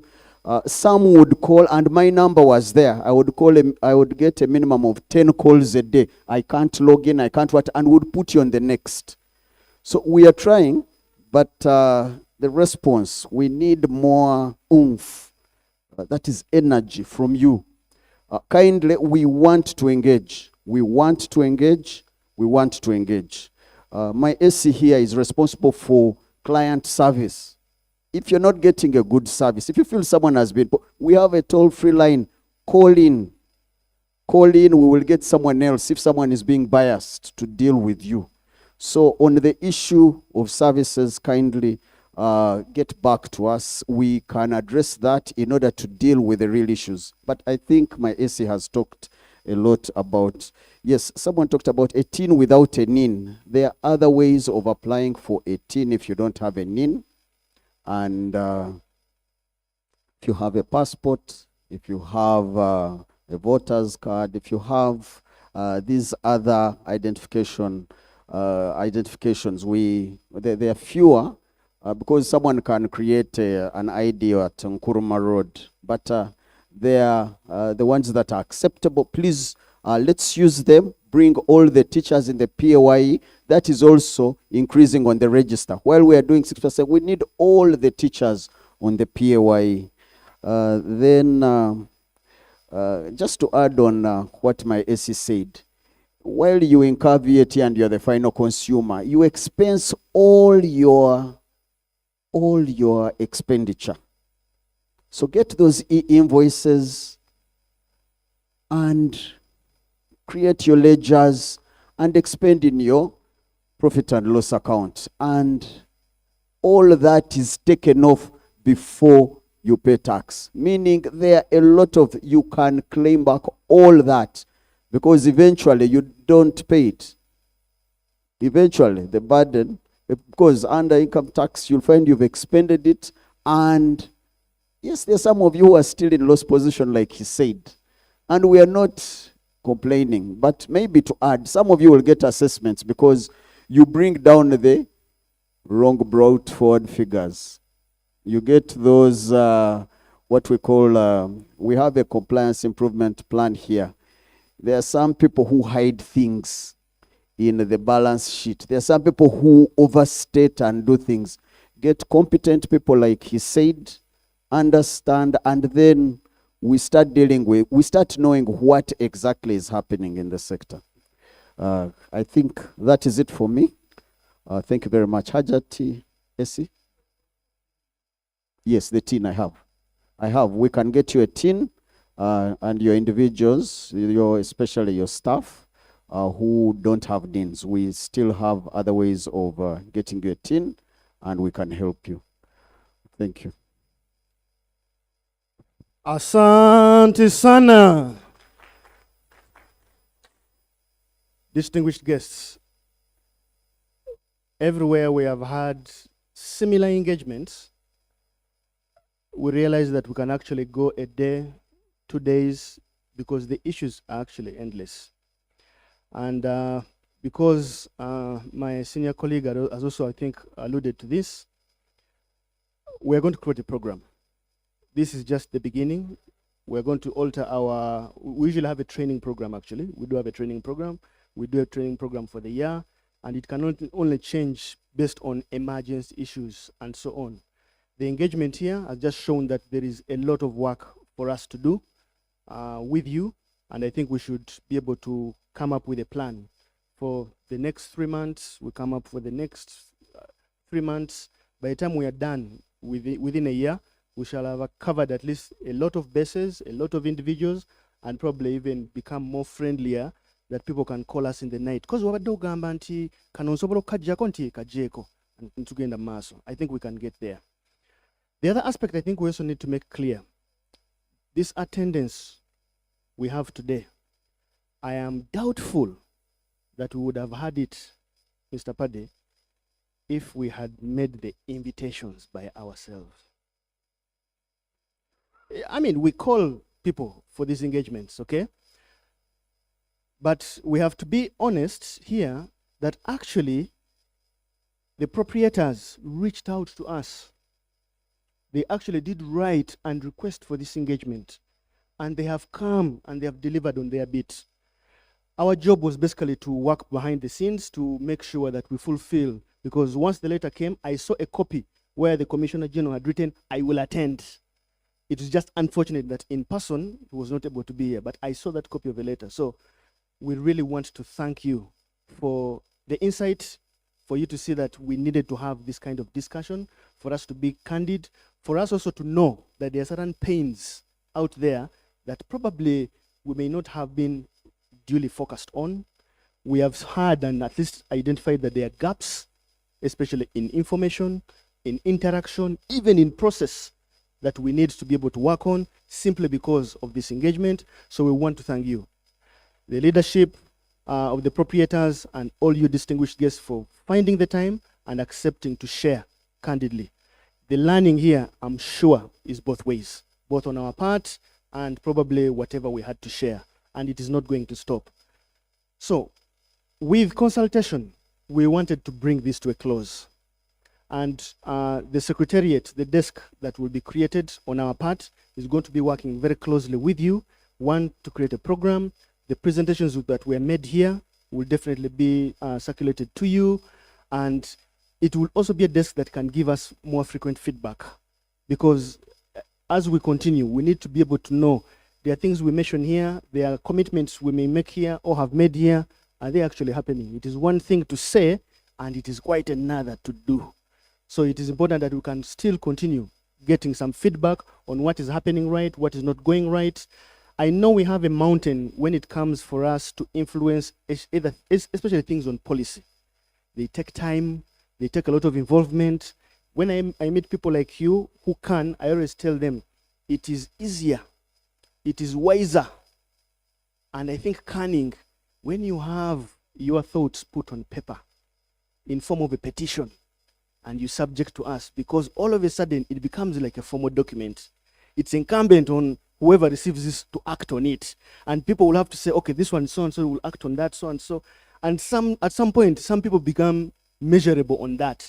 There was an issue to do with this, how did you handle it? You can also now begin to claim, in the letter and ABCD written on this date, we requested, but we have not seen. Usually where things are just for just, a lot of things can go undone and say, but I don't remember that. Was it the case? Maybe it was worded differently, but you people are of caliber, and I am sure our engagements, make them formal, because that puts us to accountability. I have seen that happen in many areas. If you are just suggesting a change in the law, what do you want it to read like? You know, you have your experts there. Let them craft and say, no, this should read, so that people are given, we have a problem with this. We suggest this should be like this. So people begin to say, okay, do we have a problem with this? I think I've been in a meeting, it wasn't here, it was in my previous institution. There were no standards for live broadcasts, okay? So first there was a ban on live broadcasting in the country. Then there was a lot of pressure to let it happen. Then they said we should put standards for live broadcasting. So when the regulator proposed standards, the industry, broadcasting industry, refused. They said, no, it can't work. So we told them, okay, what can work? They produced a document as suggestions for standards for broadcasting. When the regulators looked at it, they said, as we speak today, the standards for live broadcasting were written by the broadcasters themselves. So I thought that was very powerful, and these are things we can always achieve by exerting more pressure and more influence by being more deliberate. In that regard, allow me, and I did consult on this, that we have closing remarks, which is a wrap-up, and I would like to invite Mr. Daniel Mukasa Damulira, the proprietor of St. Mark's Colleges, Namagoma, and a director on the Proprietors Association, to give us a wrap-up and a closing remark for today. And basically this cements our working together moving forward. I've just had some interviews out there, and people asked me a question. Why is it now that you're meeting these people? Why is it you have never met them before? Our idea of going sector by sector. Recently we met the hotel and the tourism sector. We have met and the value chain in there. They have peculiar issues. We have met the oil and gas and the value chain. They have peculiar issues. We now have to engage people in the education, because we now have even an entry point using the proprietors. And I can see the issues are many. We'll be going to the landlords. The issues are many. So if we comb sector by sector, probably after a year or two, maybe we would have done justice to actually spreading the gospel of taxation, people seeing us as more approachable, more friendly, and criticizing us more constructively. Mr. Damlira, the floor is yours.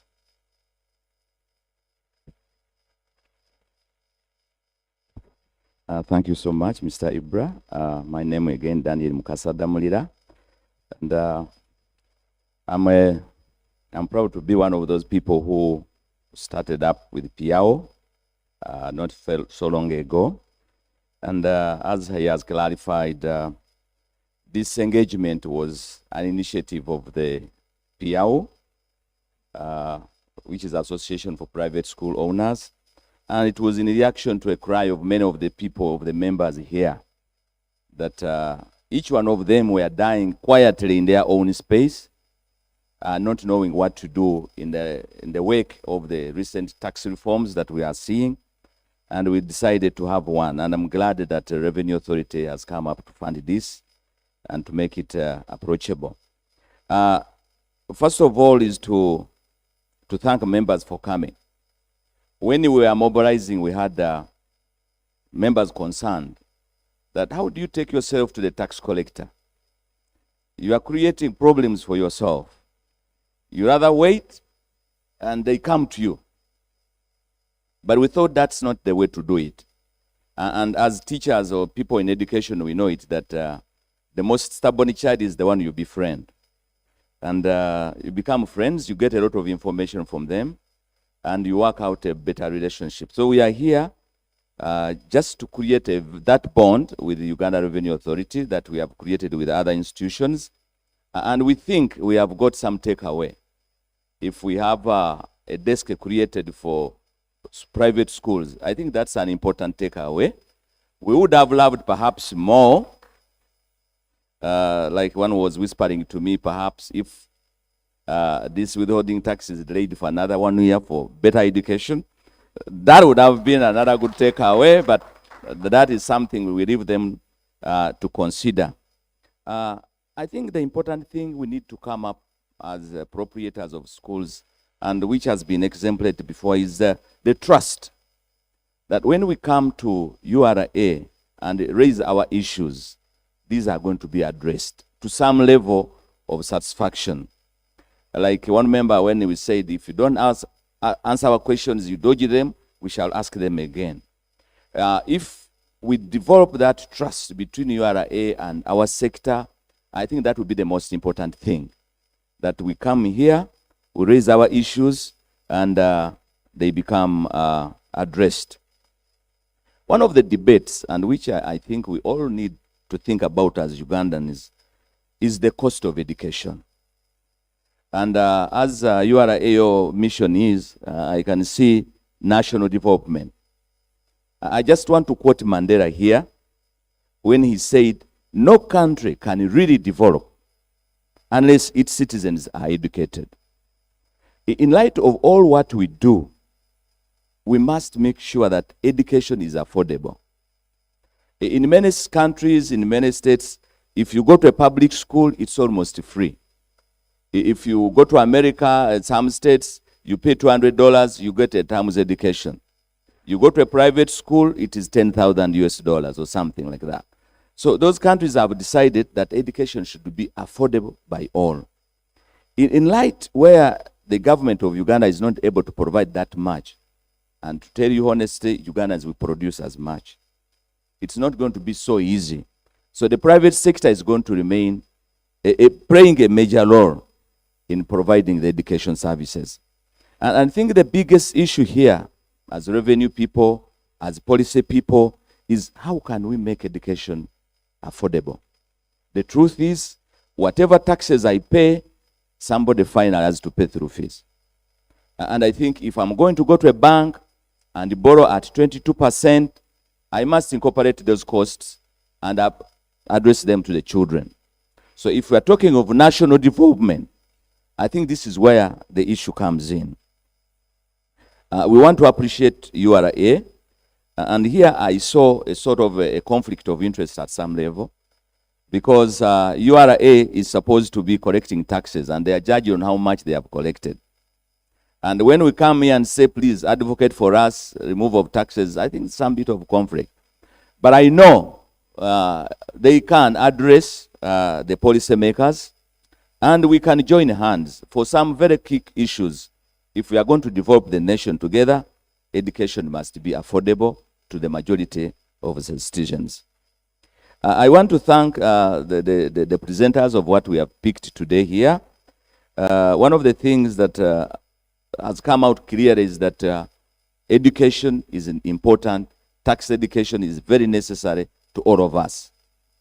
And dear people from URA, to tell you the truth, many people in education sector are teachers. Teachers of physics, the proprietors you see here, they have traditionally been teachers of literature.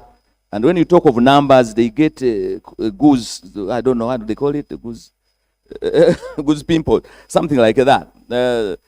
People get alusas. You know, when you hear of URA, people are like, what are they talking about? The tradition here in Uganda of schools is you make a budget. You make a budget, you spend whatever you have received. And we can't forget that that's where we have been. And these people need to be taken through some transition. I think that's where we need to be told about these policies a little bit ahead. Maybe not only teachers, because we've heard about the issue of withholding tax.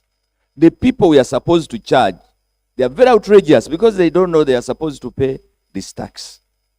I think by forming this desk that has been proposed today, we are going to get a lot of information. One thing I think we missed today is an elaboration of about these new incoming regulatory issues or operational issues or IFRIS. We have not had enough of that. Next time they are going to bring it to us. Issues of integration, we have not had perhaps enough of that today. But these are issues I think we need to have an idea about.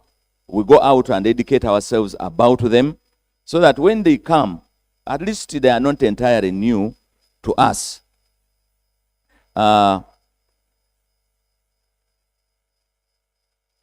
We have learned that there are issues which we need to address progressively. We need to be proactive. I think that's a major takeaway. We don't have to sit back and wait for URA to come. Let's engage them, and we come up with better solutions than instead of waiting at home. One other thing that perhaps that each one of us now appreciates, and schools, sometimes we have been having bursars, somebody who is trustworthy, who can keep records. But I think one of the things that we have learned today is that we need some people who are some bit of experts in their own right in our own institutions. People who can help us to prepare some of these records and be able to interpret some of these things that URA is proposing or any other person that is proposing.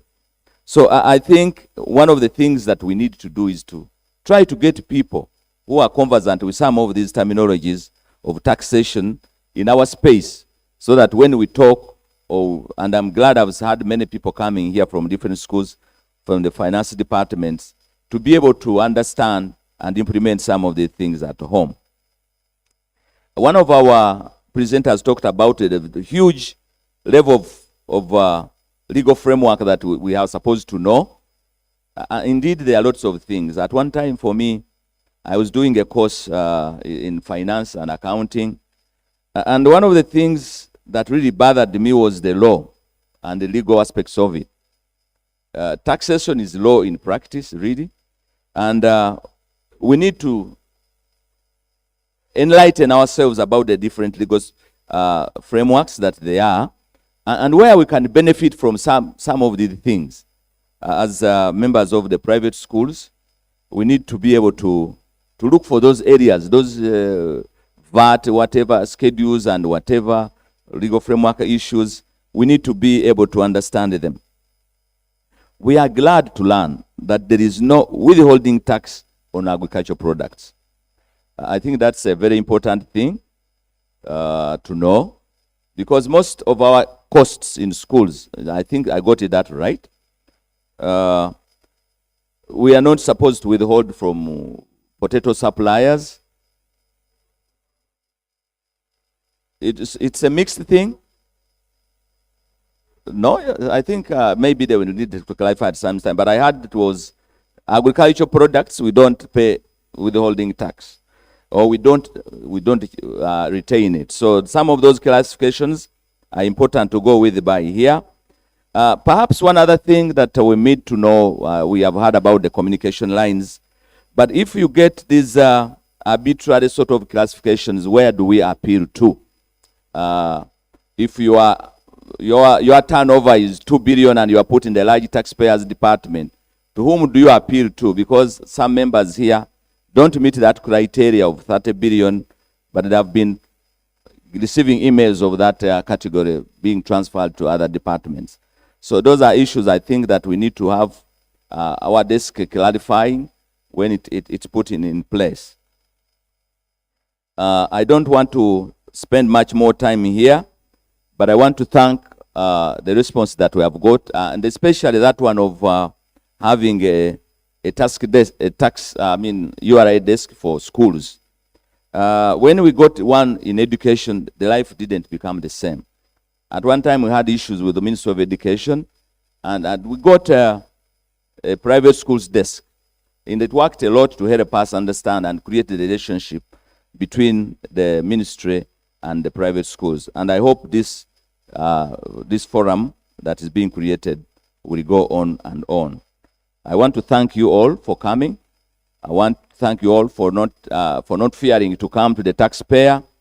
And like I said, I think we are going to get a better relationship with them, and our businesses and schools will run much better. Thank you very much, and have a great day.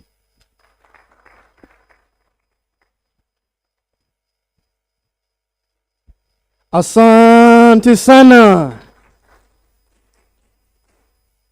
I think it would be nice for us to clear the air by having that clarification on what do we withhold on, especially on agricultural products. Who is doing that? Afsa?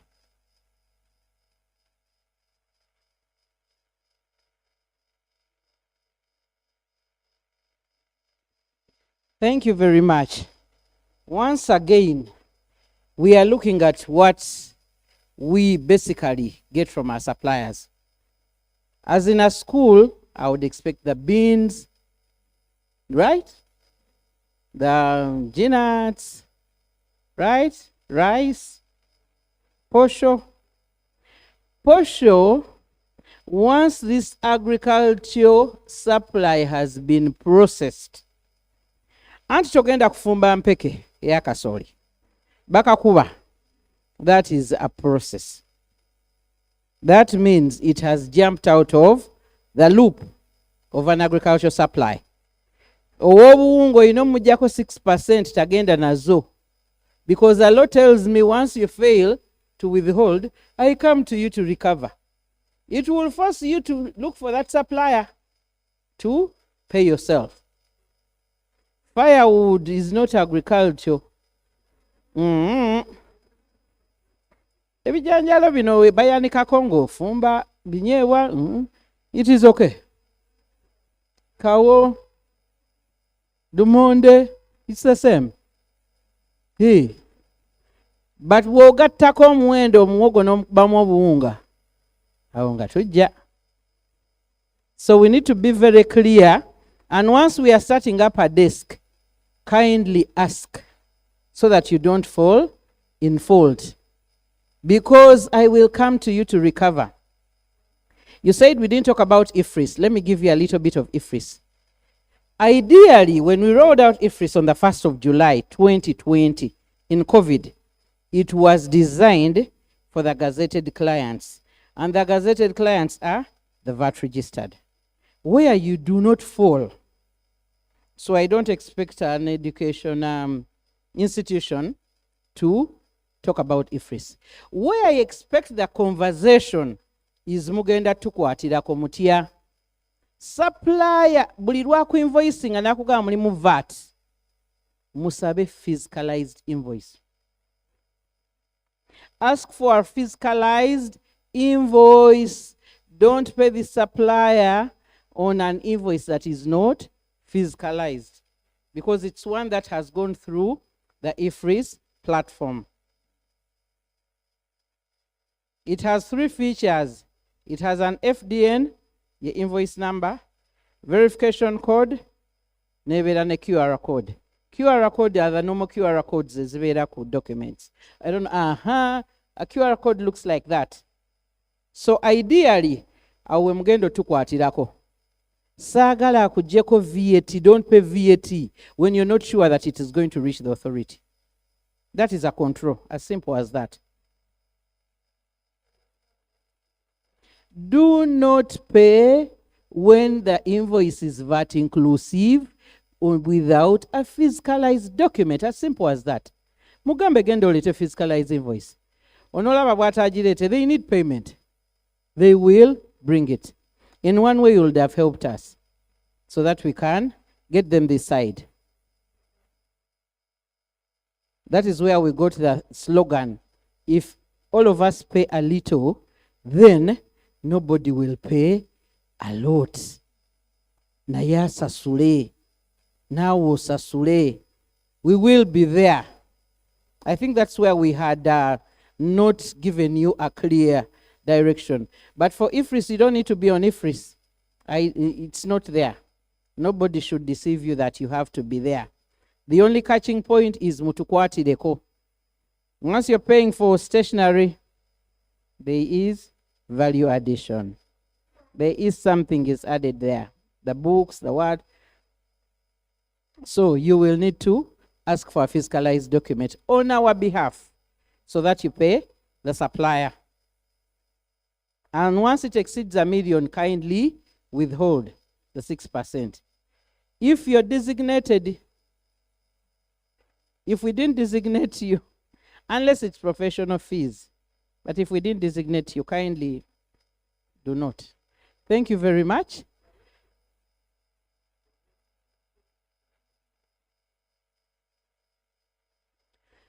$1 million. By the time we designate you, we are well aware you have a procurement arrangement with Oli. You will not be like me who goes to shop A to buy Posho. Tomorrow I go to shop B. I don't mind. There is that so-called contract that you have or a mutual understanding with your supplier. You will know the supplier is going to give you this much. But the fact that you're not going to consume it at once, omgaletayo buunga wa emitwalo 5 abaana tebannawera leetayo bwazino akuwadde 500,000 fla, it is below 1 million. The second round, leetayo bwakakadde, we have surpassed the 1 million. At that time, you're going to do what we call aggregate. You add the 500 to the million and calculate 6%. Whatever is in the 6%, before you pay the million, kindly deduct it.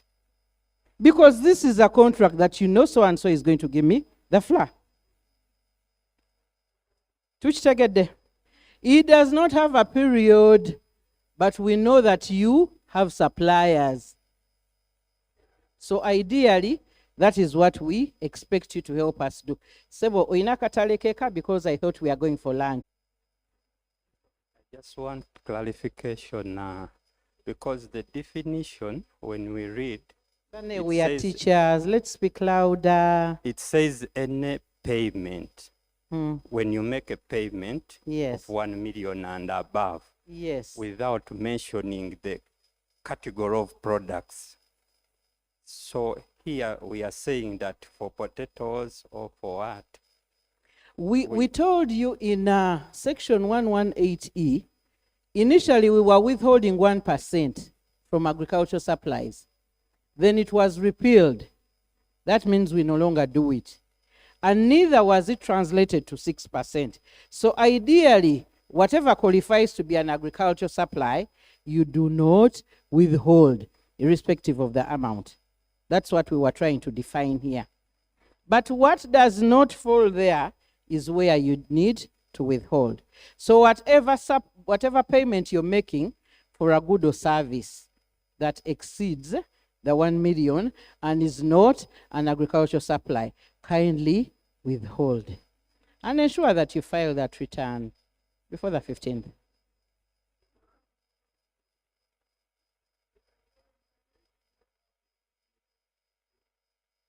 You supply yourself. So the milling company is registered as a school or a different business? Pardon? There is a scenario here. But now, school olinga avudde mu scope. Education service. Okuba obuwunga. Okubira nono. Okuba bubwo. Pardon, first come and we see. The meal is his. He makes his flat.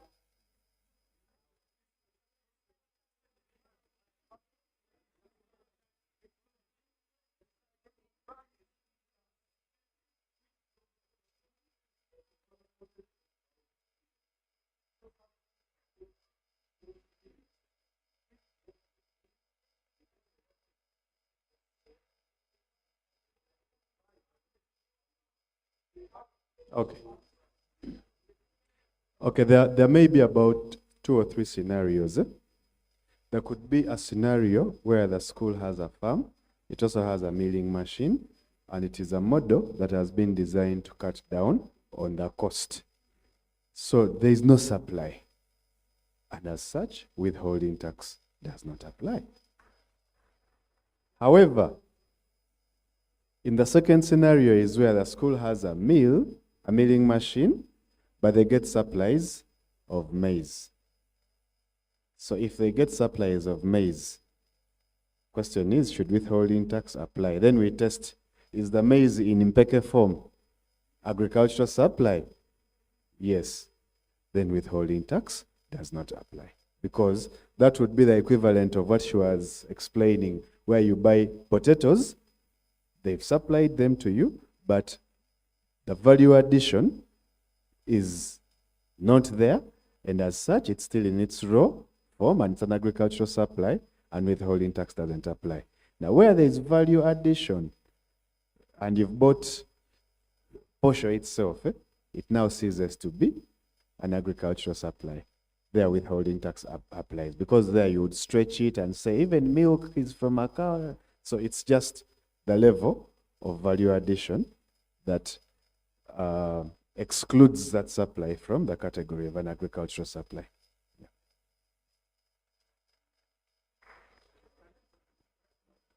Only one, we go.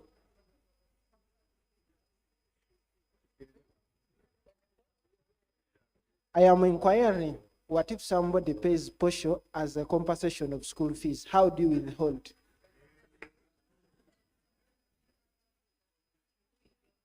Barter trade.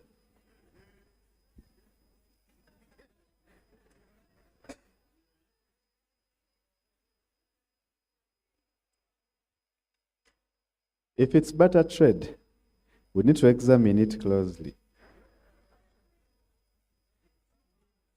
Because remember, you can only withhold when you're paying for the supply. So in case of barter trade, you're not making any payout. It's exchange. It's, in my understanding, the equivalent of school fees. Of course, you can't withhold on school fees because it's not you paying. But we need to be very careful. Otherwise, we might start disguising as forms of school fees. So we need to be very careful. But if it's pure barter, for me, it's just a form of school fees, and you cannot withhold when you've not made a payout for the supply. In any case, it does not qualify as a supply. I think we can close. We have a table that we have created or going to create. Let us agree that in the event that it's getting late, we want you to go back and look at other business, but we'll pass all the issues through that table and see how we are going to address them. And thank you very much for being patient with us. Tumanje tutunda si changu. But thank you very much for making it easy for us to talk to you. Thank you.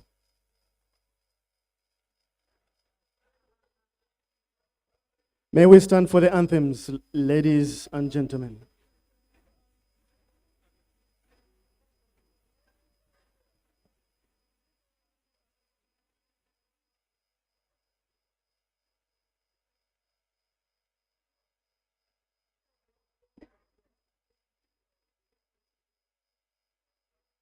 Anthems, please.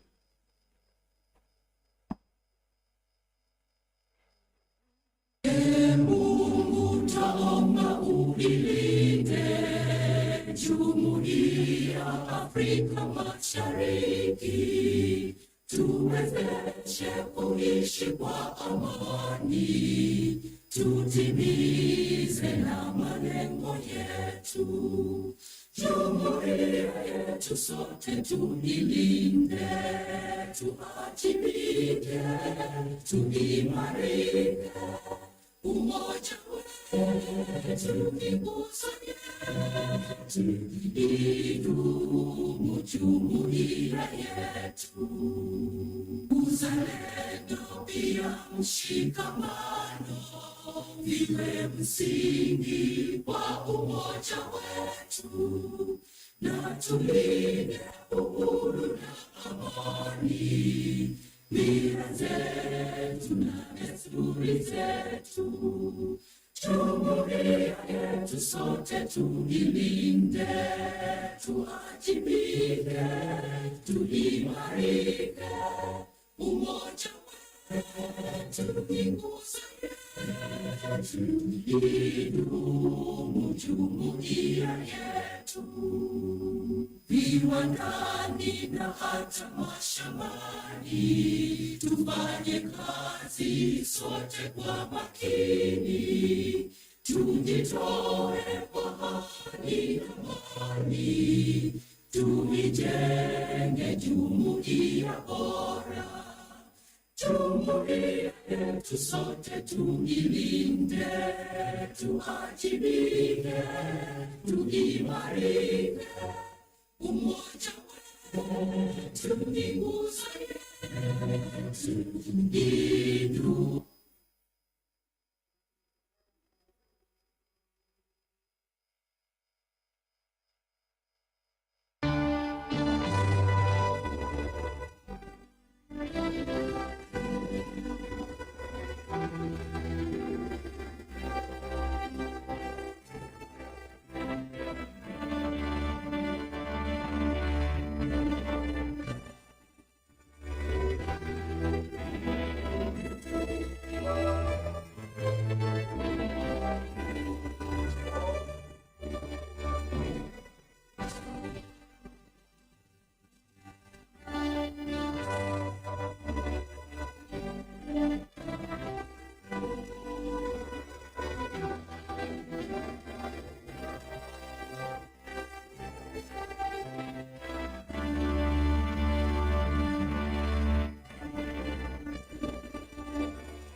Thank you for being a wonderful audience.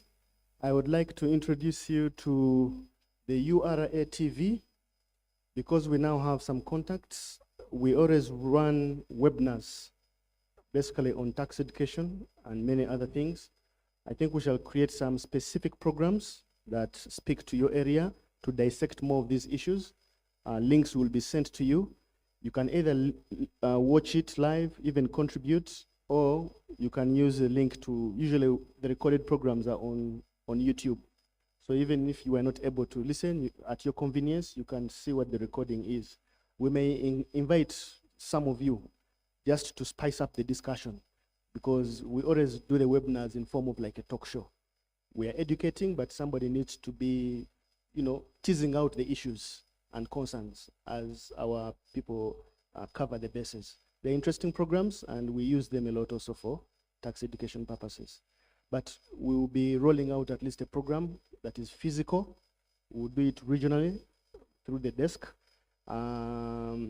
We are comfortable doing it. We'll be able to buy a soda and some mandazi so that we can have that discussion anywhere we are. But as long as you can help us to mobilize yourselves, we will always have those physical engagements. At least that's a commitment on our part. Ladies and gentlemen, we'll go for a Kodak moment. I think it is nice for us to have a picture of we being here today, and then lunch is served. You're welcome.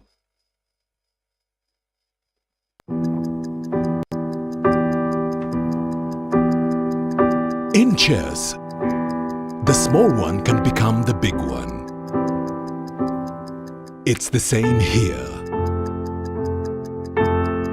And here too. Watch every move. Record every number so you can plan better.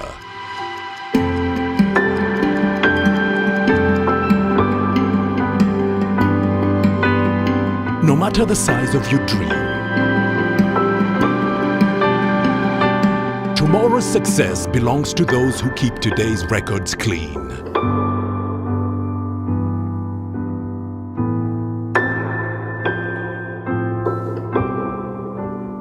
File your returns today.